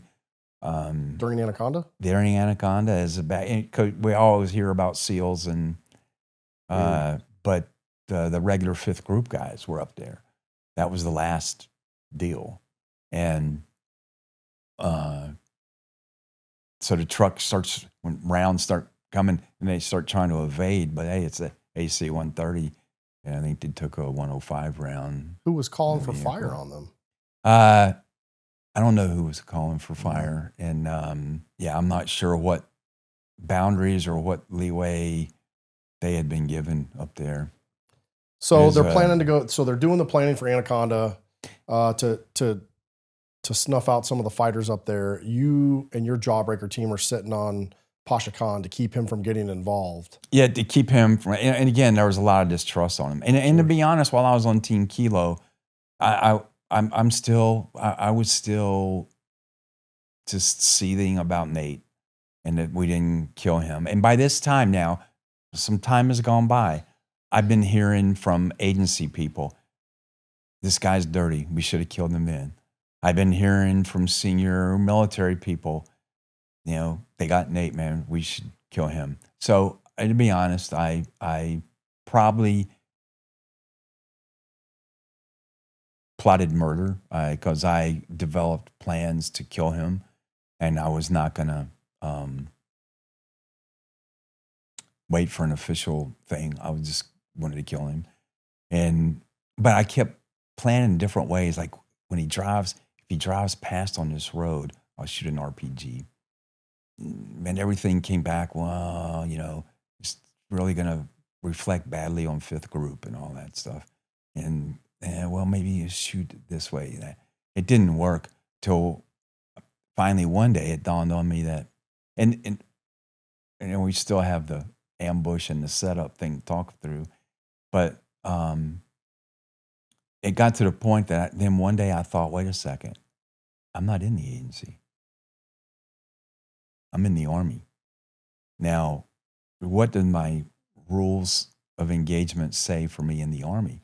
It says that if I feel threatened, I am allowed to employ deadly force. I'm like, oh. So the sneaky way, me trying to kill him, is not going to work. The way I need to kill him is openly and brazenly with provocation.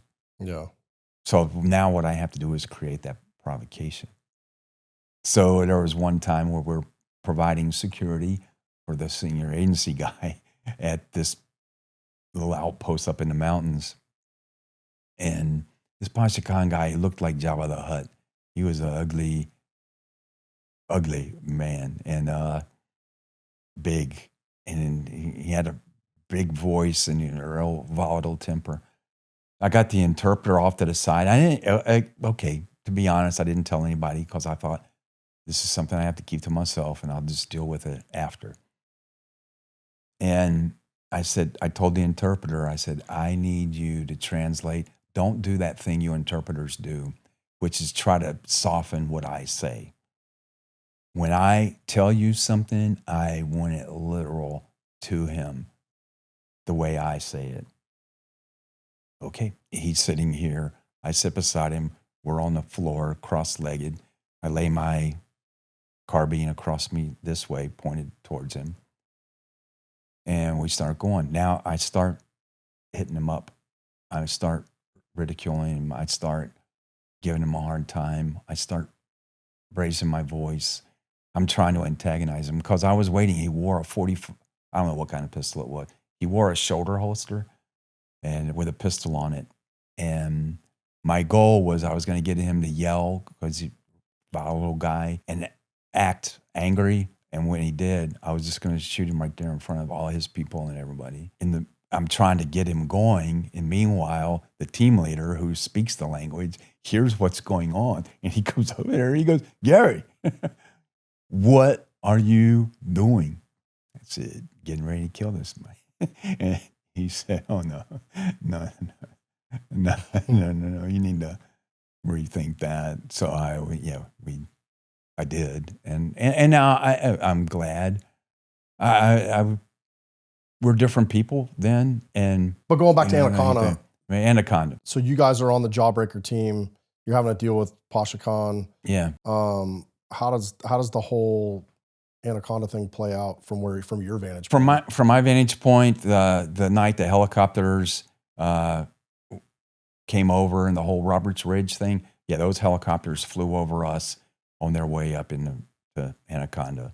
I didn't get up in the combat part of Anaconda. That happened the night before. We came in sweeping the day after. Just picking our way in our borrowed pickup trucks up the mountain and got up there and we went through all the bombed up stuff. And for us, that was it. There was no more combat, just the aftermath. Did you guys help recover? No. So after that deployment, and you're the last one out, you go back to the States. How long are you home before you're turning and burning? Or I got word when I was in Afghanistan that the agency had asked for me by name to be loaned to them to do some preparatory work before the war with Iraq. that theoretically we weren't at war yet and we were still trying to forge a way, but I'd been told, yeah, don't you worry about it. You're going to war. This is for Iraq. For Iraq. Yeah. So you went home and started prepping. I went home and immediately. Yeah, I'm sure I took a vacation and went and saw my kids who were in Texas at the time, and took some time, and then had training and legal things I needed to do, because this time I wasn't going to be handed to the agency illegally. It was the whole legal process had to take place so that I could be assigned to one of their, in the Middle East, to do preparatory stuff for Iraq. So you went to go do that? In 2002. Yeah, so I came out of Afghanistan April, and I probably went to start doing that other stuff April, May, June, July. I don't know, maybe August. I don't know. Sometime like that. When did you actually? Ooh, maybe earlier, but in 2002. I didn't really have any downtime much. So what did you do to help prepare for Iraq as much as there was the agency was twofold. A, the agency's trying to develop real intel inside Iraq. And B, the agency's needing to help facilitate the war effort. Some of that stuff is locating scuds, looking for, any signs of chem stuff, just weapons of mass destruction. Basic, reporting and locating. There were people like smugglers that used to come out of Iraq, and those were people that they're uneducated local guys. They're not really intel people, but you could train up a guy enough that if and give him a GPS, that if he sees a scud launcher, he can get the location. And then if you can get him back and debrief it, you can pull that GPS up and figure out where that was, stuff like that. The other thing is, and again, these are just low level, I hate to call them nugs, but they were just low level people, is that as things keep getting developed inside Iraq, maybe you have a guy further inside Iraq somewhere that needs a few thorias or something, or some cash. How am I going to get that to him? Well, if you're running a network of smugglers, then you have something that can get across the border. Mm-hmm. So my job, there had been this program ran before, and there were no U.S. people involved. Some people from that country's equivalent of the FBI were doing it, and they were dudes in dish dashes and 38 pistols, and one of the assets had been compromised or set them up, and that team walked into a Iraqi ambush one day in probably 2001, and two of those cops were killed.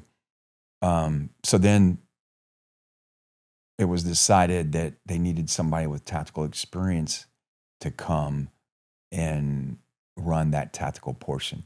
The tactical portion for me involved, and I reported to, again, as I was saying before with Afghanistan, I had another guy who was a regular case officer who managed the program and handled the intel, debrief, brief, all that part. My job was to go to somewhere along a border to meet an asset and get them back to a secret place where they could be debriefed and then tasked, and then get them back into Iraq. So you were doing full-blown intelligence preparation of the battlefield, trying to... Yeah, and we had to evaluate where we were. There was like 10-kilometer zone that no Iraqis were supposed to be in, and no Americans were supposed to be in, and the UN patrolled it. And I laugh about this. My instructions were, don't get anybody killed, don't get caught by the UN, and don't accidentally start the war before the president is ready. Because and we were going, and yet sometimes technically I crossed that line that between the two countries, and had our adventures up there. Was any of the information hiding from the UN? Who do you think that? When would you ever think that you can be hiding from the UN? Yeah. Was any of the information that you were providing both before the war and right after the war kicked off, was that used operationally? I'm not sure if the military got any grid coordinates. There weren't many coming in from Scud launchers, and most of those were mobile, so that they could move after. One of the successes we did, other than we did transport, I used those people to transport stuff that we wanted to get to more sensitive and higher placed assets inside Iraq. But the one thing that was a big success from that is one of these local uneducated smugglers, once the war kicked off, and now there was no need for me to do what I was doing pre-war up on sneaking back and forth across borders, because now the U.S., we've just invaded and we're moving up towards Baghdad. I said, well, I don't need this group of guys now doing this. And another agency team, kind of like the Jawbreaker teams, was now at another location in Iraq. So I took the smugglers and I told them, hey, I want you to go up here and you're going to work with this guy that works with us. And so I sent him up to that team.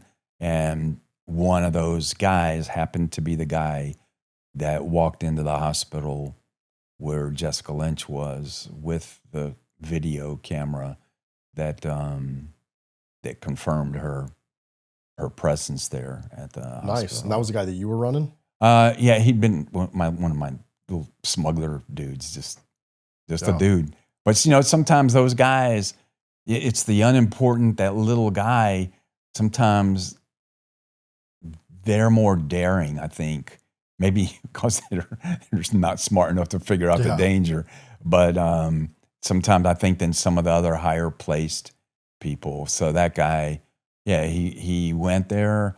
So how did you get involved in that? Did you? I mean, obviously, just that they get captured, I'm sure that becomes a country PR incident, right? So everybody's activated. Were you near that city, or were you already working in and around that city? I'm just curious. No, I at that time stayed in my country and sent this guy further into Iraq. I think I actually probably sent him to Nasiriyah. Mm-hmm. I think that's where they were. And I did make an early trip to Nasiriyah while combat was still going on further from Nasiriyah. Mm-hmm. I hooked up with a special forces team and took some agency people to a big gathering of tribal chiefs up in Nasiriyah. And so that I think that's where I sent that guy.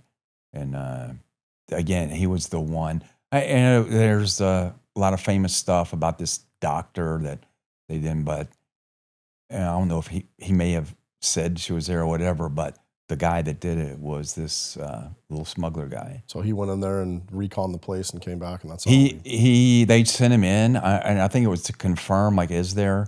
Mm-hmm. So somebody on that team outfitted, just took a bag they procured locally, cut a hole in it, stuck a video camera in there, and fixed a way for him to activate the camera and just send him into the hospital with that camera. That's awesome, dude. It's always cool when we get the win like that. Sometimes people think like, people don't understand. I say it all the time. Intel drives a battlefield, dude. Like, in order for special people to do special things, you need it does. Well, I was going to use those smugglers. Like at one point, and it's kind of odd. There's another almost that the agency came to me and asked me to get a nuclear scientist out of Iraq before the war. This is before the war. And I concocted this long plan that would have involved those smugglers there. In the end, somebody canked it because they it kind of involved me going inside, and there was so I didn't like it because I thought, oh, you want to be first, and so but the plan was solid. I flew to another country in Europe somewhere, and a part of it involved somebody from there, and we prepped everything ready to go. And at the last second, I got a call and said, cancel this mission. Well, before we drive into the next part of your career, because you literally, I think you left the Army on a Friday and started working at the agency on a Monday, pretty much. Yeah, finished after we invaded in 2003. I started going into Iraq and back out, back and forth, and doing some agent stuff there, running in assets, and ran around in Baghdad and some other places. So you were essentially attached to 5th Group, but I mean... Well, this time I'm legally belong with the agency. But most of the time you were at 5th Group, you were sliced out to somebody else. Did you ever do time on an ODA? Team 545, Terry Peters. Oh, that's right. You said that one. Yeah, great team. I really like that. Probably overall of any ODA I served on, that was the best. Yeah. And then after that, I went to Triple Nickel 55, and it was them that came in and did the mining thing in Yemen. And then was it the same guys on the demining mission that went in, or that team? Well, some of it, it's funny because then you go to Afghanistan, and there were still a couple of holdovers from that team that were several holdovers that were on Triple Nickel. Super cool. Afghanistan. But you think it's not fair to a team, because here I am, a team is getting slotted against me. Yeah. So they can't replace me. But yet, because of SOC Scent and other stuff, I'm always gone because I'm off on doing some other thing by myself. It's not really fair to a team. Yeah, I can imagine. Well, let's take a quick break before we dive into CIA. Yep. So now we go on to this next phase of your life. We kind of hinted at it earlier, but I mean, you literally left the Army on like a Friday and started the agency kind of on a Monday. Not really shocking, because you'd been working over there for a couple years. I mean, pretty much as a detailee, and then as an assigned person over there. But what was it like to go over there now that you're actually working over there? And it's kind of a unique story because you didn't get hired as a case officer, which you should have been initially. Yeah. Because of my work in Iraq stuff, where I worked with the regular case officer side of the house, they knew me, and they had made an exception. The boss where I was could make an exception and allowed me to run an agency case and recruit. Just I don't know the legalities of that. So I thought I was going to come in and be able to do that. And then after I went through the HR part, they said, no, you have to come in as an SOO, which is essentially a desk officer. That's the person that sits in the headquarters. And that when people from the field write their operational cables, takes it and represents it before a board and tracks it and says, well, here's where we are with this case. And then eventually headquarters has to say, we like it or don't continue pursuing it. Then, there's other recommendations, and there's a whole process that you have to go through. So that's what that desk officer does. When you get your response from the field, from headquarters, some SOO has done that. And so I came in, and they told me that's what you're going to do. And I was I was angry. Yeah, man, because at this pissed off. point, you've recruited sources, you've run agents, you've done work that most case officers never even get near. You've run equipment. I mean, and you've worked hand in hand with ground branch. And yeah, I guess my question is, like, what did you think the CIA was going to be, and how fast did that picture change? Yeah. Well, and again, I've been on the forward edge of stuff for the agency, so I guess I expected it to be more like that. Mhm. And I knew that going to the side of the house I was going to be different and more office. But you know how different. There's things I'm bad at with my ADHD and personality, routine things, administrative things, bookkeeping type things, not me. And I'm not good at it, and I don't like it. So when I got that job, one, I think I maybe that was when we talked offline, that I'd never learned to type. So the 2 years that I was assigned to the agency and cables, that's me with two forefingers doing like this. I remember in the agency the first time that I thought I was being funny and wanted to play a joke on a girl. And yeah, it bothered me how fast everybody could type and they could talk while they were typing and all that stuff. And I was like, yeah, well, I will show a lesson now. Instead of everybody laugh, because people used to laugh at me. They called me Neanderthal, and said that you're kind of like a Neanderthal, but you also got a little Phil, Dr. Phil in you. So, but I went to her keyboard and popped off the keys and switched them around. And if you did that to me, I'd cease. I could not type.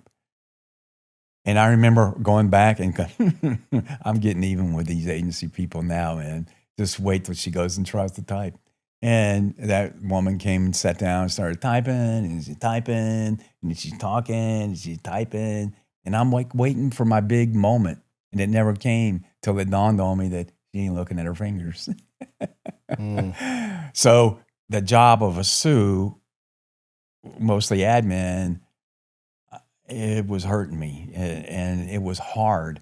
So because I was so slow with manipulating the databases and the systems and the actual typing, it took me a long time to get some of the stuff done. So I would have to stay extra, come in late, come in early, come in on a weekend to try to keep up with. Where did you initially get assigned? So I got assigned to the Near East Division, Iraq Operations Office. How was that being in the agency? I mean, granted, you've worked with them, you've worked around them, but now you're kind of in the brain, the hub of what controls the world, if you will.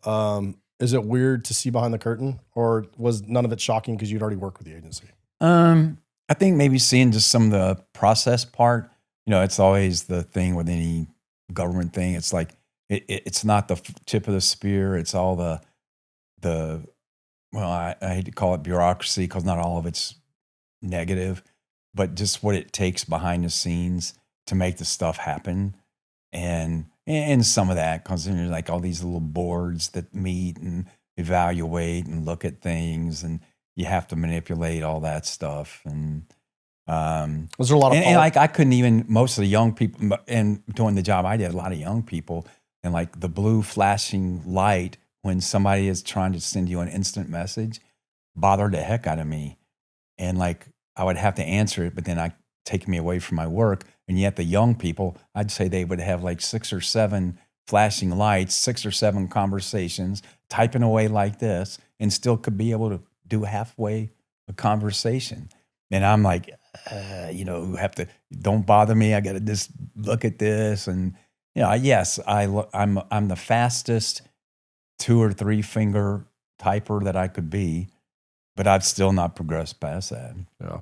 I always laugh when I watch Jason Bourne. I've said this on other podcasts too. You watch Jason Bourne for an hour and he's killing people and sneaking into buildings, whatever. And all I could ever think is like, man, that dude's going to do a lot of typing when he's done working, bro. That's the part that people don't get, is how much type in there is. It's just a lot.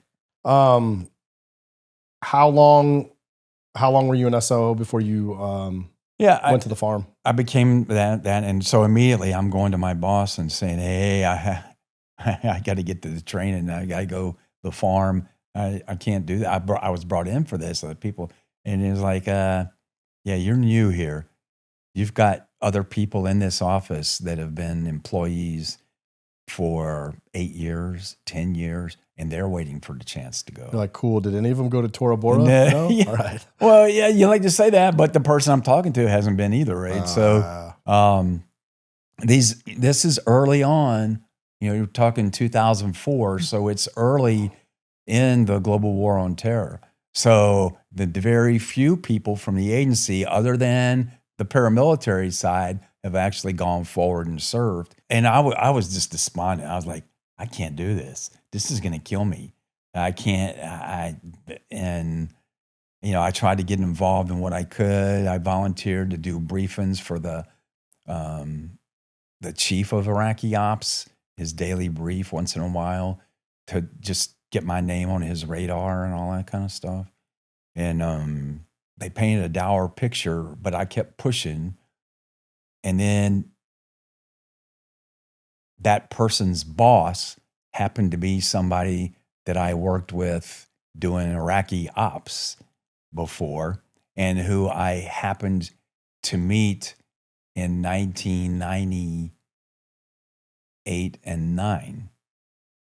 And you have to look at my story to see where I was, because I was at a location in the Middle East, 98, 99.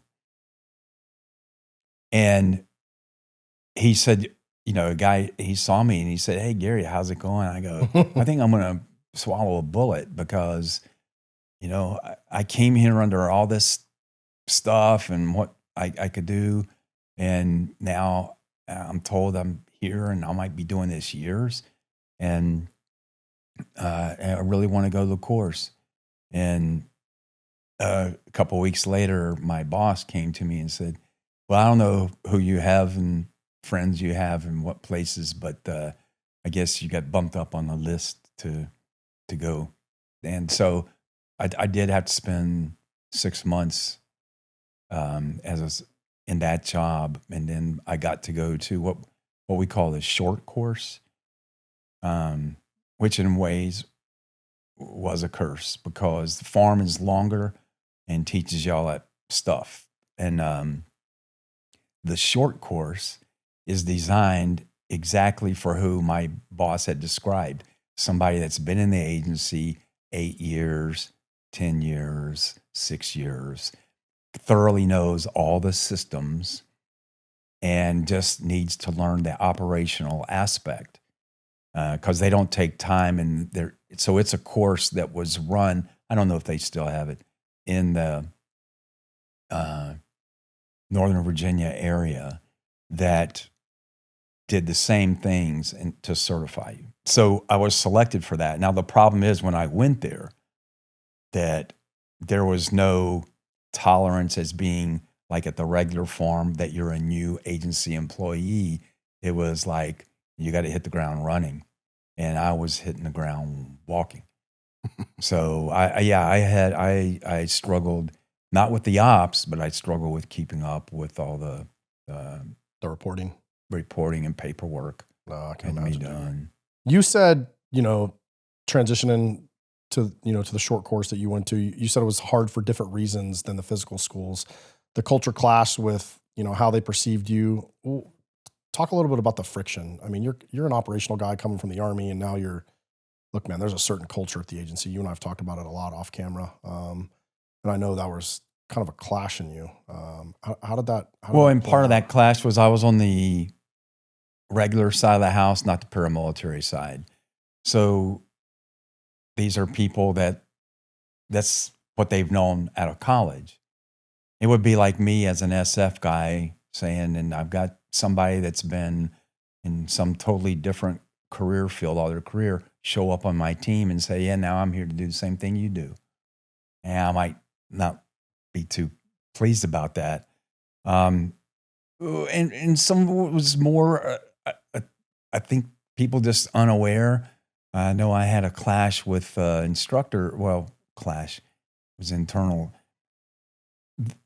The paramilitary side of the house had not let anybody go to the short course for 2 or more years. And the reason they did not was because of the culture clash between those instructors and the paramilitary side. And their guys were getting, like, for little reason at all, failed at the end.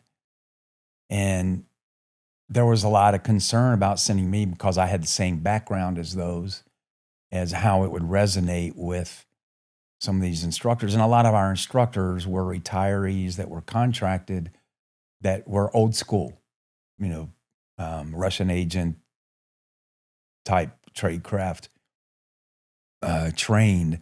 And, they didn't really like someone with they kept wanting to take the military out of me to function. To say, because that's the way we are and how we operate. Another example was when I was learning how to do surveillance detection. You have your vehicle portion and there's a foot portion, and it's early on, and you're in teams of 2-man room.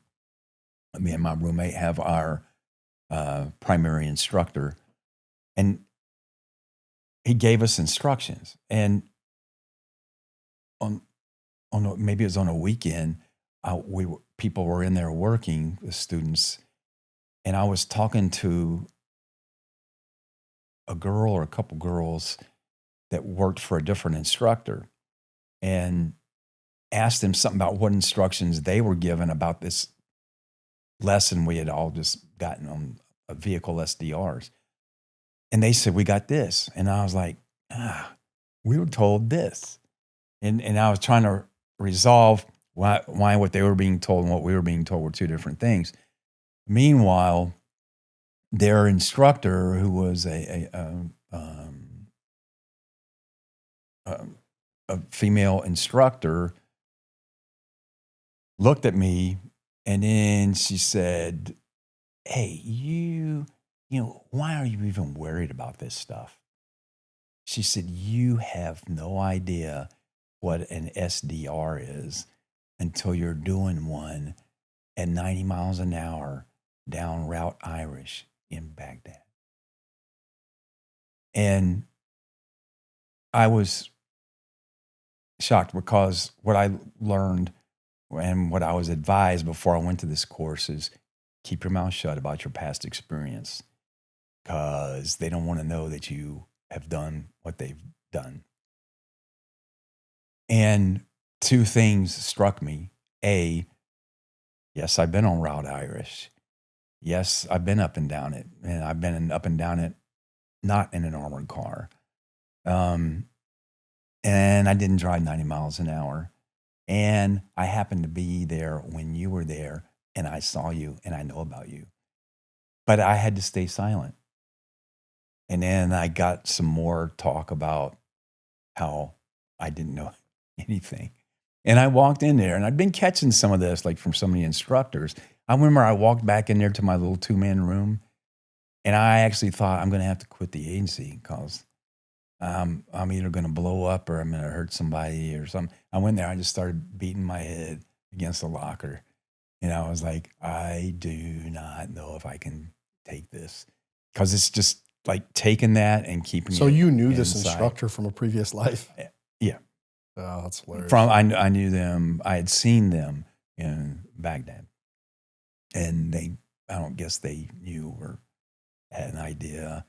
And it was that kind of thing, right? You just you had to swallow it and take it. You know, that's what the old saying in all the military school, cooperate and graduate. And I wanted it. Still, though, in the short course, I went through all that and did well. And then right at the end, I got called in. Well, you know, your reports, your intel reports, not going to cut the grade.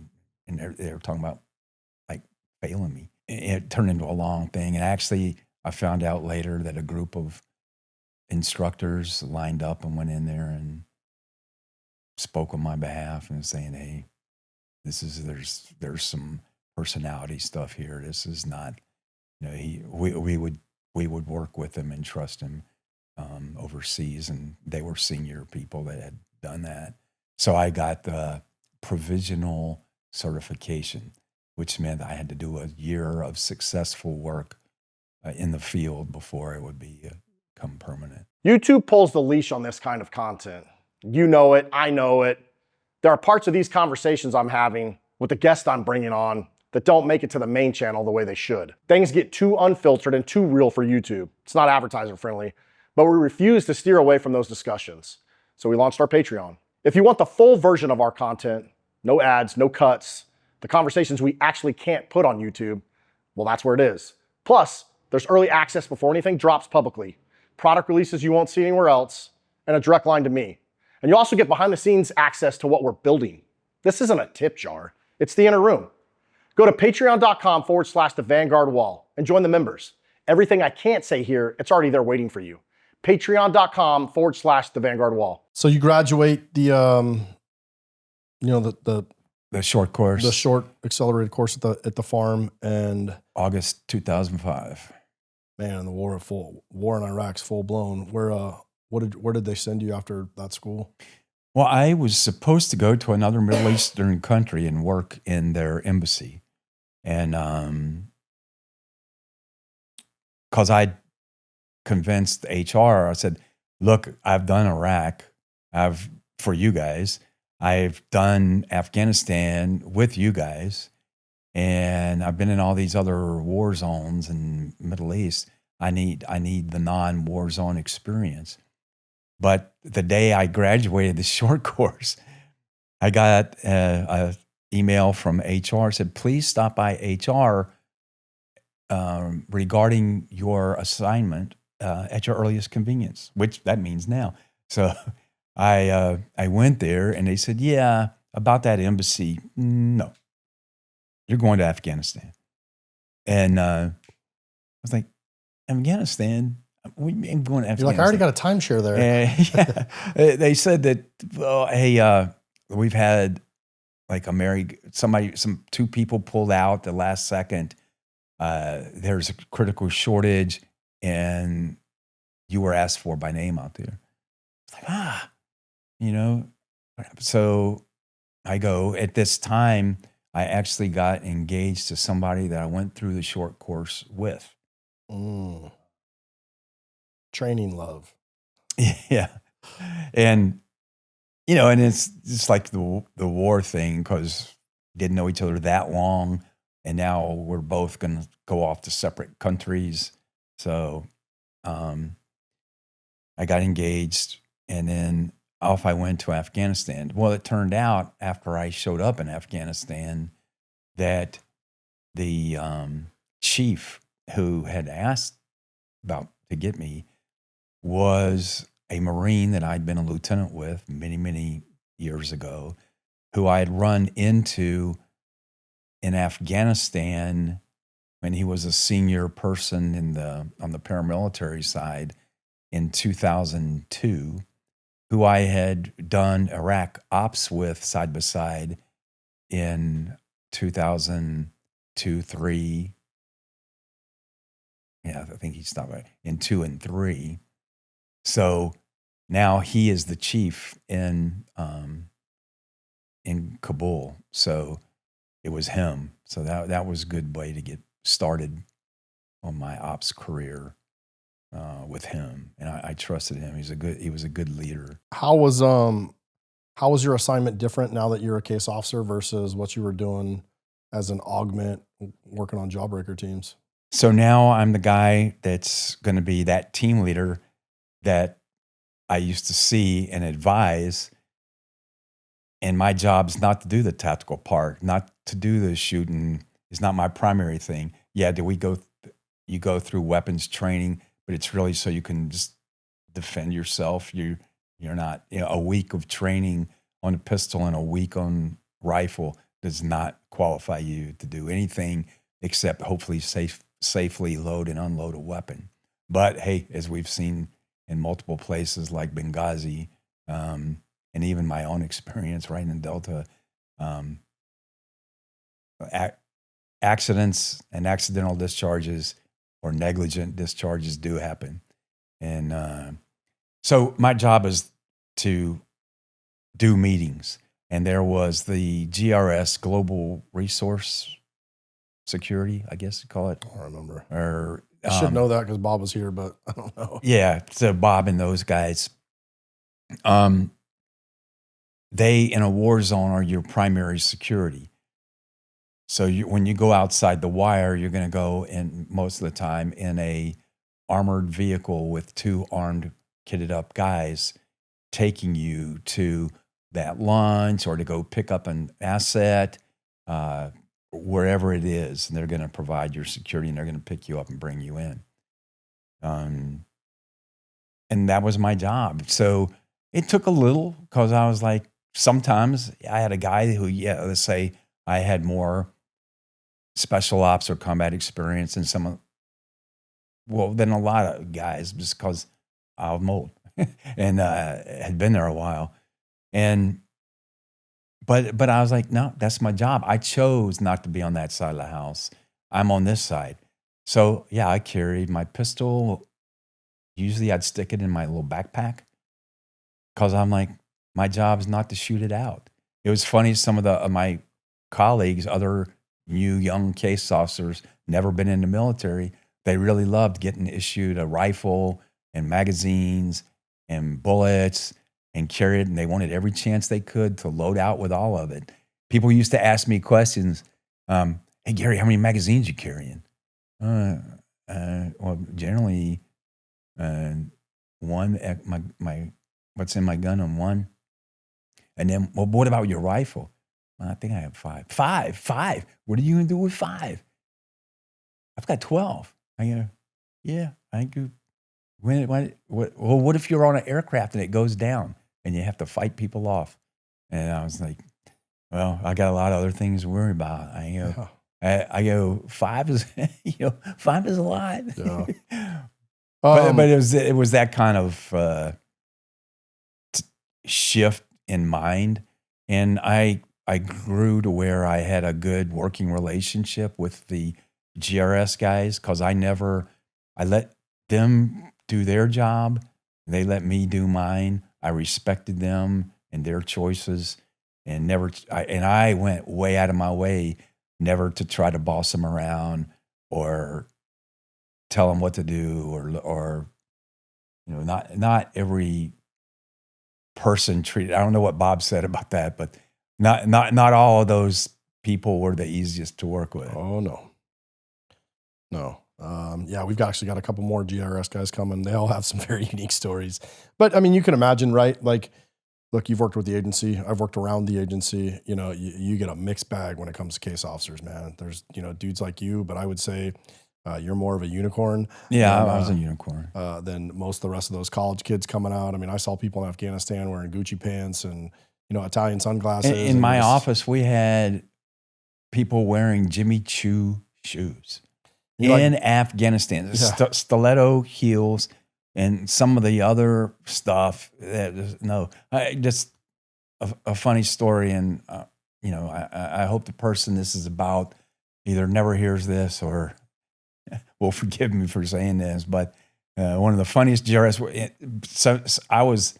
I'm not sure any other case officers were ever allowed in the GRS ready room, but a few times I was, and I remember once they had a whiteboard, and they would update it occasionally, and it said the 10 most stupid things a case officer has done. And there was a list. And I was determined not to make that list. And I'm not going to say I never did anything dumb, but I at least I wanted mine not to get on their list. Yeah. But they told a story of somebody that I worked with. They took this person out. Obviously it was a woman, and they're riding, and they hear something, boom, that thud on the floor of the vehicle. What's that? And the person from the back says, I dropped my pistol. And they're like, what are you doing with your pistol out? Because, at one time we were getting rocketed at the hotel there. One of the case officers beside me, let's get our weapons and get to the perimeter. I go, nope, not me. And they go, why? I go, the last thing all these professionals here, the GRS guys, need is people like us grabbing our weapons and running up behind them. I said, I'm going to go to the place I'm supposed to go, and I'm going to sit there. And I suggest you do the same. But anyway, these guys driving the armored vehicle, they hear that thump. And they, why is your pistol out? Because they're, of course, concerned that behind their back, here's somebody not trained waving around a pistol. I said, well, I had it sitting on the seat. Why is it not in a holster? And then what came back was, I am wearing brown boots and have a brown purse. And they go, and then what they heard back was, the holster and belt are black. Oh, God, dude. It's the best and the brightest, bro. Okay, we laugh. And I hope listeners can get a chuckle out of that, right? But I think about that is, again, we're taking people that have no concept. And then we're putting them in an environment, and be like, put me on the trading floor of the New York Stock Exchange. I might say the stupidest thing in the world, or do it because I have no concept. But for those of us that understand combat and the whole thing of it's lives at stake, I think we're probably a little more unforgiving about stuff like that because, we'll say, hey, that's going to shoot somebody. But just completely different. You were involved in tracking a very senior Al-Qaeda figure in the period before Camp Chapman. When you look back on how that operation developed, what do you see? When I look back about that so this is some years later, and after I did 3 tours in Afghanistan, 3 years there, I went somewhere else. And, what I would say about that is that it takes an army of people spread all over the world. It takes unbelievable amount of resources. And if I looked back and saw the dollar figure between salaries, benefits, moving satellites around, flying predators, paying assets, millions of other costs associated, how many millions of dollars that we would spend. It's a lot. And it took a long time, and this work began way before me with other people that had foresight and worked the system and worked the problem, and gradually developed potential access. And I was lucky enough to step in at a point where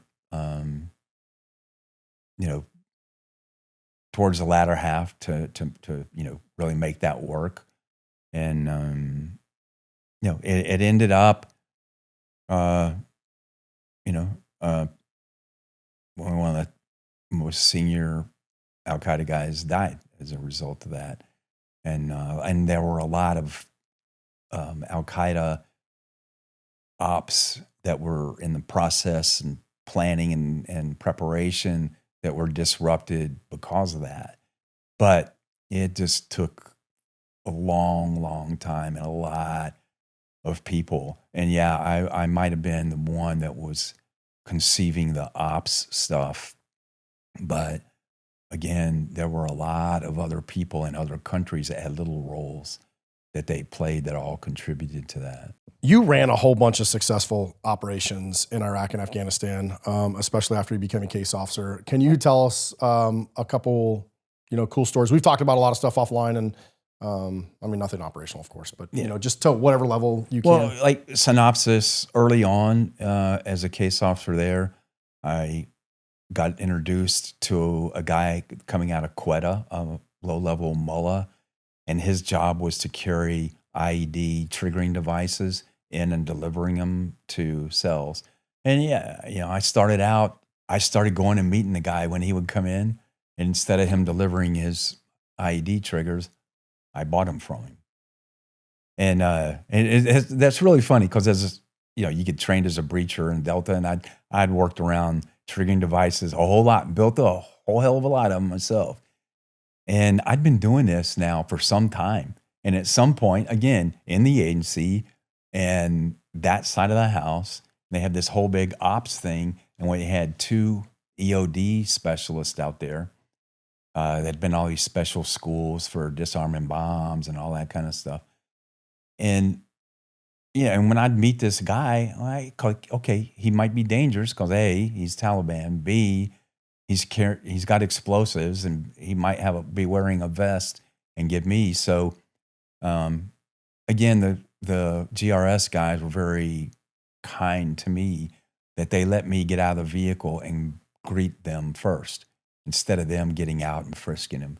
And my thing with these, when I dealt with somebody that might be bad, I always hugged them.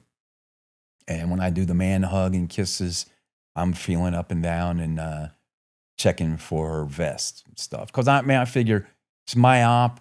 If I'm going to detonate and cook off, kill somebody, it'll be me, not anybody else. Did that build some trust and rapport with you and your GRS guys? I think so. And but there probably might be some that were pissed that thinking, well, who does he think he is doing our job? But I was really serious about, I'm the one doing this op and asking for this. And part of it was I wanted the people I met to see feel that I was fearless and didn't care. And like in that whole tribal culture thing, the more senior you are, the less weapons you will have because other people do that. And you're there to lead and direct. So, I met this guy. And then one time I came back to headquarters and like the senior guy in charge of ops said, hey, how are you treating all this IEDs, this triggering devices and stuff? He goes, why don't you have one of the specialists go out and do it? I go, it's just a triggering device. I can look at a device and see where the caps are. And I said, then I put it in the back of the vehicle and I throw a vest and plate over the top of the cap or caps if there's several devices and go. Because that's the only thing that can blow up. And they go, that's not good enough. You're not qualified to do that. Next time you go out, you have to take an EOD guy. So then I took this guy I knew out the next time I went to get him. And what did he do different? He carried a can that's like this tall, this big around, and had a bunch of little holes to stick caps in. Took the caps and stuck them in there, and we put them in the back of the truck. And I was like, "Oh, okay, yeah, dude. I'm not qualified to do this." But anyway, I used to do that. At one point, you were running your own Taliban cell. Yeah. I worked with, again, the ground branch guys, which a regular case officer is not allowed to work with ground branch. Has to be a ground branch case officer. And, but that wasn't the case for me. So we did an op where we brought 29 suspected Taliban people out of Pakistan came to us, and we took them to a site and I stuck them all in a safe house, and we, processed them, see if anybody had intel value, and some of them I sent back, some of them. So they came to you to what? Because they wanted to repatriate? Well, I had found somebody that had contact with through the Jalaluddin Haqqani network. Had fought with Jalaluddin Haqqani or on his team with him against the Russians, so he had some credibility. For those of you out there who don't know the Haqqanis are a family out of Pakistan. Jalaluddin was the father back in the 80s, and then at the beginning of the war, and then his son Sirajuddin. Yeah, I can't ever say it. Took over after him. Yeah, and they were as crooked as the Taliban, man. And they were connected real closely to Al Qaeda. And they ran. They ran pretty much out in Miram Shah, and had their own tribal region. They were like the mafia / Taliban / whatever for Pakistan. With lots of ties into Afghanistan. Yep. And well, anyways, we got those people, and then from those, I kept some that I decided to use, and we kind of set them up as and some I sent back, including a mullah that was sent back into Pakistan. You put them all on Team America? Well, they claim to be. They were on Team Dollar? Yeah, Team Dollar. And in those days, you also had the threat that if you're working with me, I'll make sure you're not targeted. Oh. And if you're not, then if you get on a list and the U.S. gets lucky, you're gone. And we set up our own Taliban cell in Kabul, and we used it to help take down IED stuff, like IED transport networks, building sites and stuff. And some of that stuff we were able to farm off to other case officers, and they got to do the ops to do that. And during that time, the Taliban wanted to send 2 suicide bombers in. So the mullah, my contact in Pakistan was in charge of getting them in there. So he was going to send them to allegedly this Taliban cell in Kabul, but we ran.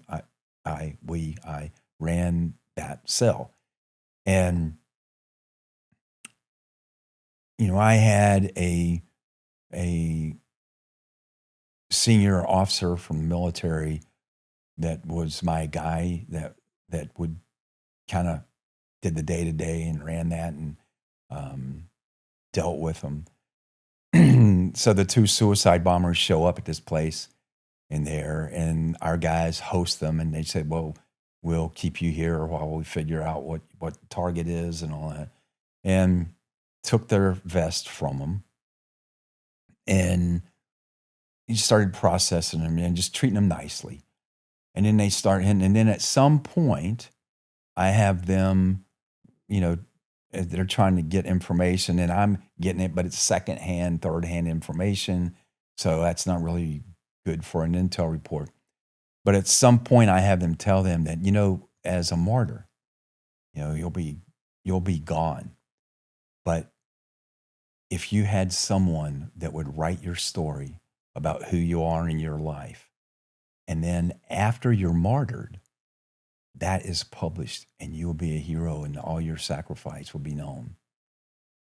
And they're like, well, yeah, that sounds good. And these were poor guys. One of them was probably about 15 and uneducated. The other guy was a little bit older, maybe 20s. It was kind of hard to tell sometimes with them, but just the poorest of the poor, uneducated, downtrodden people, really easily manipulated. Well, then, so I had my guys running my Taliban cell say, we have a Canadian reporter that wants to come out, because they can't say American, because these guys are taught to immediately hate, American. But this is and I thought, well, I can't claim a different country because I don't sound like it. So I told them I'm Canadian. Or they were told I'm Canadian. They said, yeah, we think so. Yeah, we can try that. So I show up and start talking to these guys. It's cold weather. It's a dank mud compound I've got them in, and it was chilly. And I remember I went in to meet him the first time, and the young one was just kind of shivering like that. So I took the blanket that I was wearing around me on the outside, put it around him, warmed him up. And now I just talked to him, started showing him I cared about him, and had them start telling their life story. And I spread that out over 2 or 3 meetings sometime. And I was really nice to them. Now, they didn't know that in case they tried to swarm on me and attack me when I'm in that room with 2 suicide guys, right? That outside the door, I had the GRS guys kitted and standing just outside the door. And if I said a certain code word or they heard something, they're kicking in the door and then come in and kill them. And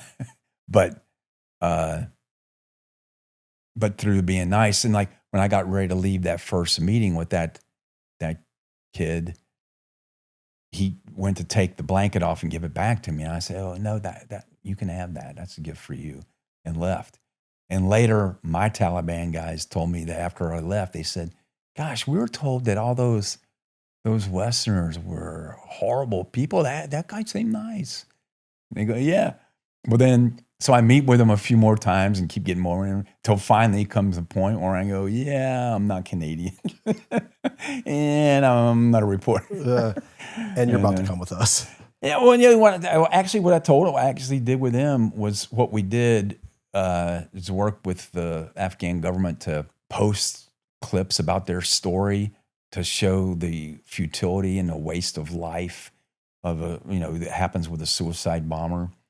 And what was the ultimate goal for them as you were debriefing them to pretend to be a Canadian reporter? Were you trying to figure out where they come from and more in the cell? Or just and I talked about mindset? how they were chosen out of the madrasa and the training they went in through. They were all started as qaris, the guys that just repeat the Quran and try to memorize the Quran and doing this and chanting, and then they get pulled off aside. And usually it's like with I think goes on with indoctrination here.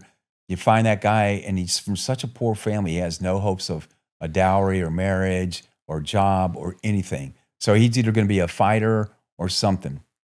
And then you convince him that there's another way where he can get value, that if he becomes a martyr. And not only that, but at the end, they're going to pay, I think they were claiming it was going to be the equivalent of like $5,000 to their family when they're dead. And they're going to be a hero and they're going to be remembered, and you're a hero. I got to be honest, thinking back how I was after my initial Marine Corps training, I'm like, ooh, is it really that different? Is it that different? Like, we used to, all our classes used to end with a story about somebody in Korea or World War II jumping on a grenade to save their buddies. So I part of me could see how they were chosen. The interesting thing I found out through debriefing them is that they were given a period of where they didn't have to follow Islamic rules after they went through the training. Like, well, here's some cash. You're going to go martyr yourselves. So if you want to drink alcohol and get a hooker, that's okay.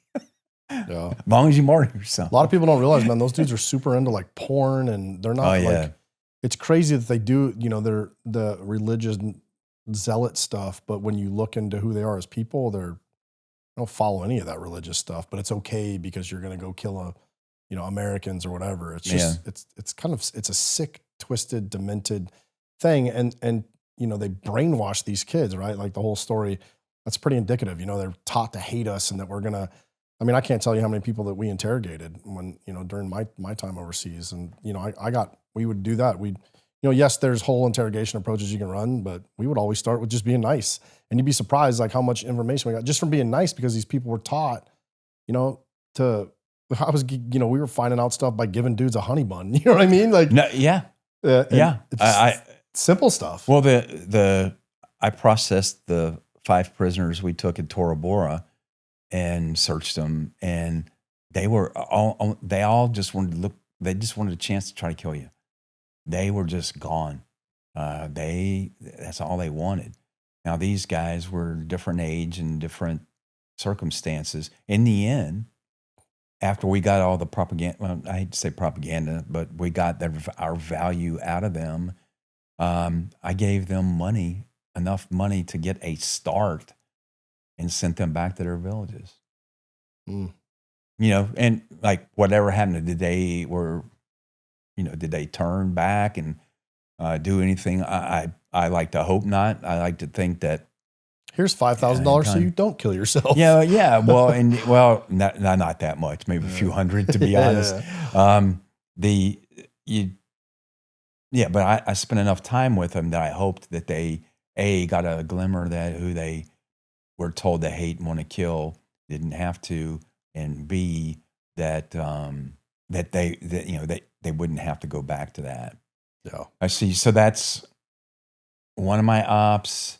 I did a couple traditional recruitments.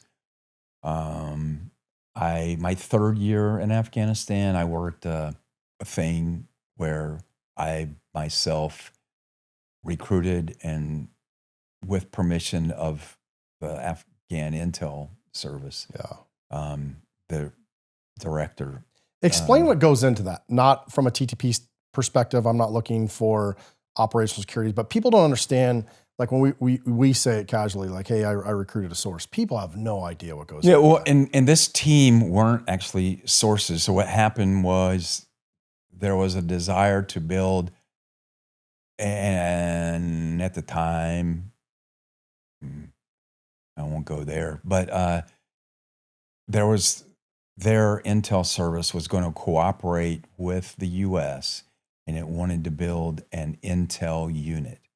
And the NDS? Yeah, NDS. And the NDS, but it was an intel unit that was going to work very, very closely with our paramilitary people. And yeah, I was asked to stay a third year and do that. So was this running like Director Saleh of NDS gave me a list of people that were candidates to do this. And I went through them and interviewed them and started choosing people, rejecting people, and eventually formed this unit. It took months to get the approvals and to get that authorized as the type of activity it was, and money to show up so I could actually start.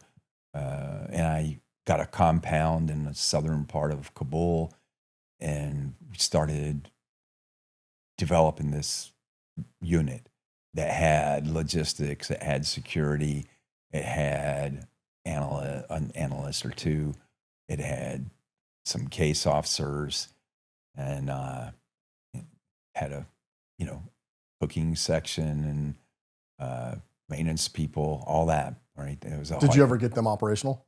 Yeah, I did, and we did good. We helped, we helped provide the FBI with a phone number that led to the recovery of a U.S. citizen alive. And I think that's the only op I know of, because I stood it up and was with it for about a year, and then other people after me took over. The only other interesting op I had, once I almost got blown up by a suicide bomb. I was going to meet just contact to evaluate him and bring him on the streets of Kabul and bring him back into the embassy and interview him. Just a regular dude. This for me was rare because it wasn't a bad guy. A regular dude. And because sometimes I didn't follow all the rules, security rules precisely. So I left the embassy and the security zone, the embassy, and I was standing just outside that at a place called Masood Circle in Kabul. And I'm standing on a corner in Masood Circle waiting for this guy to show up. Okay, me and an interpreter. I'm nervous, right? But I'm scanning far, scanning close, looking around, looking for somebody trying to come up to me and shoot me or stab me or detonate themselves. And it was odd because off to my left, I saw a black car sitting there that just seemed to be, one, it shouldn't have been parked in front of the health center like it was, but it was sitting there. So, but I didn't see anything strange about else going on. So you're busy, right? I gotta look, gotta keep scanning, protect myself. But then it started bothering me, and I looked again, and now I noticed that, it's only 30 yards away, and there's two dudes in it, and the two dudes are looking at me, and I look at them, like, yeah, okay. And then I thought, but you shouldn't be parked there. But then I looked, and here's a cop like 10 yards away. I'm like, well, surely, and I'm busy. I'm trying to meet somebody that I said, well, if the cop must have let him park there, so it's going to be okay. Like, okay, and then but it's just kept niggling at me. Afghan police, bro. Yeah, Afghan police. And then the guy I was waiting for showed up. Like, okay. And the interpreter and I get him, we turn around and we walk back through the security gate and then the concrete barriers on that road, and we enter the embassy through the door. So we had to walk about 150 meters. And after we're coming through the embassy security gate, suddenly the ground shakes. There's a deafening explosion. Like, whoa. And then they put on that alarm. I rushed the guy and the interpreter to my room at the embassy where I lived. We're doing the duck and cover like they asked and sitting there and listening to all this stuff happen. My mind's processing, and I'm like, eh. And then I'm like, at some point, I need to get this Afghan out of here. So I waited a while. Then I took him to a different entrance of the embassy and sent him on his way. And then I heard helicopters come into the embassy compound, and I waited because I knew everybody's busy. Something's just happened, but let's wait. And then after a few hours, I went over to the regional security officers, and I asked one of them, I said, hey, was that a VBIED, vehicle borne improvised explosive device? Yes, it was. Okay. Was it at Massoud Circle? Yes, it was. They hit an army convoy that was coming through, killed 2, wounded a couple others, and killed like 17 Afghans. And they brought the dead and wounded here on the embassy compound because it's the closest secure place.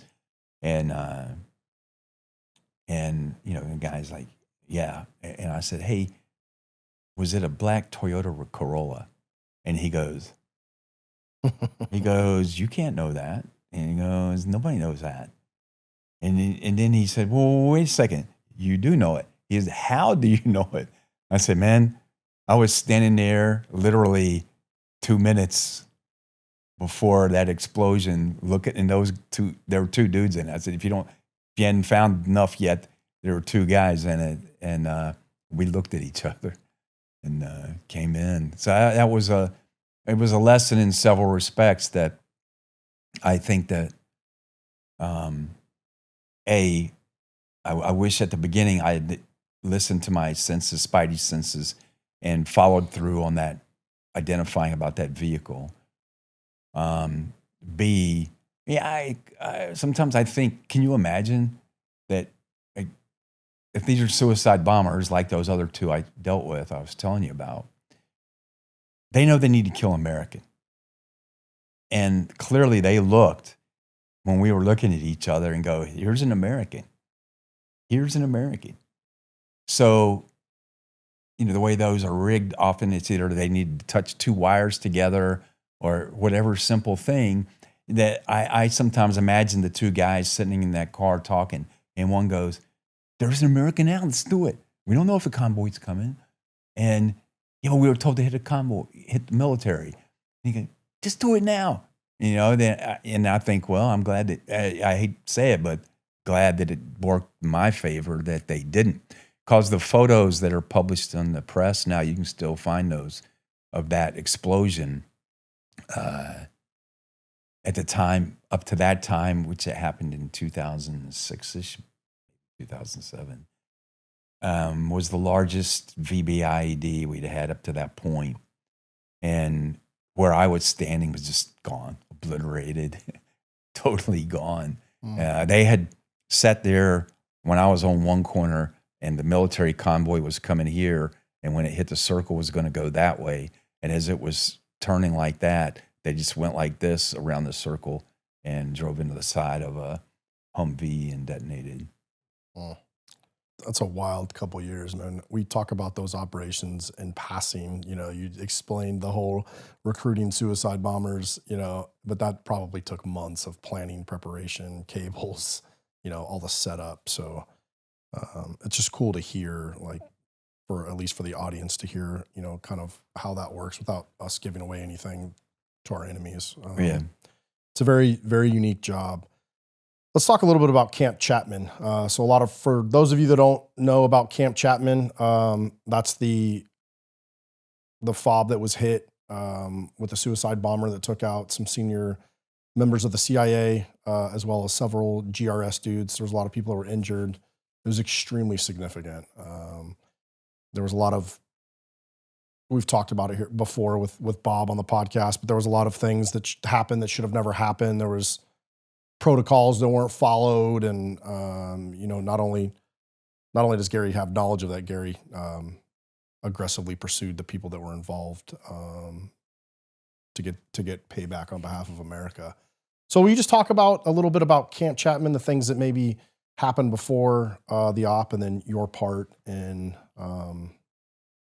America getting retribution to the points that you can talk to? Yeah, sure. Well, walk slowly through this so I make sure I don't get put in jail. So Camp Chapman, that explosion happened December 30th, 2009. And I was, by this time now, no longer, I left Afghanistan December 2008. So I was somewhere else and had been working some senior Al-Qaeda targeting stuff and through all that. So, and yeah, I helped see a successful senior Al-Qaeda operation come to fruition, let's put it that way. And in my experience with that was, but just, we'll come back to that part. But what happens is that after Chapman happened, then there was a military aspect that came up. Like, we think we know where the planning might have emanated from for this operation. And so my role with that was, then there was through electronic means, had a pretty strong guess as to where that was. And so what they were looking for was confirmation that that was a bad guy place, because it was in the middle of a bunch of civilian stuff in Miram Shah. And my role after December 30th was, I spent, it may have been 2 months, February. I'm not sure how long it was, helping try to verify the location for sure.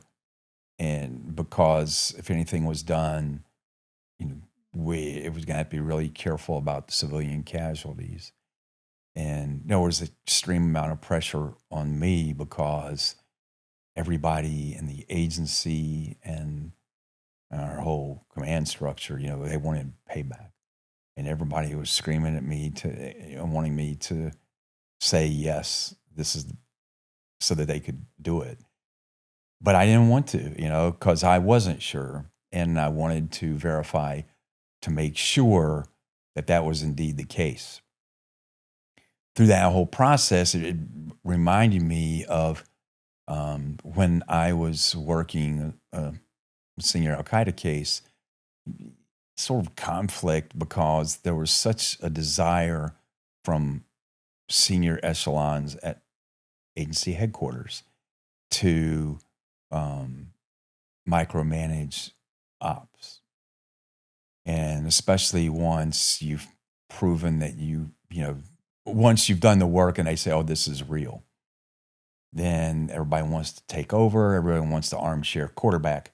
I don't like running ops when a group of senior people read your messages and everything after, come in and have their coffee and sit around the table and start second guessing. Well, I'd have said that message this way. Well, I'd have told him this, but I'd have told him that. And then you get the back end of that, way forward in the field where people are second guessing you.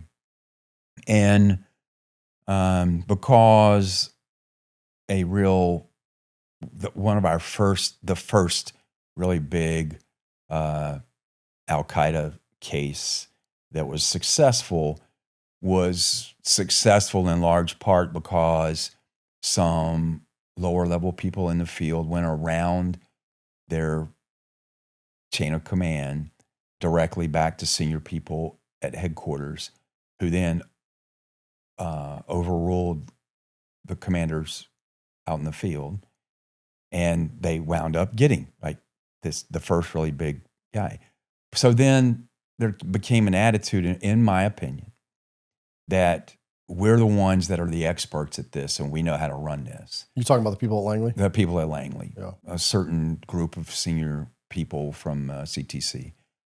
And they, just had this method of when I was running an op at one point after we'd had success, I had somebody who an analyst come out with no field experience, bringing me messages from really high up in the agency and saying, hey, we like you, we want to work with you, and you need to talk to us and do that. And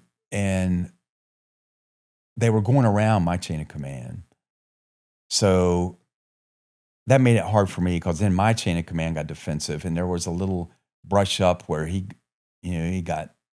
took some heat because somebody at the headquarters didn't like the way he handled something I was doing. So they came. So now, my boss is worried that I'm going to go around him, and I'm trying to please my boss. I'm trying to hold off people in DC, but they're really senior and they're, haranguing me. And, my feeling, what I know of Coast is the same exact people were involved in some of the decisions about the way some things were done and even who was where when that happened. So based on my experience and my ground experience, I kind of feel that attitude and that was one of the things that led to that. And that leads to things where people like Bob, who you should listen to for their area of expertise, are ignored. I go back to this recent documentary I was in, talks about me telling the case officer in charge, we're being set up, we got to get out of here, we're going to get ambushed. And he ultimately listened to me, and we walked out just before Al-Qaeda initiated an ambush on us. They found out through SIGINT that they were surrounding us. That was part of it. Then the other part was that in law enforcement, you guys use that term, the lust for the bust.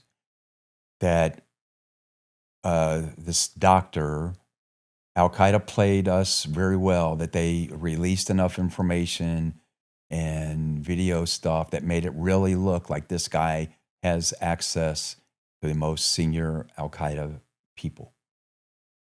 And so that made everybody rabid at wanting to process him and get him. And in some cases, they maybe acquiesce to him. And just so the listeners know, the bomber was supposedly had direct access to bin Laden. Or his number two, Zawahiri. Right? Zawahiri. And he was filmed with number 3. So I think the video that got released showed him sitting on a blanket with number 3. So he was extremely high up in Al Qaeda. He was considered a massive. Or target. they thought. They thought, yeah. Yeah. And they thought this dude would potentially provide access at some point to bin Laden, but it was extremely high value. And that's why the agency threw off every security protocol that they had in place to prevent happening exactly what it later happened. There's a time where an asset can become a superstar. And if they've done some big things, and then the desire is to make them feel like a superstar. So you cut corners, you acquiesce to them. And look, my belief is that happened. We've talked, I've taken a lot of chances. I've done some stupid things. I've not worn vest when I should. I've gone outside the wire probably when I shouldn't. I got busted once because I came back from leave or something or somewhere to the airport in Kabul, landed on a commercial plane. And somehow my pickup by the GRS guys didn't get scheduled. So I'm at the airport by myself. I wound up jumping in a tiny van from the hotel, driven by an Afghan that carried luggage and stuff back and forth to the hotel. So I just climbed in the back of his van and rode in. And when I got to the gate and security, they opened the door of this Afghan's van to search it. And I'm sitting on top of some suitcases there. It was like, who are you and what are you doing outside the gate? And where's your vest? And where's your radio? And where's all this? And I'm like, And I got in trouble for that one because, but I thought about it again because I knew those GRS guys, and I'm like, man, now if I call and I've been dropped, somebody's going to have to drop a mission somewhere and scramble somebody and come down here and get me, and it's going to be this big rigmarole and all that. And I'd been there probably too long, where I started thinking I was untouchable, and if I'm meant to die, I'll die. I'll get past this. So, But as we dial back in on Coast, I mean, I just want to give the audience kind of the background to understand, what we're talking about. And so, we were kind of talking on the backstory of, the bomber and how he ends up there, which, we've talked about with Bob, so obviously they do a bunch of dumb security protocols. The bomber gets on, and detonates himself, kills a bunch of people. How did you get involved in that afterwards? So after I actually got an immediate notification middle of the night to come in and read traffic, and that told me what I needed to do because of my expertise. By that point, I had developed some particular expertise in Miram Shah, and so it became a thing of, is this the location or not? Yeah, and the guy that it turns out that sent the doctor in was Hussein al-Yemeni, and so it was the effort to get him, which ultimately, it took a couple of months, maybe a little bit more. Can't remember if that was early March or whatever, but we finally, he was taken out. The CIA helped locate and fix him, and some missiles did the rest. I'm not sure who fired those missiles. Predator, party of one, your table's ready. A party of several, because I know 6 missiles went into that building. Well, it was funny just how it works. Like, people might think that there was 6 people killed, right? That a missile is so powerful, and you might think what it is, especially if you look at a Hellfire missile and see the size. And again, overhead imagery and some of the satellite stuff we have now is unbelievable. Like, how do you know if you can't affect the whole building? And that building was connected to a building that had innocent civilians in it. So how are you going to do it? Well, you can attack through the roof, and that way you're not getting the splatter effect, and throw effect from the missile warhead. But then where are you going to go to get that? So you actually watch heat signatures over a long period of time, and hey, here's a room that's like only one of 2 rooms that has a heat source in it, and it's in the winter. So it must be one for cooking and one for somebody senior maybe. And then you watch and see dots come, and like, oh, every once in a while there's like a meeting, and it's kind of like this one dot stays in there. So then after enough time of following that and watching that, you might assume then this is the place where the target would be. So all these things are going and coming on. And ultimately, though, it's just interesting that at the moment they said go for that hit, fire, there were 19 bad guys in that building. 2 of them walked out just as they said go. So now there's 17, and 6 missiles hit, and 6. Yeah, and Was there 6? Did we lose 6 people at Camp Chapman? I feel like there was 7. Thought maybe they sent a That missile. might include the Jordanian officer. I'm not sure. I wonder if they sent 6 missiles, 1 for each. No, it was that there were 3 platforms that each held 2 missiles, and and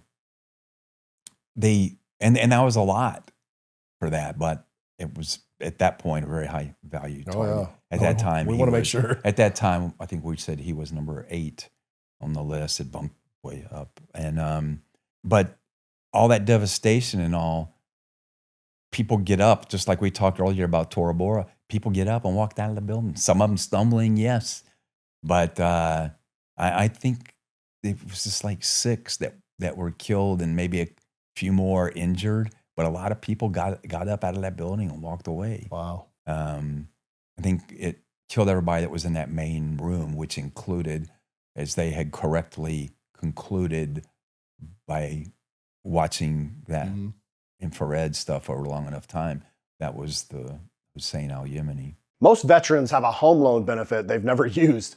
And when they finally go to use it, they get handed off to some slow, out-of-state lender who treats them like a number. The team at New Wave Lending, it's not that. Same-day underwriting, 14-day closings, and they actually pick up the phone when you call. If you're thinking about buying, the link is in our bio. They built a dedicated page for the Vanguard Wall community specifically. Don't leave that benefit on the table. Click the link in our bio and connect with the New Wave team today. You had documented concerns about how the operation was being run, specifically about, somebody that was in charge being placed in a position above that person's, maybe competence by other senior leaders who bypassed chain of command, and you put it in writing. Did that put a target on you? Or? No. So just kind of to back up on that a little bit, my issues were not about the choices in Chapman.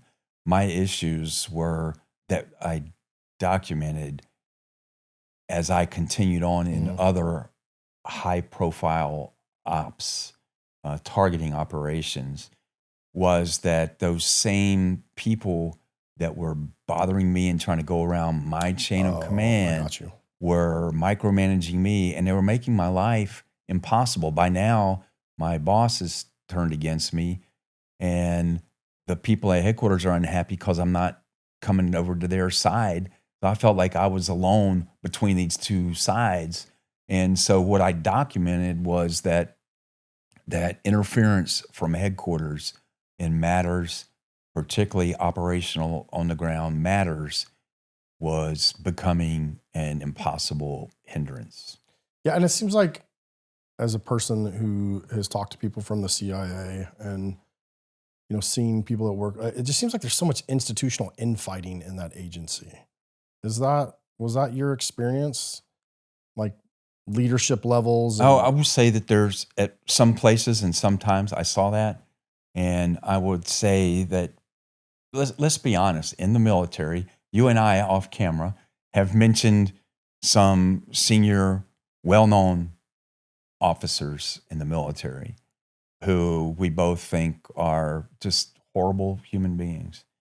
And there's a particular person I'm thinking of that was on the 7th floor that I think was a particular horrible human being, just based on the way he treated people. And some of those same people there. But yet the institutional fighting, there's a whole difference in philosophy between the regular side of the house, the paramilitary side of the house. The analysts are their whole separate thing. And they can stir up drama real quick. It's kind of the same as it is in the military, just different. And I think the way the agency is organized, there are closer, like your personal politics has a bigger impact than it should, because in the military we're trained to be impersonal, and I got to work for the same guy or gal, whether I like them or not. I serve the flag, not that person. Did you see a lot of political? Well, there were political things people didn't like because I was conservative. So on my side of the house that I went to, most people are not conservative. And I tried never to make political statements, but yet because I was silent when praise was going on for our then President Obama, I, at one point, somebody said, "Oh, so you don't say anything. So you must be one of them." And I was like, "Yeah, I am." Wow. I am. And I said, "But, I got to work for them all, there's several I haven't cared for, but I have to work for them. Oh. And I just want to be able to do my job and not have politics play into it." And I think that the people that are recruited by the agency are the type of people generally that let more of that affect them. There was a lot of politics. We talked before about, maybe we'll talk later about, are we going to talk about Benghazi? Oh yeah, it's the next later. Yeah. Yeah. So some of the attitude there, again, just let's a lot of politics. Yeah, let's just go there. I mean, you did multiple tours in Afghanistan and other places in the world, and then you came back. You were working in the Near East Division, helping stand up the Syria program when Benghazi broke. Walk me into the building that night and the next morning after the Benghazi attacks.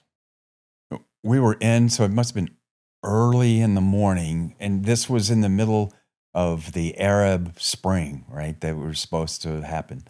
So there was a lot of news going on and stuff about this. Was it the movie that Indian guy out west did that they said inspired this uprising? Not Salman Rushdie, but what's his name? Amesh D'Souza. Oh yeah, yeah, Dinesh. Yeah, Dinesh D'Souza. That his movie inspired that stuff, and I'm not sure what time of day it was the first time we got the reports of Benghazi and the riots going on, and here's this, and the consulate's been being attacked, and we have guys under attack. And the immediate thing, like my boss at the time, he and I were in early so it must have been early in the morning to prepare for a briefing with the director, and he was just cursing, and saying, "That damn movie, man, all this, this stuff." And I said, "But I don't think by this point, I don't think we'd had people killed on the roof yet. But at this point, the consulate part went down, and the guys from the annex had gone over to try to rescue people. And the reports that I was reading coming across, again, by this time in my division of non-military people, predominantly, I was now known as the guy that had a lot of military experience, a lot of our war zone experience, but I was also now being accepted as one of them. So I was being asked by the senior level of the Near East Division to read some of the initial reports coming out and give my opinion. And the first thing I noted was that when they left the consulate and were trying to come back, they hit a linear ambush. So the first thing I said, that's not a spontaneous a linear ambush. Somebody has to be trained to put that in. Somebody has to be planned to put that in.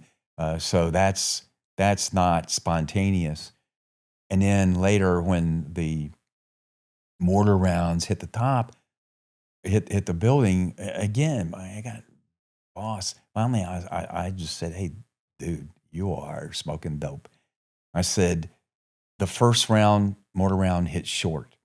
The second mortar round hit long, or vice versa. I said, then it was fire for effect. Yeah, that's training. I go, so that means not only trained, that means it didn't like a lot of these terrorists where just some guy hand holding a tube and another guy dropping mortar rounds down it. Inaccurate as hell.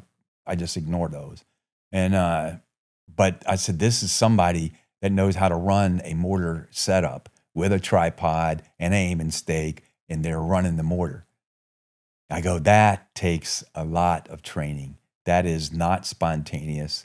And I said, this was a planned, coordinated attack. And I was shocked later to see when it got politicized, and what the agency ultimately ended up saying about that attack. But anybody that's been around small unit tactics anytime knows that those two things cannot happen. So why was, from somebody who was in Langley when this is going on, why did they delay resources to those guys? I don't know. I question it. I've been pretty angry about that before. I also questioned General Ham back at, was it Sakure? I think Sakure, that had the SIF that wanted to launch, and I think they loaded those guys and launched from Italy and turned them around, or they sat on the tarmac. They were ready to launch. Nobody ever talked about it, but there was a rear admiral that was relieved from a carrier group that had a SEAL team that they were going to send in as well. He was relieved, I think he was relieved during the incident. That one, I don't know. It was a blip on the radar. I'll have to go back and look at it. And I have issues just with the stories that came out, all the key people. I think it was Panetta, Clinton, all the key people couldn't be reached, reportedly.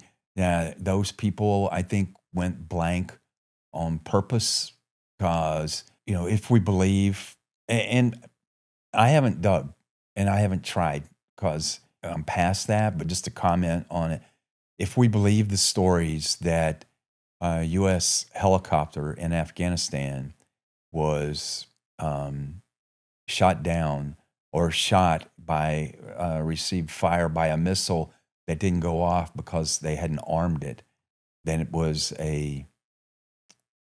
which one of our shoulder fired? It was a surface to air. Not a Stingray. Stinger. Yeah, Stinger. By a Stinger missile, and that they traced that serial number to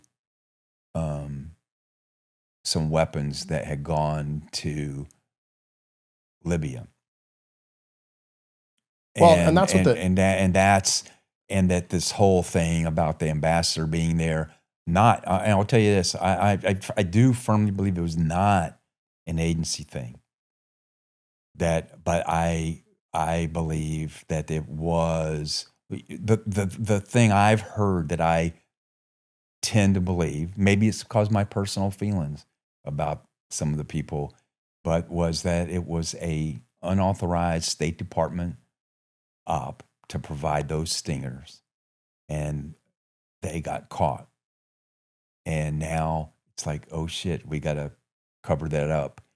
So I think that the ambassador there, who, despite other rumors and stuff about his personal life and whatever other reasons people have tried to say that he stayed in a precarious situation for whatever reason. I got to think. I could certainly believe that he was told they need to be there to try to find somebody that's going to give them recover Stinger missiles. Yeah, because that's what they were doing in Benghazi. They were trying to hunt down these Stinger missiles that had been gone or and they were moved through or out of Libya. And there were chemical weapons. Libya had a lot of weapons, which a lot of their weapons later found their way into Syria. Right? But I do personally think the agency didn't have to do with that, but the State Department, and then so I think those people when that started going bad, they just knew that all hell was going to come loose, and they ghosted. Nobody wanted to be where they answered a phone so they could claim that be nailed at having been informed. And I feel horrible about it. But then we say all that. Why the hell was the State Department people in such a relaxed state of readiness at the consulate that they had a pool party and drinking going on there in that environment? And that's when that attack occurred. And a lot of the security personnel were not on duty station. They were partaking in festivities. You've said the entire Libya situation gave you heartburn even before Benghazi had happened. What went wrong at the policy level that made that attack inevitable in your view? That attack went down because let me say this is personal opinion, not insider information from the agency. Yeah. But personalities involved were people that wanted to build a legacy that make their bones in fighting wars and international affairs and being hard-nosed politics. And they wanted to go, they wanted to get involved in Libya. Now, the missiles and stuff, I don't know about that. But once the decision was made that we're going to go to Libya, it's like the president wanted it both ways. He wanted to topple Gaddafi, to claim that as a scalp, that look what I've done. I am tough. And but they didn't want to risk too much to do it. So the U.S. advisors at Libya were not doing frontline, we're involved, we're in this with you, advising. It was, that stay in the rear, talk in your ear, and you go off and do. That's why after Libya eventually fell, and the U.S. tried to send their special envoy to Libya, they turned them around and said, we don't need you, don't come here. Because we were, I think if you're going to say you want to do it, you have to be there when it counts. Yeah. And that was a huge fiasco that we didn't. First, I didn't agree that we needed to go in there. And two, once you make that decision to go in there, then if you do that, you commit, you go in there. You also helped stand up the Syria program, which, my God, that country. That's a whole podcast in and of itself. But what initially were you guys standing up in Syria that you could talk about? How did it work? And Syria started deteriorating, and then I got to be honest, it comes from the White House and the State Department at the time. So that's Barack Obama and Hillary Clinton. That, believe it or not, because people like us will say that Libya was an abject failure. Not just what happened with people getting killed, but the whole operation was a failure.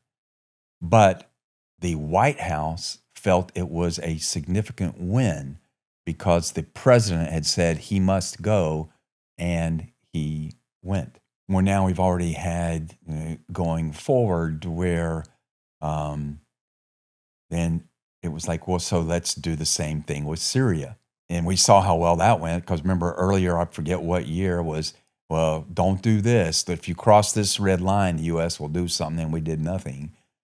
But the politicians, and not just State Department and the White House, some senior senators that got involved, just started thinking that Syria was going to be, we could do that just like Libya, and it would be not that much effort involved, and we could claim credit. Personally, I thought Assad was acceptable as he was, and the alternative might be bad. Weird. But we, and our Arab partners were angry at us because we went here. The U.S. intervened in Iraq, and we took a country that had been ruled by a minority Sunni that was population majority Shia. And we flipped it, and we threw out the Sunnis and allowed the Shia to come back in and take over. You're welcome, Iran. Well, yeah, and that did not sit well with the Arab neighbors. So the Arab neighbors were like, well, what about Syria, where you have a minority Shia ruling party, but a majority Sunni population? We want to balance the ledger sheet. So there was a lot of pressure, I think, from that too. And then you had, so when the desire was in there, and again, I still think that the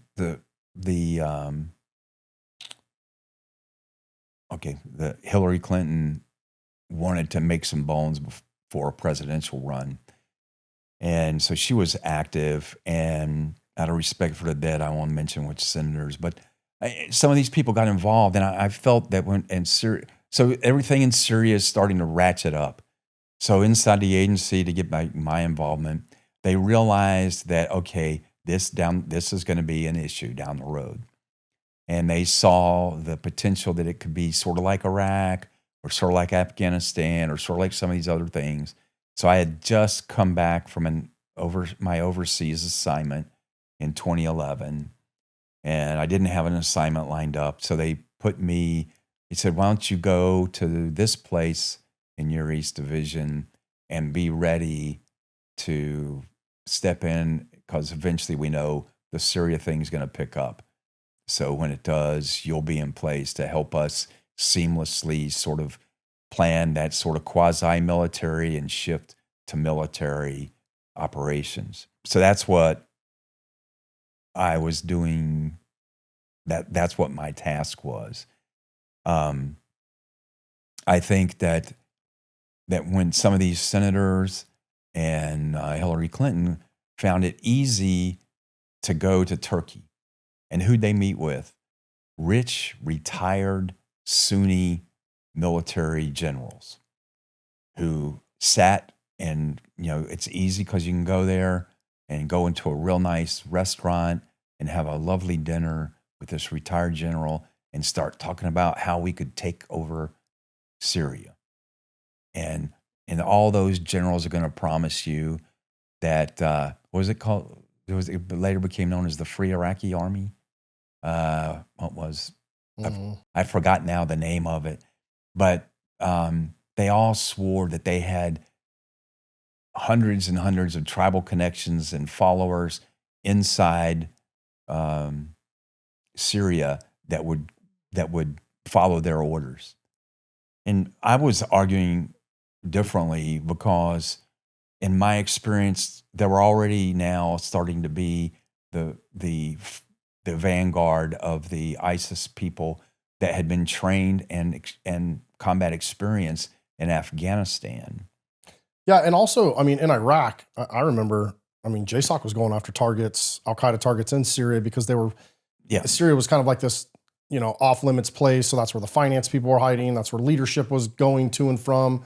And then, I remember JSOC hitting targets in Syria early, but it was super hush-hush, and it was like, they were one-offs, not something that we were doing regularly. Yep.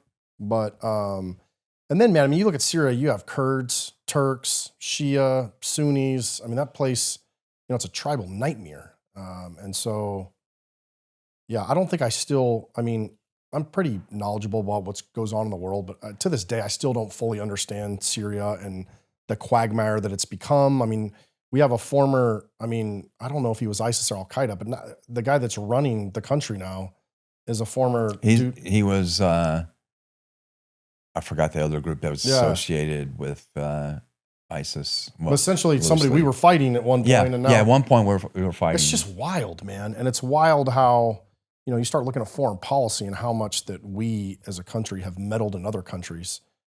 I don't know, man. It's overwhelming if you start, I mean, if you look at them as one-offs, when you start looking at the bigger picture globally, you're just like, man, is there any place that we don't meddle and screw up? Well, if you'll remember where we are, let me take a quick detour. I once in Afghanistan met with a Taliban guy, and he and I he was trying to puff himself up and talk about how he wasn't afraid of me and whatever. So then he told me that he had fought in Anaconda. I said, well, that's interesting because I did too. and then he was telling me that how we screwed them over, that the Taliban had been loyal and fought along beside us, or they were a part of the Mujahideen, initially a small part. Yeah. But they that we trained and equipped them, and then he said, and we worked together well. He said, then what did you do? You left us. Well, we did the same thing in Iraq too. But yeah, but here's my answer to him, because instead of apologizing for that, what I said was, okay, I go, look, the United States isn't like a lot of other places. We go one direction 4 to 8 years. Then we go another direction 4 to 8 years. And I, as a planner, no, I don't like that. But that is America, and that's how we are. So the U.S. no longer had interest in fighting Russia here and spending its money and treasure here. So the U.S. people wanted that, so we stopped. But then you hosted Al Qaeda and you let them come and kill Americans. So now we're here. And in Afghanistan, if I could have, or in Anaconda, if I could have, I would have killed you. I'm sure you would have killed me if you could. But now we're both standing here at this table. So what are we going to do? Do you want to go outside and finish this, or do you want to work together? So I guess kind of going back to Syria, what was the plan as you knew it for what you guys were doing? Well, I argued in the beginning, I do not agree with the ultimate plan that was decided. And granted, my plan, but it's just my plan based on my experience in these, that I thought that these ISIS cells that were already inside Syria, that where they went, they lived with, worked with, and fought along beside the villagers. So now that villagers' little militia is going to become successful in its operations. So it's going to grow and get bigger. So now if I'm the other village guy over here, like, well, I need my ISIS cell so I can get better, and then I'll get bigger. So, and anybody trying to train from the outside, like set up bases in Turkey or bases in Jordan and train people to go in there, and you're not going in with them and living and sharing the hardships, or you're trusting some general that's been living the big life in Turkey to tell you what's going on, that he has the access in there. My thing is, and then if you do that, you start in one place of the country and you try to widen your foothold in that country. And maybe you start it from 2 places and you're trying to gradually take territory. And my feeling is that it's like an egg that I would put people in everywhere, and it's not going to be some 90-day rotation thing. You're in for the duration, and that you start in little pockets running ops and improving and getting more and more combat effective, and that gradually puts more pressure everywhere that the host nation, like the Assad regime, can't mass resources, air or ground, to fight you on a front or in a zone or two at once, that now they're having to deal with it all over the country. And if you're living with them, sharing the risk with them, you're going to gain traction quicker. But that's not the path that was followed these days in, I think, a lot of special ops and the stuff that I did where people tried to affect regime changes. There's a desire to adhere to that 90-day deal where you go for 90 days and then you go somewhere safe, and 90 days is the max. And people aren't living in the field. Like all through the GWAT in these places, people came back to bases that had showers, chow halls, gyms, internet, all that stuff. When people at Task Force Dagger at the beginning went in somewhere and you lived in the field for like 2 weeks, I don't know if anybody, like 3 would be max, then that was a really big deal. And we got in the thing where we want that comfort. And it's less risk if you're not in somewhere without a whole lot of support and staying for a long period of time. But if I'm some local guy and you're that outsider that comes in and you're there for a while and then you're going back somewhere safe and then you say, I'll see you in 4 months, I don't think I'll follow that guy. In my experience on the ground working with the Moods in Afghanistan, I shared risk with them. I climbed in vehicles laden with explosives that they picked the lowest Afghan, told him, you got to drive that truck. So I go and get in with him and say, I'm in here with you, brother. Let's do it.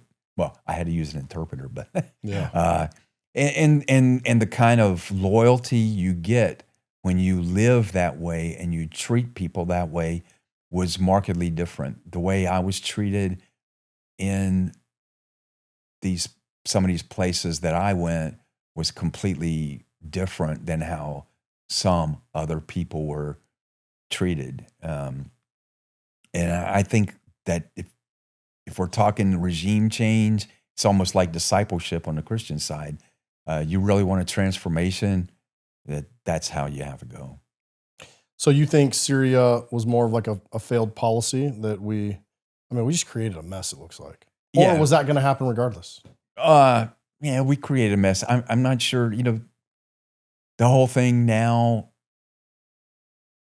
with Shia staying in charge, I don't know how that would look. Again,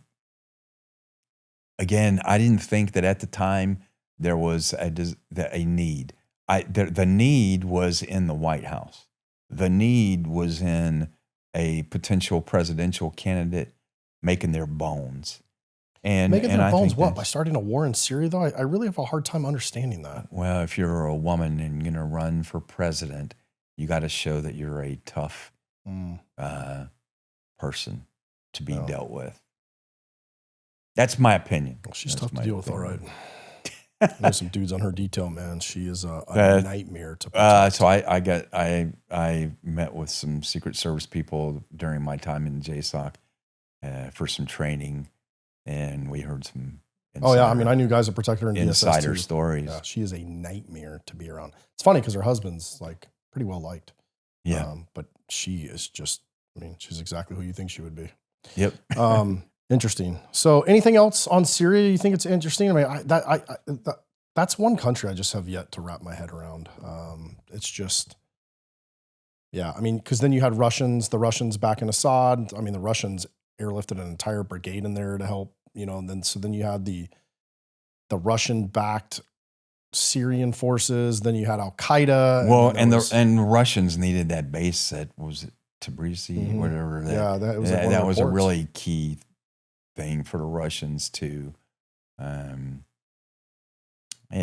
So I don't know. Now it's all going to be reshuffled and different. And I'm interested to see. I'm kind of hoping we do, for the most part, stay hands off there. And yeah, on the surface, I'm saying I don't like the guy in charge, but on the other side, I think we are showing ourselves right now to be tough enough that it's like, okay, you don't have to like us, we don't have to be that, but just understand, we're not gonna point our finger at you. We're gonna hit you with hard as we can with a closed fist. Well, at least for the next 3 years. Yeah, at least for the next little bit. Yeah, who knows what'll Yeah, happen? we say all that, but what'll happen is we'll get Kamala will win the next election and be president, and so the first thing she's going to do is say, "I got to find a war to show that I'm fearless." And I try not to talk politics on this podcast, man, but good God help us all if that happens, dude. Anyway, let's. So you had a pretty lengthy career, dude. We just covered, the Marines, then Special Forces, and then Delta, and then you go back to SF. You run around with all the jawbreaker teams on the initial invasion before it was cool, and then you work for the CIA as a case officer, plus all the training, multiple trips all over the world. Thwarted operations, found people responsible for operations. Married and divorced. You remarry a CIA agent. You guys have kids, and so. It's 2015, man. You have been used and used and used by the government. And, in 2015, after, coming off of what should have been a career high, you had a major successful operation that just put you at the NSC level politics in a way, that you just couldn't stomach. What did you see under the tent, and what did that look like at that level where you're just like, hey, man, I'm ready to do something else? Yeah, so when I was overseas and running these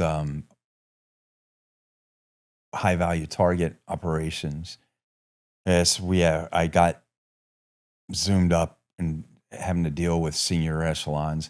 And that's when I learned, like, wait, why when the NSC meeting and the CIA meeting, why is the president's political advisor standing there beside him and giving an opinion? Because we're taught that what we do is for the good of the country. And what we do is for America. What we do is moral and right for the most part. We try to do. And so, why is a political spin having a voice in that? That part hurt me. And then when I saw pressure put on just to facilitate briefings to the president or things that makes the big organization look good. I thought, man, what about the people on the ground? What about the people that paid a price for this?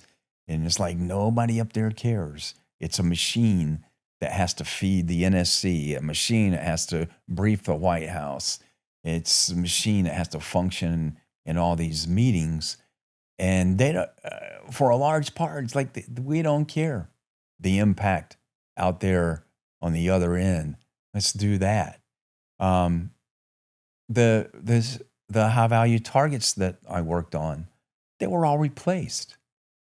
And for a couple of those, I gave 2 years of my life, 2 years of every day, no vacation, no leave, worked Christmas, worked weekends, not allowed to go to schools, can't attend training that I should have for my career because you're on something that's too important.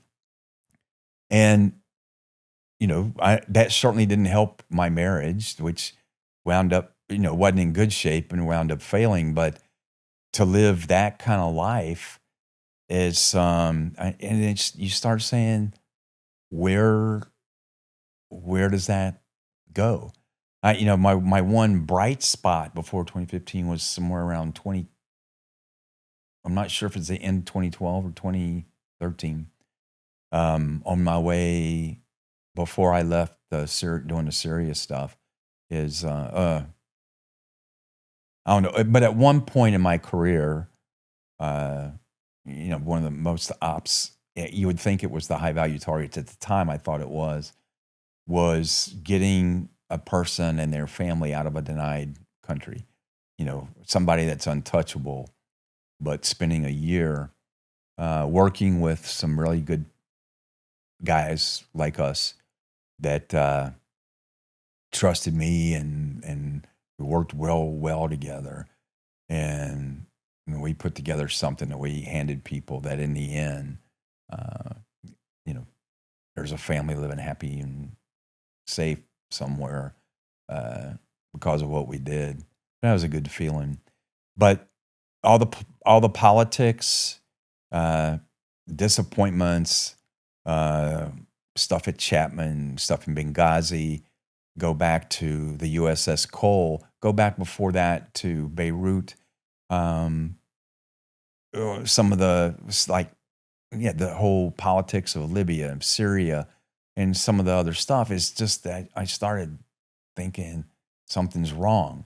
Now, we'll talk about that separately probably, but I think had some nudgings from the man upstairs that you're going down the wrong path, man. This is not what you're meant for. And yeah, it just got to the point, and it seemed to me that as time went on, more and more politics and personal opinion was just oozing about.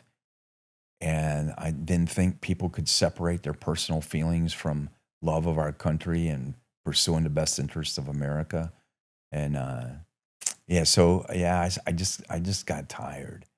And I said, I got to leave. And I took,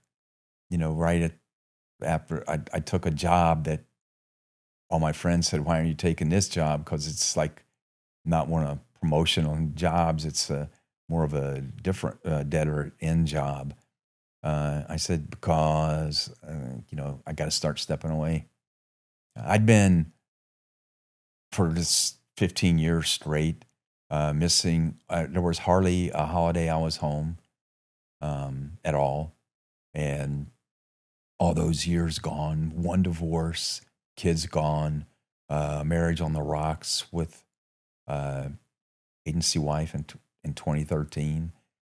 She, I don't know if we're going to talk about divorces later, but a second wife, leaves, deceives me, and takes off kind of on me by surprise. And with all those things, I just started saying, nah, man, you are just living for the mission, and there's got to be more to life than that. So you walk away. I mean, you'd been dealing with some health issues as well. So you walk away from the agency and you start building a private security company, hiring special operations guys. But I think we talked about in the prep. Like by the time you paid the guys that you were working for and doing the job, there wasn't even much left for you. What did it feel like to have 35 years of experience out of classified context and discover the marketplace? Kind of didn't know what to do with you, and you're kind of trying to. I mean, you and I talked about this last night. When you work for the government long enough, you become almost institutionalized. Like, you really do. You think you're not? Yeah. Well, we convince ourselves we're not. Yeah. But, I mean, you do. You become almost institutionalized. Yeah. You kind of get used to, and then when you get on the own, it's almost like being in jail, and all you do. I can't remember the name of the movie, but basically, he goes to jail, can't wait to get out of jail, and then as soon as he gets out, got to do a crime. He fakes crime so he can go back. What was that initial transition like for you? Because a lot of people struggle in the transition. The transition, I think there's different aspects of it. The one thing is adrenaline. It was really hard to go from special ops and go to the other side of the house. And I did that intentionally, wanting to try to do a career that I could keep into my older age. But you miss that adrenaline, you miss the combat, you miss the chaos, you miss the danger, you miss the having to use your judgment, bet your life on your judgment. Not once in a while, not once in a rare while, but daggum, a whole lot, real frequently. Every time you go out the wire, all those things. So you have that adrenaline thing. Then you have the purpose that you felt, for me, I'd been at the pointy end of the spear on all of our conflicts, starting with Beirut, or most of our conflicts. And now to be pulled back and removed from that, yeah, there's part of you that feels left out. But then on the business side, I thought I was going to be successful because I left the agency. All kind of people say, "Oh, you're going to make all kind of money," and I know people that need this and people would like that. And I had been really successful at putting together programs and ops in the agency, even things that took a year and many layers to make happen. And I thought that I'm good at this, so I will do a business plan and it will be like the government. It will be successful. And then I said, well, okay, in the government, okay, it was the government's money, but you have to put in money at the beginning to get these results. So I took whatever I had left, in savings and retirement account and all that, and said, well, yeah, but I'll make it back. And I'm good at ops. And that didn't happen. I was not prepared to go into business. I did not have the background. I did not have the skills or the knowledge. And I didn't partner in the right way with people that could fulfill that role for me. So yeah, I struggled with that. I didn't really want to do security, but man, it's a long story, but somehow James Comey wound up with my business card, and James Comey gave it to his former boss before he went in the FBI, because he had called him and said, hey, I think I want some specialized security, a really good one for a couple things. So he said, well, here's this guy. I told this guy's good. And so I did that. And that's where the first time I hired a couple SEALs and a SF, retired SF. Oh, James Comey got indicted a couple days ago. Yeah, James Comey did. Yeah. Bless his heart, man. That's a whole separate podcast. We don't have time for that. Yeah, that's So what was that like, as you're trying to put that together and you realize, man, I don't know if I'm going to be able to do this? Well, it was figuring out and then I bid on a government contract with the FBI. I really wrote a great program they really needed for recovery of their overseas personnel. And they were unhappy with who they had. But it turns into this whole bidding process and all this detailed work. And it's all that stuff that I hate and I'm not good at. Mm-hmm. And then I found that just like with the security thing, even if you I've worked for billionaires that when I was doing that their offices, you think, well, they got unlimited budget. No, they don't. Their offices are pinching every penny. And if you want good guys, I mean, I'm competing with Triple Canopy and with Blackwater and all those people at the time. So if I want somebody good, I'm gonna have to pay him pretty good, even if it's not a real high threat environment. So, and I didn't allow enough more. I didn't have enough margin. So either I was going to have to get people to work for me cheaper, which I didn't feel like doing, and I didn't want the kind of guy you get when you go cheaper. So that didn't work. And then with the government contracting, the margins are so thin that what you're trying to do, you got to talk people into working for you, but you got to talk them down in price so there's profit for you. And I was like, I can't do this. I tried a couple of times, and now I was like, the thing we talked about, anxiety and my health problems, when I try to solve those kind of problems is when I get that. And I found that that's what I was having. That experience at 17 on the mountain, you heard that voice, don't be afraid, I have a great purpose for you. Did that voice have come back to you at any point in the field, a close call, a dark night somewhere, a moment when nothing else made sense? No, it made me more of late, because I look at that in a different light. I convinced myself that was my purpose. And I used to think all those years that was God's purpose for me. Now I'm older and wiser, and I'm look back at my weaknesses, and I realize that it never was God's purpose for me, that it was my purpose, that I, if deep at it, had low self-esteem and was afraid of what people might think of me. So I chose a profession and chose a purpose, a God-given purpose that would make me out to be more like a heroic figure.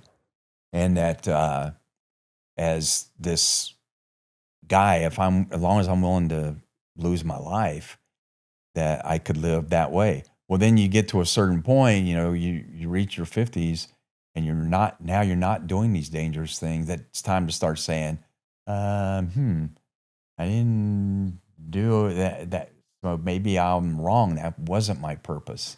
Well, so what is my purpose? Well, when we opened this conversation with the inner ring, we were talking about C.S. Lewis's, and the point in that essay is that the desire to be inside the elite group never really disappears. It just finds new rings to chase. When the last ring closed behind you in 2015 and there was no more selections to pass, no more clearances to earn, no more teams to be chosen for, what happened to the man who organized his entire identity around getting in, if you will? By that time, let's say 2015, my agency wife had gone to another country with my two kids at the end of 2013. So she came back after her 2-year assignment, told me while she was over in another country she was going to divorce me, came back, divorced me, so, and I was punching out of the agency. With the stuff that had gone on, I had already decided, and before that wife left, I was trying to let's get our church family going back to church. I wanted to start getting back to my roots. Because one of the things that I realized when I started seeing behind my the lies I told myself about being brave and God's purpose, what I saw that I was not a unified person. That inside, I believed in Christ.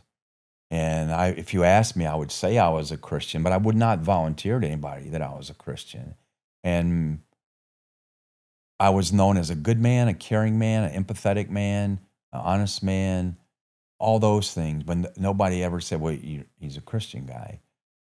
And I realized that there were areas in my life where I certainly was not Christian in the way I conducted myself.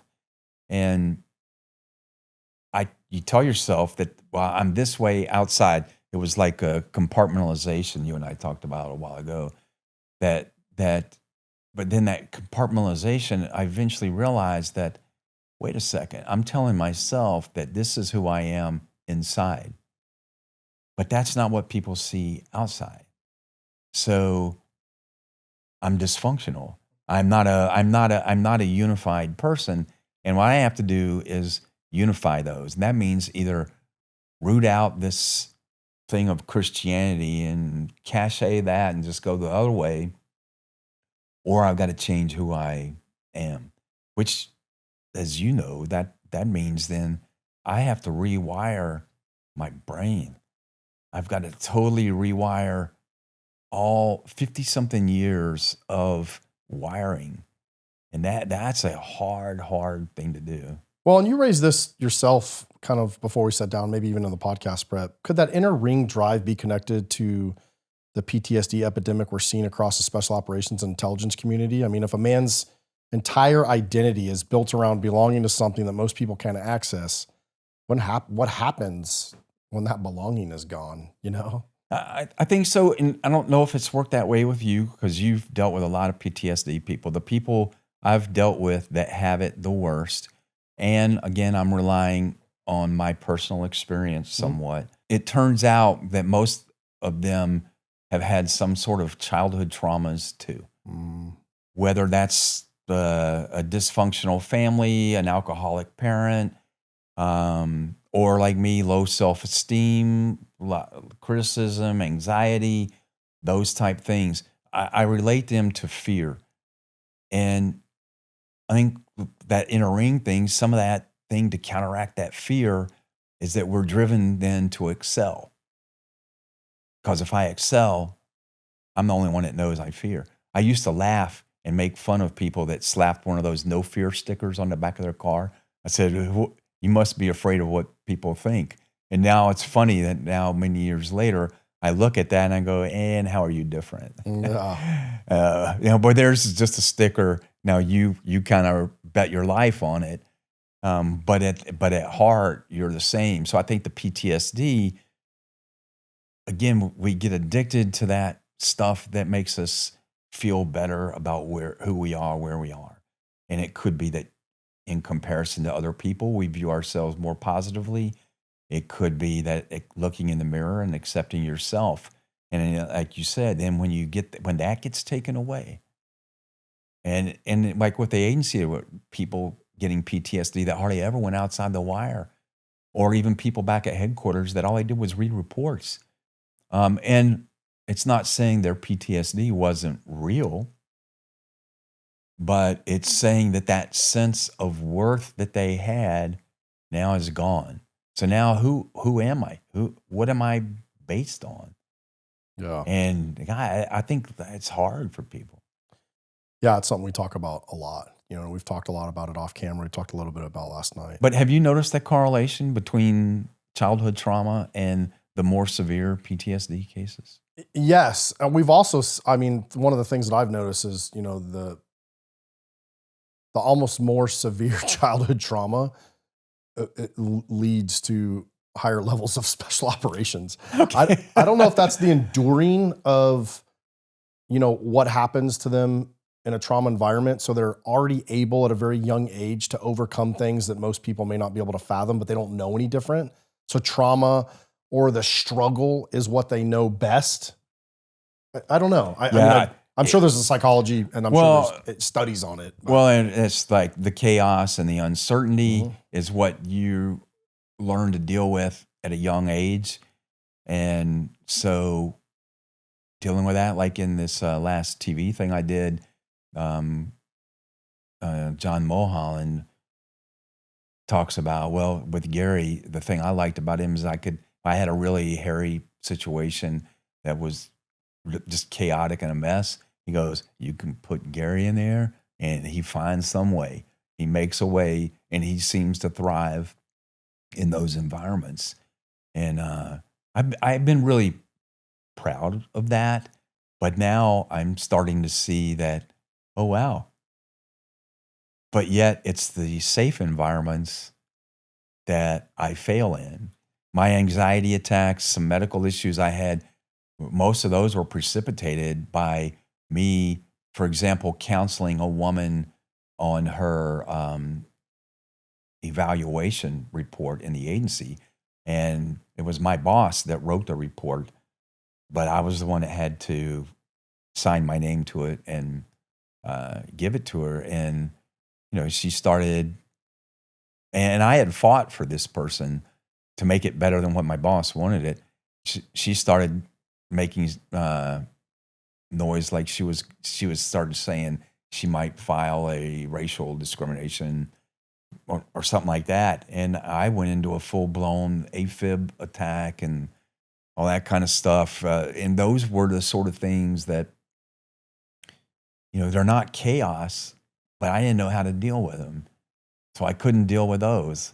But combat and the other chaos where your life's at risk, that's a good day.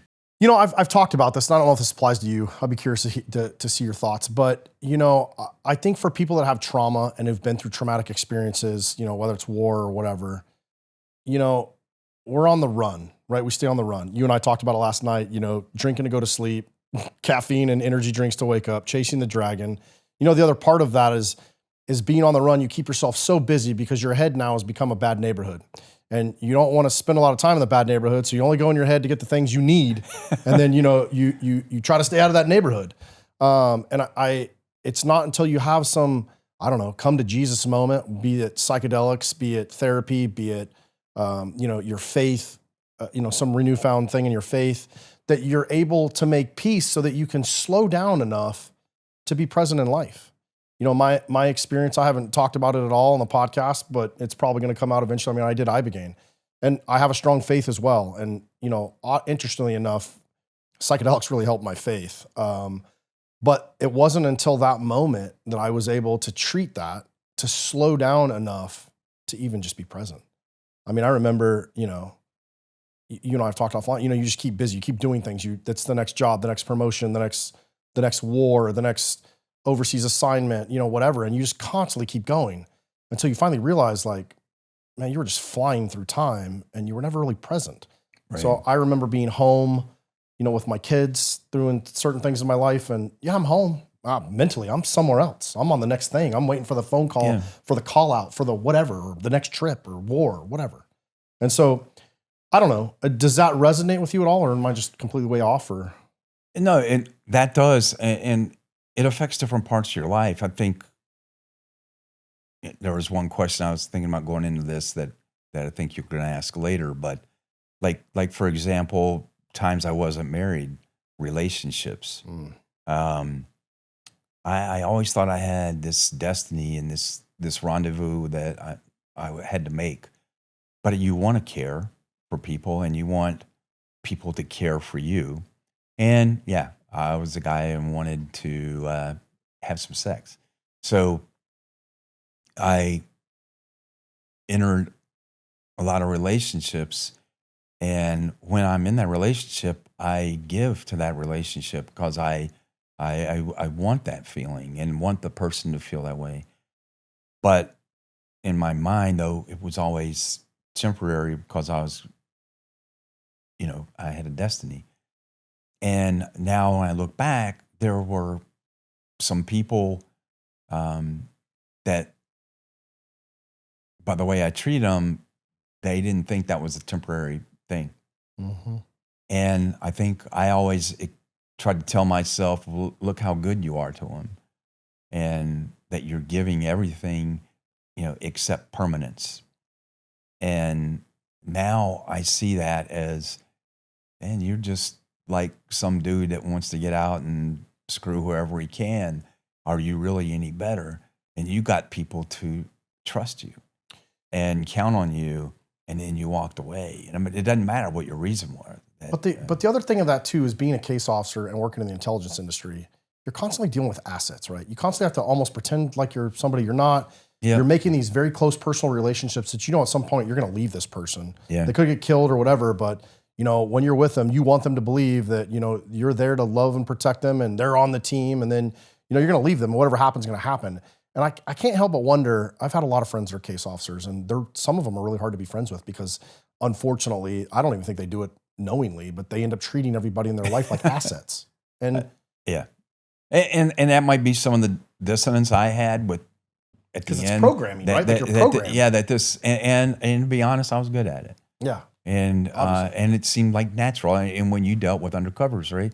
And then it started bothering me that that I can be really good at this. And so yeah, it's been a journey. I think we'll talk more about faith later, but that's the next question. But it's a tough road. I mean, to me, the last 10 years where I've really, 11 years now, really been trying to follow on the faith aspect have been as tough as going through OTC twice or more. And I think the stakes are higher. I agree. I mean, because you're playing for your soul, and they are higher. So you crossed the line from believer to follower somewhere around 2015. Was it a moment, or was it the slow erosion of everything you said you've been trying to avoid? I think it was the slow erosion, and then after 2013, after my wife went to the other country, I started going to a church where I started really, started taking in the word, started really listening, started really being moved, and started seeing that that's the direction I need to go to unify this inside me. And I realized that clearly what I heard on that mountain that day, I had misread that and went the wrong direction. So I just kept starting to go deeper and deeper spiritually. You know, one of the first things that you have to do is forgive. So right at that time, I was pretty daggum angry at the wife who left me, snuck off and left me and took my kids. I was pretty angry about that. Had to find a way to forgive that. Well, I was still held resentments about the stuff that happened in Delta. And I had to say, I got to let that go. And it's just like layer by layer. And then you start working on that and you start looking at the things like sin and stuff in your life. And it's just like, wow, this is an onion, with a never-ending onion. And to that whole rewiring and changing who you are, it's not a linear thing, and it's not easy. So yeah, gradual, but it just hit a point where it was really accelerating. In the beginning, I almost made the same mistake that we talked about on the inner ring.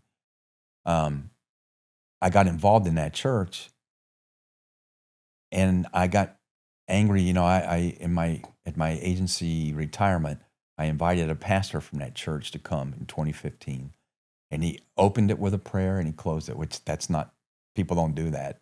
People don't bring pastors in. People don't do prayer. And it's funny, some good friends of mine overheard talking at the time, they were good friends, say, hey, what's happened to Gary, man? What's this God, the whole God thing? And I had a lot of good friends in the agency. Hey, what's up with you now? Hank, why are you leaving now? And you know, now things start going your way. What is this religion thing? And you're a good guy. People like you. I say, yeah, I'm a good guy. I'm not a godly guy. But my mistake was I wanted so hard not to be known as that guy, that war zone guy. So I was known everywhere I went. You know, I'm not some of these great combat warriors that got all the you know, close quarter combat stories. I don't have that. But what in my circles, I was known for some intelligence operations and a lot of military stuff, and I was that guy. But what I now saw was that at the church, like there's always an inner ring. It's the people that are closely involved that are, and I was like, I want to be one of them. Because I want people to look at me and say, there's Gary, a godly guy, not Gary the warrior or Gary the CIA guy or whatever it was. I want to be the godly guy. And I'll be honest, I made a mistake for several years that I was volunteering for everything and trying hard and reading the Bible, and you know, prayer life was getting better and better, and wanting to do that, and struggled until I realized that, wait a second, well, I'm doing all that because I want people to look at Gary, and it's Gary to look at. And that's when I realized that, no, I'm supposed to reflect some aspect of God's holiness and glory and not mine. And if they're looking at me and seeing Gary, then I'm wrong.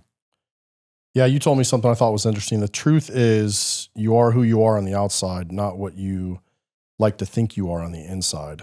How long did it take you to stop telling yourself the more comfortable version of the story? It was during this, probably the first couple years after 2015, when I started looking at that. You know, I used to tell myself to make myself feel better about the Christianity I still claim to have while I was doing all this stuff in the agency.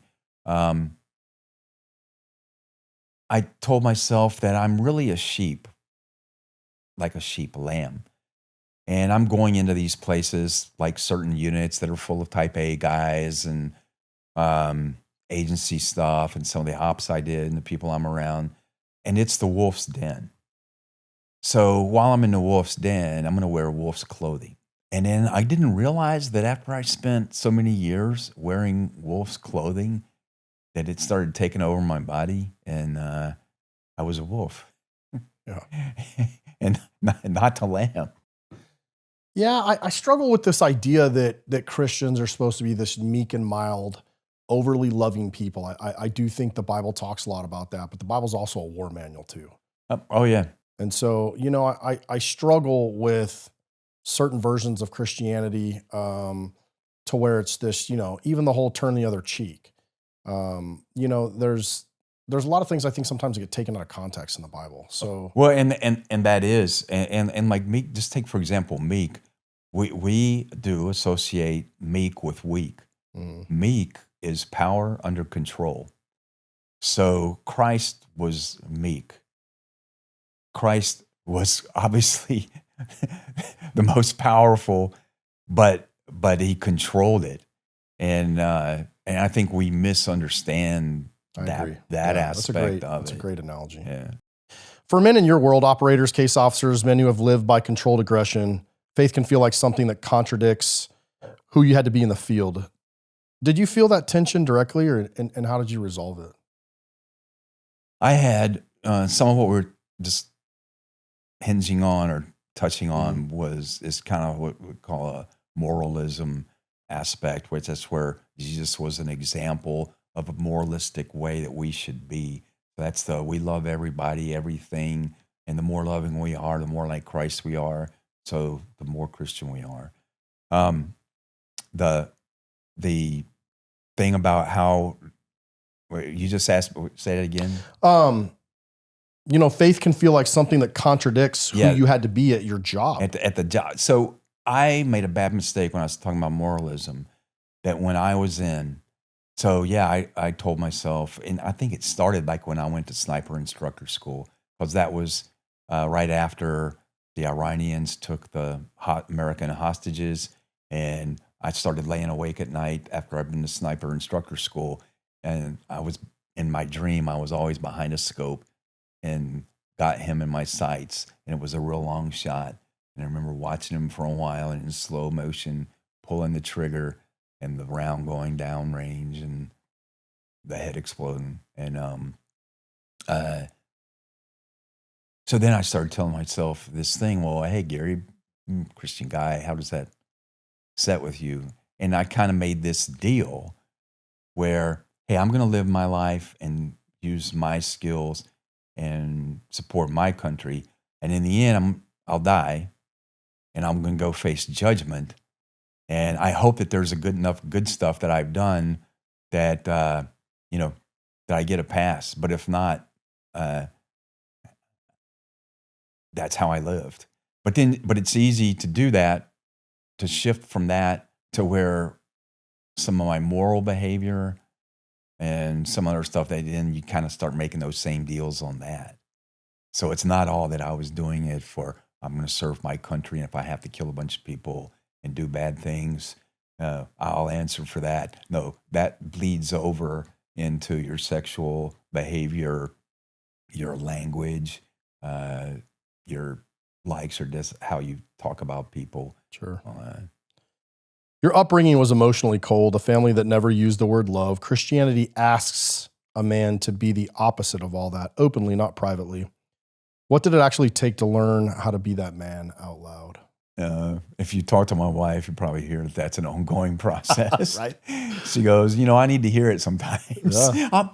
I know what you're going to say. You show it. it. I need to hear it. So I have gotten better at that, but that is still one of those things that takes a while. I do think that the last couple years have made a lot of progress in that, and it's easier for me to have more open discussions with people and tell them that. Love that, man. Is there anything from your career, not specific operations, but the weight of it, that your faith has asked you to sit with directly? Give me an example of that. I don't know, man. Maybe something you had to do, a mission where, look, man, some of the things that we did in the intelligence business is morally gray. Yeah. Whether it's cut loose an asset and they get whacked later or whatever, man. I mean, I Yeah. don't really, it's just something where, that you now, because look, man, you've admitted like, that, you were a Christian, but you weren't practicing. And now that you're practicing and you go back and look at your time and the various jobs you did, look, man, it's war, right? Stuff Yeah. happens in war. And then the intelligence business can be a very dirty business. Yeah, it can. And in the type of ops, I think when you're doing the kind of ops I did, that you're out on that leading edge, there's nobody around you. So you have to be a jack of all trades and do a myriad of things, and many of which you're not trained and equipped for. And there's nobody to keep you in blinders so you have a left and right limit. There are no limits. And, like, for example, I'm not a trained interrogator, yet I've found myself once being required to interrogate somebody. And now when I look back on that, I think that, wow, that's not a good formula. And there's some things about that I'm not proud of. There's ways I treated individuals to punish them that, I look back at that. There's, as far as that kind of thing, yeah, there's other manly things about, what you say about people and expressing opinions, how that can hurt people. Sure. I had some lessons in that where I got called once and I was like, what? And then I had to face the fact that the guy was right. Yeah. So that's hard. But humor, I think sometimes gallows humor, like Yeah. You face sometimes some pretty gruesome things. I think that's hard to see. And you can take some, I think as guys, we don't want to act like it's affecting us. So I think sometimes that's led to some of the incidents that have been publicized about people doing things with like dead people and stuff that, posing pictures and stuff like that. So those type things, stuff kind of along that lines. Yeah. You walked into a church in McLean after deciding you were done looking. There's a version of your story where finding the faith and finding your current wife, Kim, in that same season aren't coincidental at all. How do you see that? I'd been married twice. My first wife, when I was at Fort Campbell, Kentucky, went away for a week to do some training, call for fire. I don't know if we said this earlier in the podcast, but gone, everything gone. So, you recover from that and you tell yourself you won't make the same mistakes again. But I was still essentially the same person. Made some not mistakes that I misbehaved in my marriage or anything like that. I was a faithful husband, but for the same reasons that fell apart. So I got to a point, and then I had a run of relationships in between those marriages. Many of what were not long lasting, right? And just and not that I was one of those guys, but just whatever reason. After the second wife left, and I had, I got to the point where I was that needy begging guy before to try to get her to work on a marriage and all that. And that didn't work. I came to a point where I was like, hey, God, I ain't got it. I'm in my 50s now. And I didn't plan on being without anybody or being celibate or any of that stuff now. But I realize now that I'm left to my own devices, I'm wrong.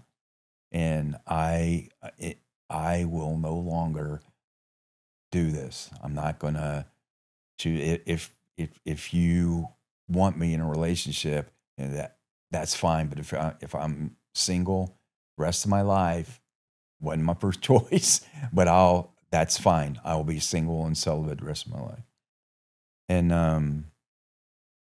And so from that, I just kind of gave up, and I was just like, okay, I'm going to church. I'm pursuing Christ. I'm going to try to. That's where I'm going. And yeah, I still drank. Probably was working on my cursing stuff.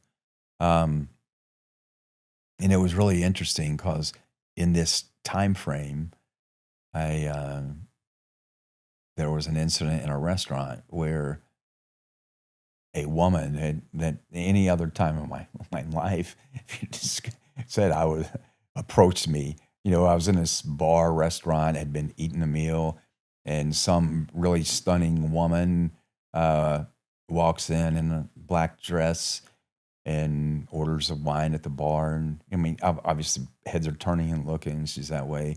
After a while, she starts walking towards me with her glass of wine. But it was no big deal because I figured when you get to where I am, you have to turn right if you're going to the restroom. And if you're going to this other section of tables, you'll turn left. And the woman kept walking that way. Now I'm standing up because I'm trying to just paid my bill, going to get out. And then the woman walks right up to me. And she says, hey, excuse me. She says, don't we know each other? I know we've met. And I was like, oh, come on, right?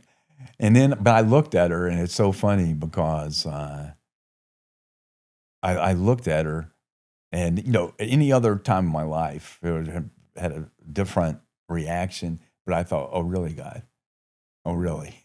So I told you that. So now you're gonna see if I'm really true to that, everything right here. And I said, I don't think we've met, but maybe you know me from my church. And I said, I go to this church. Where do you go? And she gave me the name of some church. And she said, well, I need to meet my friends over here. So she turned and left.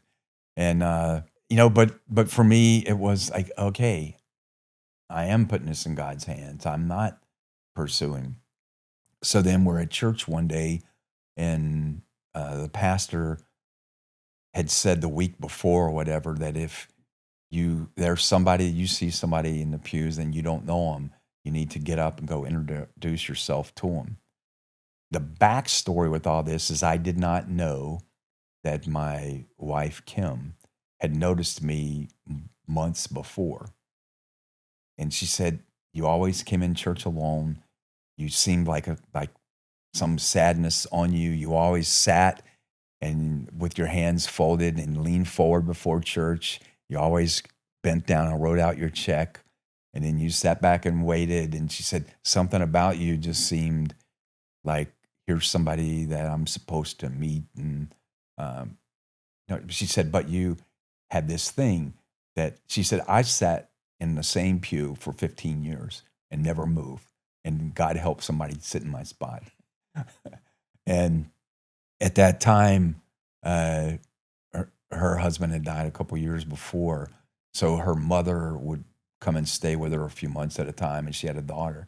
And so she said that she'd noticed me, and then she started talking to them about me. Well, I saw this guy, and he looks like that. And they go, well, show me next time. And she said, so then I'd look for you, and I'd never see you. And then sometime I would see you, and you're completely somewhere else in the church. And then, but they were never with me when I would see you. So I kept describing you. So then people started, they started joking and saying that you were a mystery man, that I was like making you up, and there was no guy. It wasn't until I told her later, I said, I can't stand to sit in the same place. I said, I'm sorry, but with me, when I go into it, I never want to sit in the same place in the church. Survival mechanism. Well, it's survival, and I kind of don't like that. Well, this is my spot, and I'll sit here. So I'm going to go somebody. I'll be the guy who takes your spot. And like, yeah, well, is this your spot? I'm here now. And so one of those times they said, introduce or in the stand up and greet point, this woman comes up and I'm looking down like this. And suddenly I hear, excuse me. And I look up like this and here's this woman. She said, the pastor said, come and introduce yourself to somebody. I'd like to introduce myself. My name's Kimberly. And suddenly, I don't know what it was. It's weird. I mean, I'm not a young guy. I'm not dressed. Suddenly, I was like, "Oh God, I told you." But and I don't know. Immediately, it hit me. And she said that you were looking fine. Then suddenly, you went from here like that, bright red. You just went bright red. And you were polite. You stood up, and you introduced yourself and all that. You just sat down. And she said, I was real proud of myself. I went back and told my family, I met you. They weren't there with me. But then I came home and told them I met you. So the next week they said, where is he? And I said, I can't find him. That's funny. Yeah. So, we met and it was. So you met her at church after you were already running to the bar? No, she was not the person at the bar. Okay. No. Okay. It's like I said, I think for me, it was a lesson that I truly gave in to God and said that, you'll if you want me, but if you don't, and then without it. This pretty lady starts talking to you at church. Kim comes up to me. I can't remember how long that was in between that. And that was strange because, I thought I was being polite and I certainly didn't think anybody was interested in me. And I guess she was trying to meet me again, bump into me so we could get further introduced. That eventually happened around Christmas time. And so then I think we ended up exchanging a number or something, maybe have a coffee sometime. But we went home. I didn't call her that night. So she told me she's still not happy that I didn't call her that night. But I'm thinking, I'm not going to be forward, and I'm waiting. Yeah. God will tell me. But eventually, on the 26th of December, we met for a coffee, and it lasted a long time talking. And, and we dated after that and never been anybody else. And it was kind of funny. You told me the story, like she asked you what your background, and you told her, and she knew people that worked at the agency, and she's like, there's no way that anybody has this credentials. Well, it's funny because one of her co-teachers, her husband was actually was one of the guys that was on either Team Alpha or that very first team that went into Afghanistan. And, he rose in the agency ranks, and he was that woman's husband. And they had been trying to set her up because her husband had been dead a couple years. And they were trying to set her up with agency guys, paramilitary guys. And she said no. She kept telling them, no.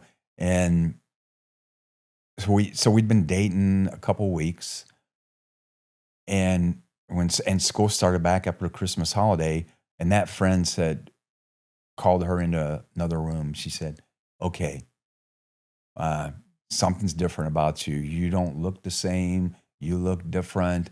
She said, "You look happy. I haven't seen you happy for 15 years." Her late husband's disease, really slow, long thing. And she said, "You must be seeing somebody, spill it."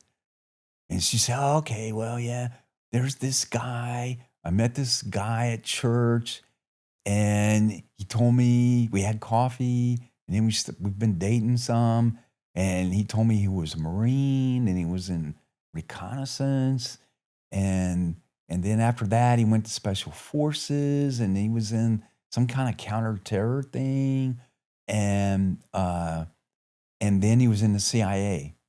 And that woman and her husband had been a ranger before, and she looked at her and she laughed. She said, "Oh, honey," put her arm around her, and she said, "That's the kind of thing that guys tell girls to get in their panties." And she said, "Nobody has done all those things." She said, "But he seemed so sincere." And I met him at church. She said, yeah, well, there's just, I've been around this. Give me his name and I'll give it to my husband. He'll check him out. And at that time, so I met her, I was still I hadn't left the agency yet. It was right before I did. And so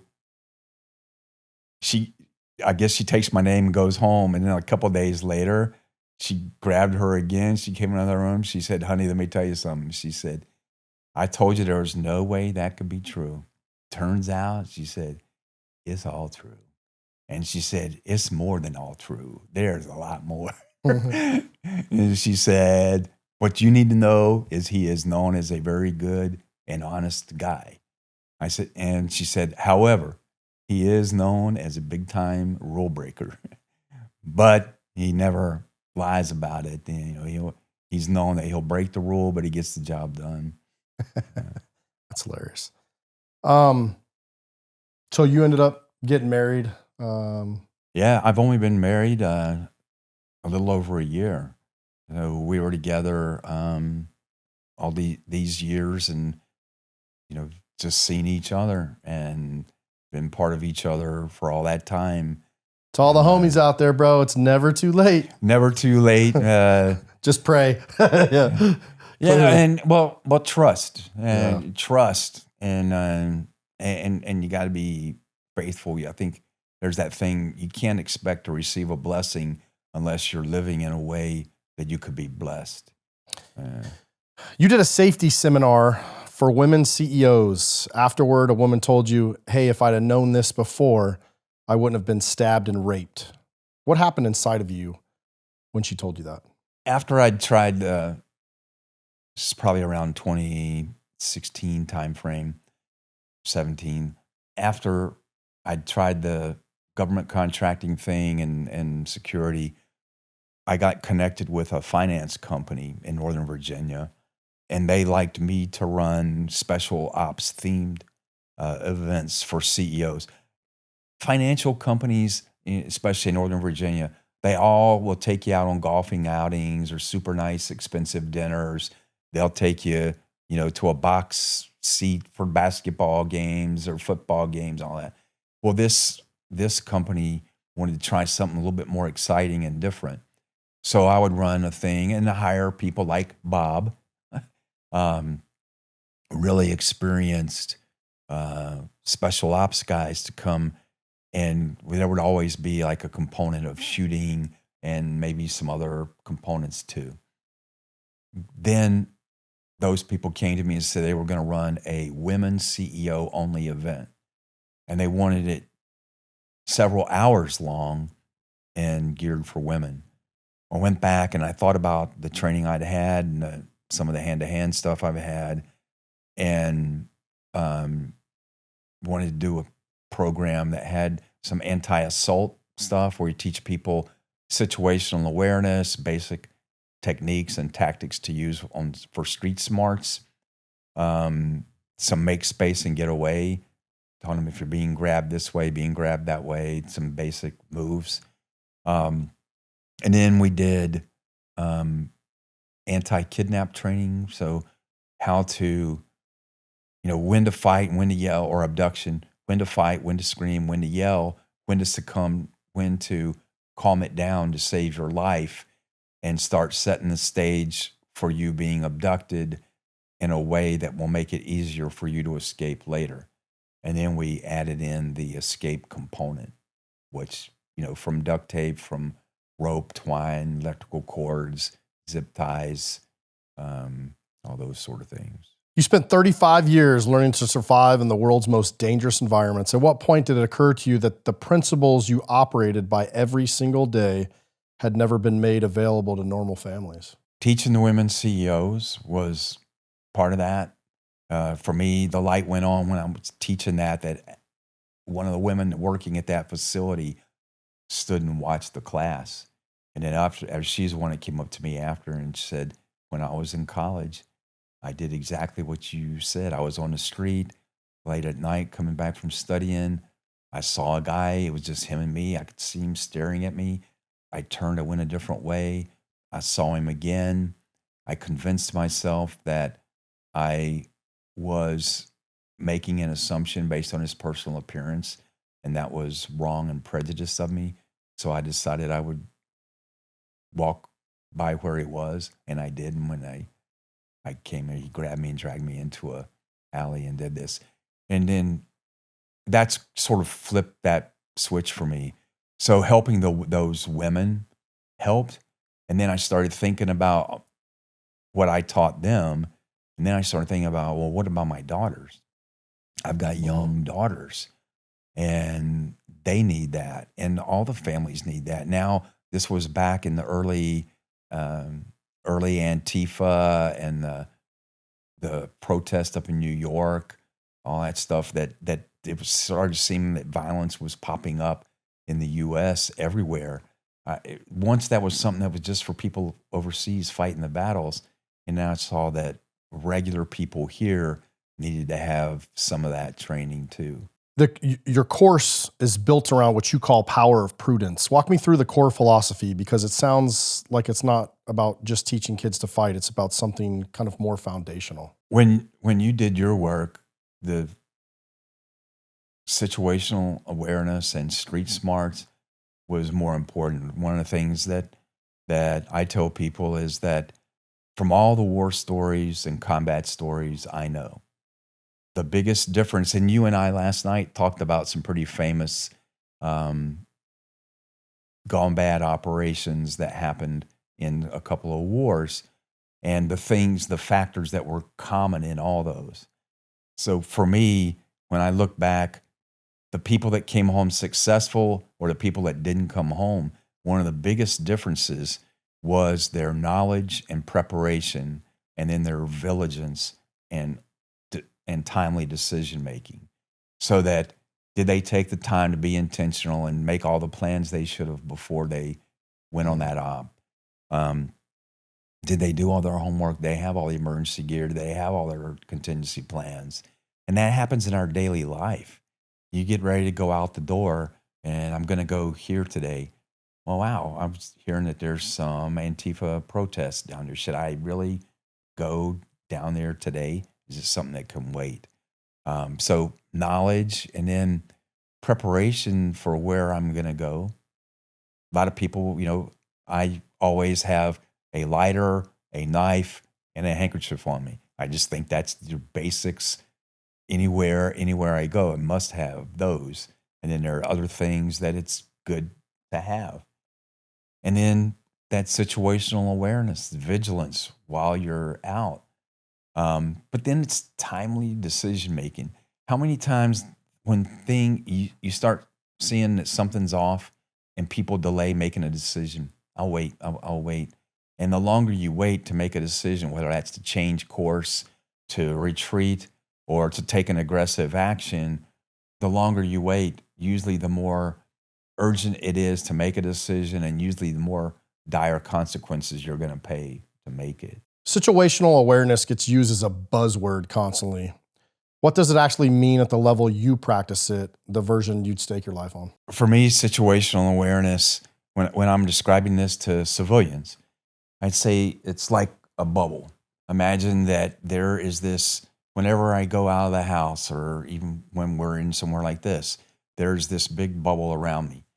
Inside that bubble, and it can vary in size, that defines the space where stimuli in my environment are coming into me, whether it's by sight, by hearing, by feeling, by sensing, by tasting. Those are all stimuli that come to my brain, and my brain processes. And then if it goes to something that my brain registers as a potential threat, my brain reacts to it. So situational awareness is that sphere. Now we can take, by being intentional, and you can expand that sphere bigger so you have earlier warning, or you can sort of close it down. Let's say I'm in a bar and there's a guy beside me at the bar that's starting to get aggressive with me, and he's acting like something's off. Well, now, instead of having that big sphere out there, now I'm going to focus in detail on him. I'm going to watch his hands. I'm going to turn and face him. I'm going to make sure I've emptied my hands, unless I'm holding a mug that I can back fist him with. But usually it's emptying my hands, so I'm ready for action. What do you all? And I'm sure you automatically do this. You lower your center of gravity. Your legs are spread. You might be talking calmly to the guy to try to calm the situation down.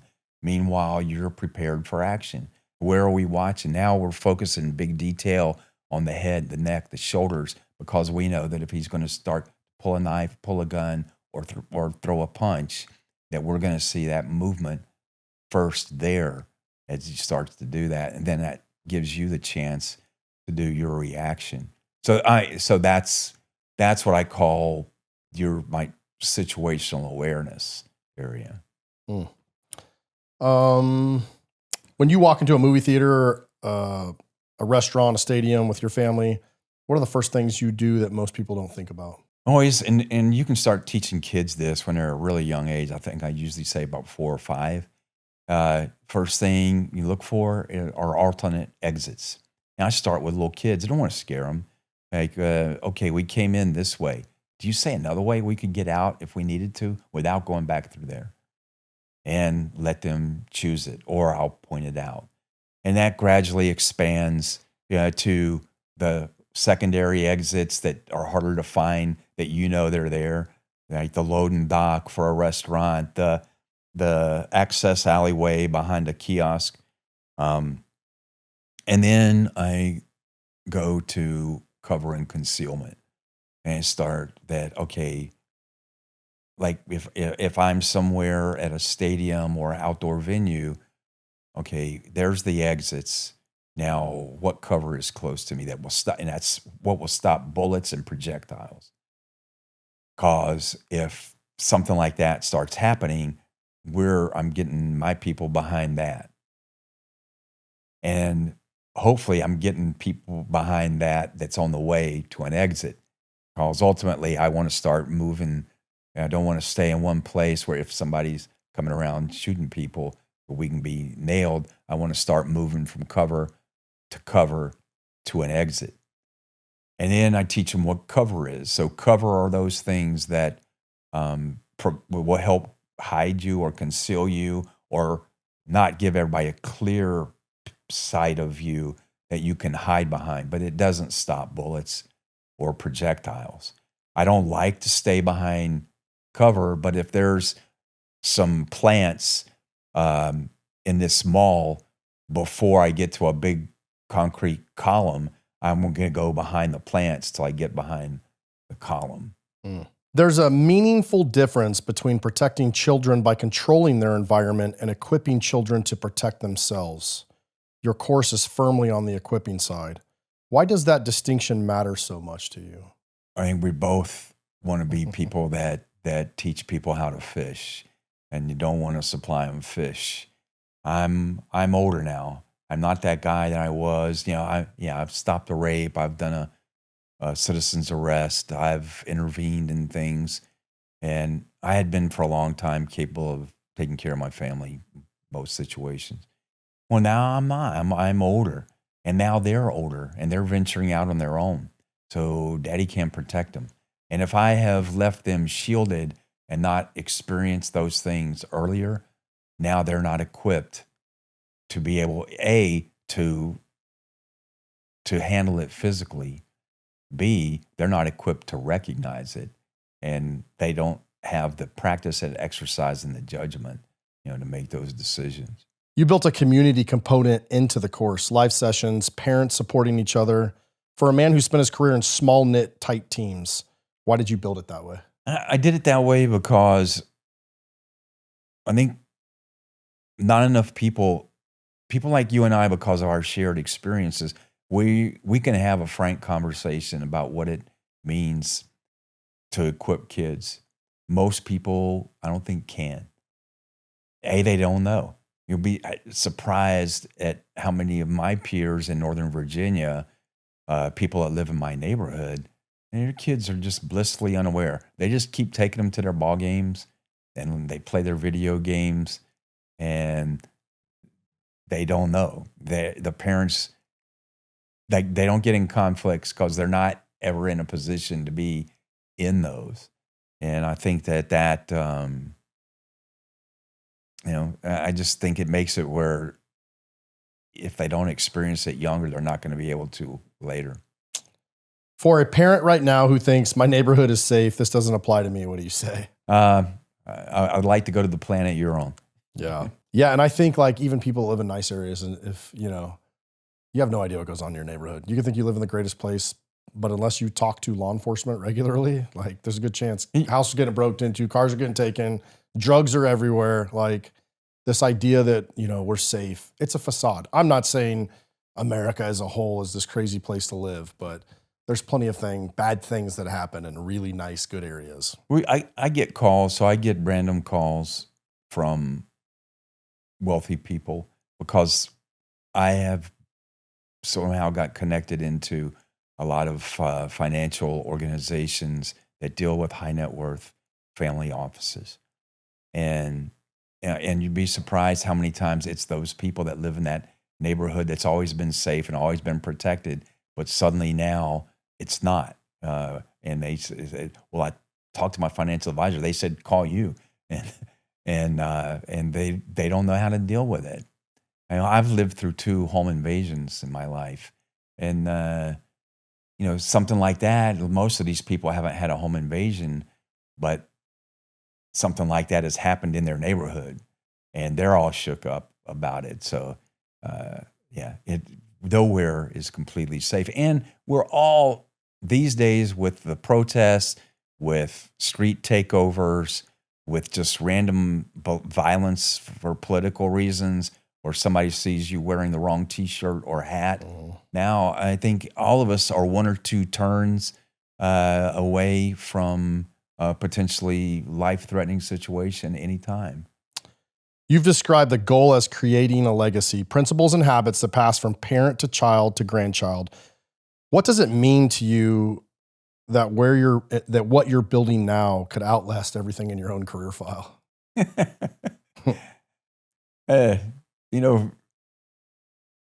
We'll be forgotten. And a lot of this stuff, sometimes I think nobody's listening. No, nobody cares. But yet, like Kim and her adult daughter now, I gave them the training, and it's stuff they use, and they say, well, hey, we learned this from Gary, and we always do this now. Or other families, hey, Gary, by the way, just so you know, my family and now my kids, we all do this now. And I think that's good. Back when I grew up and you were more on your own as a kid and outside of your parents' direct supervision, I think we built a lot of this stuff in. And I just think over this last generation and a half, a lot of that has been lost. So what we're trying to do, maybe it's artificial, we have to do it through training. It doesn't come naturally in your childhood, but we have to reinstill some of those experiences. Yeah. Kind of as we transition towards the final parts of this podcast, we've been recording for a while. I just kind of want to talk to you a little bit about, man, you've lived a heck of a life, and you still have, you're still building other things. You have this training course.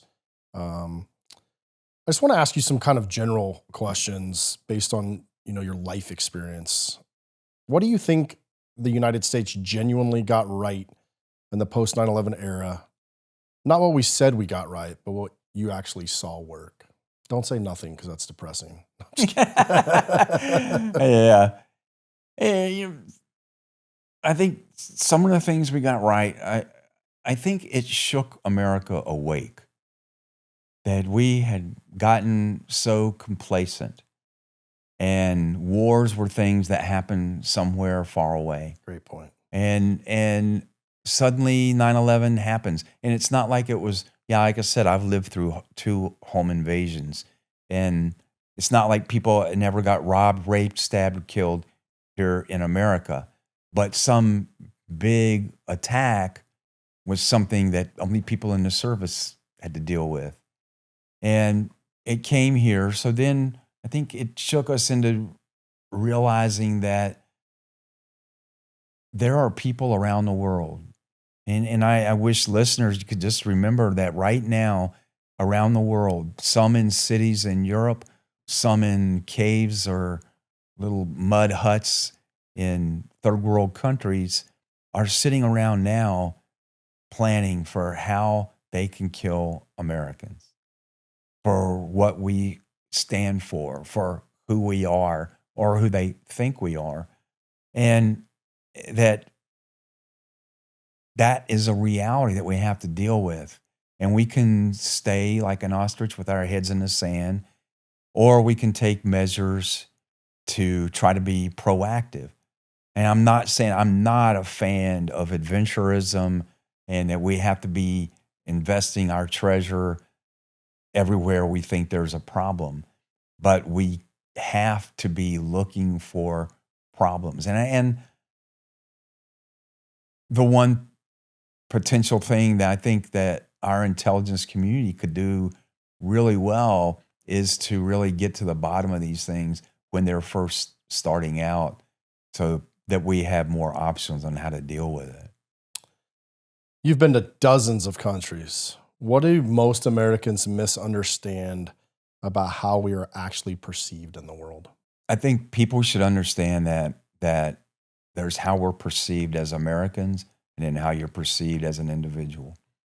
If you're in somewhere as a tourist, you're in somewhere short term, you're just going to be perceived on the surface as an American. If you have a chance to interact with people, then that's where you get known by, on your own character. Like I advised a guy that was on the Olympic committee when it was in Sochi. There was the big threat that it was going to be attacked in Sochi. And he's like, we got all the Olympic gear and we want to wear our Winter Olympic gear. Do you recommend we don't do that? The Team USA stuff. And I said, looking at that situation, I said, well, what are your travel plans? And he said, well, we're flying to Turkey and we're going to overnight. I can't remember if it was Istanbul or Ankara. But anyway, we're going to overnight in Turkey. And then the next day we're flying into Sochi. I said, okay, here's my advice, which is going to go against what everybody else will tell you. In Sochi, because of the threat, the Russians have that venue. They were staying inside the bubble, that they have it locked down tight. I said, so you're going to be safe there. So enjoy the Olympics, wear your U.S. gear in Sochi. But when you're in Turkey, don't wear no U.S. gear outside. Don't wear it in the airplane. Don't wear it outside. You just wear your regular clothes because you don't want to be that American there. So, it's part of that knowledge part I said about, preparation and what you're doing. Know where you're going, and you have to base, how are they going to react to Americans where you're going? You've got older kids, they're adults, and you've got younger kids. What do you want to tell them about your life and, any things that you want to share with them? The older kids, my wife and I argue about this somewhat now because she feel, I'm wanting to push them more towards spiritual side, and I don't care what you become as long as you're healthy and you're happy and you're Christian. I want my kids to wind up in heaven. And I can't say that all of them are there. They're not. And she wants to make sure that I talk about the past stuff that we've talked about today so that they know. Because they've all grown up living with their moms mostly. And she wants to make sure they know what kind of man I was. And she's grateful for this opportunity that she said it'll always be there. That your kids, when you're dead and you're gone, your grandkids, our grandkids now, we're a blended family, that we can show them that. And those are good. I'm really glad for it. But to me, the faith part, the Christian part is the bigger part, because this world, you and I have spent most of our lives trying to make this world a better place. Yes, we served ourselves some too in that, and our egos, but we make this world a better place. But I don't know how much work I was doing to prepare for the permanent home, because as Christians, this isn't our home. We're just sojourners here. Our home is eternity and in heaven. And I don't know if people like really consider that. And I'm not sure that all my kids do at this point. So that's the thing I want them to work up, that I have this history. Some of it good, some of it bad. I've got some tragedy in there, but through all that, there was God's plan to form me for who he needed, and those experiences for whatever comes next. Could that be you and I both sharing that need, and that there, like you said, might be somebody out there that hears? Could it be the person I talk to on the street? And, am I exercising a little cul-de-sac evangelism, where it's not just what you say when you go to church, but how am I living and talking to my neighbors? Sure. So if they say, hey, what's different about this guy? So I want my kids to know that. I am sorry for my older kids that all those years when they were growing up, I was out of the country. The younger girls, I'm still in Northern Virginia, mostly because they're there and I need to be part of their lives. And so I've been able to be more diligent about that. But I made my choices. I wouldn't redo them. And, I hope they know that I've loved and cared for them. And I'm just a frail human doing the best I can. Amen. Well, as we close, we've covered just a ton of ground today, man. It was such an honor to sit with somebody of not only your accomplishments, but your character. I felt that actually when I heard you on another podcast. I felt that through the entire time that we've interacted, whether it was the preparation, the phone calls, and then, the time that we spent last night, and then our time here together with the audience. You're a very genuine person. And, again, I don't want to sound corny, but thank you for your service. I mean, our nation is better because of you and people like you that have served at, the tip of the spear and done the things and sacrificed your own personal well-being, your family time, so that, we could be safe, whether it was keeping troops safe overseas or keeping us safe in the homeland. So thank you, brother. We're lucky to have people like you in this nation. Thanks, Asher. That working with you, my wife asked me, she said, Gary, why are you going to do another podcast? What is it that what's your goal? What do you seek out of this? I go, Asher, I've talked to Asher. Asher is the real thing. Asher's not a guy out there looking for clicks. Asher is a man of faith. And I said, I don't know. Asher and I are supposed to be together, and we are supposed to talk. And, we've talked a lot today about me. It's been a whole lot about me. By design. But in the end, it's really not about us, right? No. It's about God and what we, I just say, I view it as we're stained glass that always shows God's light through us, whatever we're able to. And I told her that I just feel doing this with you is going to give a chance for some of that to come through. So I really appreciate you, and I appreciate the opportunity to actually make that work. Love that, bro. Can you tell the people how they can find you? You can find me on GaryHarrington.net.com.net. You can find me on a few TV specials. There's one on Netflix called Spy Ops, one on Disney and Hulu and Nat Geo called Inside the CIA, and a special on the USS Cole. And then I'm on all the social media. Just search for Gary Harrington and look for that older, middle-aged to older guy with a white goatee and beard. And all his links will be in the description below. Whether if you're on the Audible, it'll be in the descriptions, or if you're watching this on YouTube, it'll be in the description below. As always, I just want to thank the audience. Thanks for tuning in to this podcast. It takes a lot of effort, not only to plan and prepare for these things, but also the post-production. By the time you're seeing this, we've done a lot of work on the post-production side. So hopefully you get something out of this. And if you do, please share it with a couple people. That's how we grow this thing. Everybody out there, man, be safe. And if you can't be safe, be violent out here.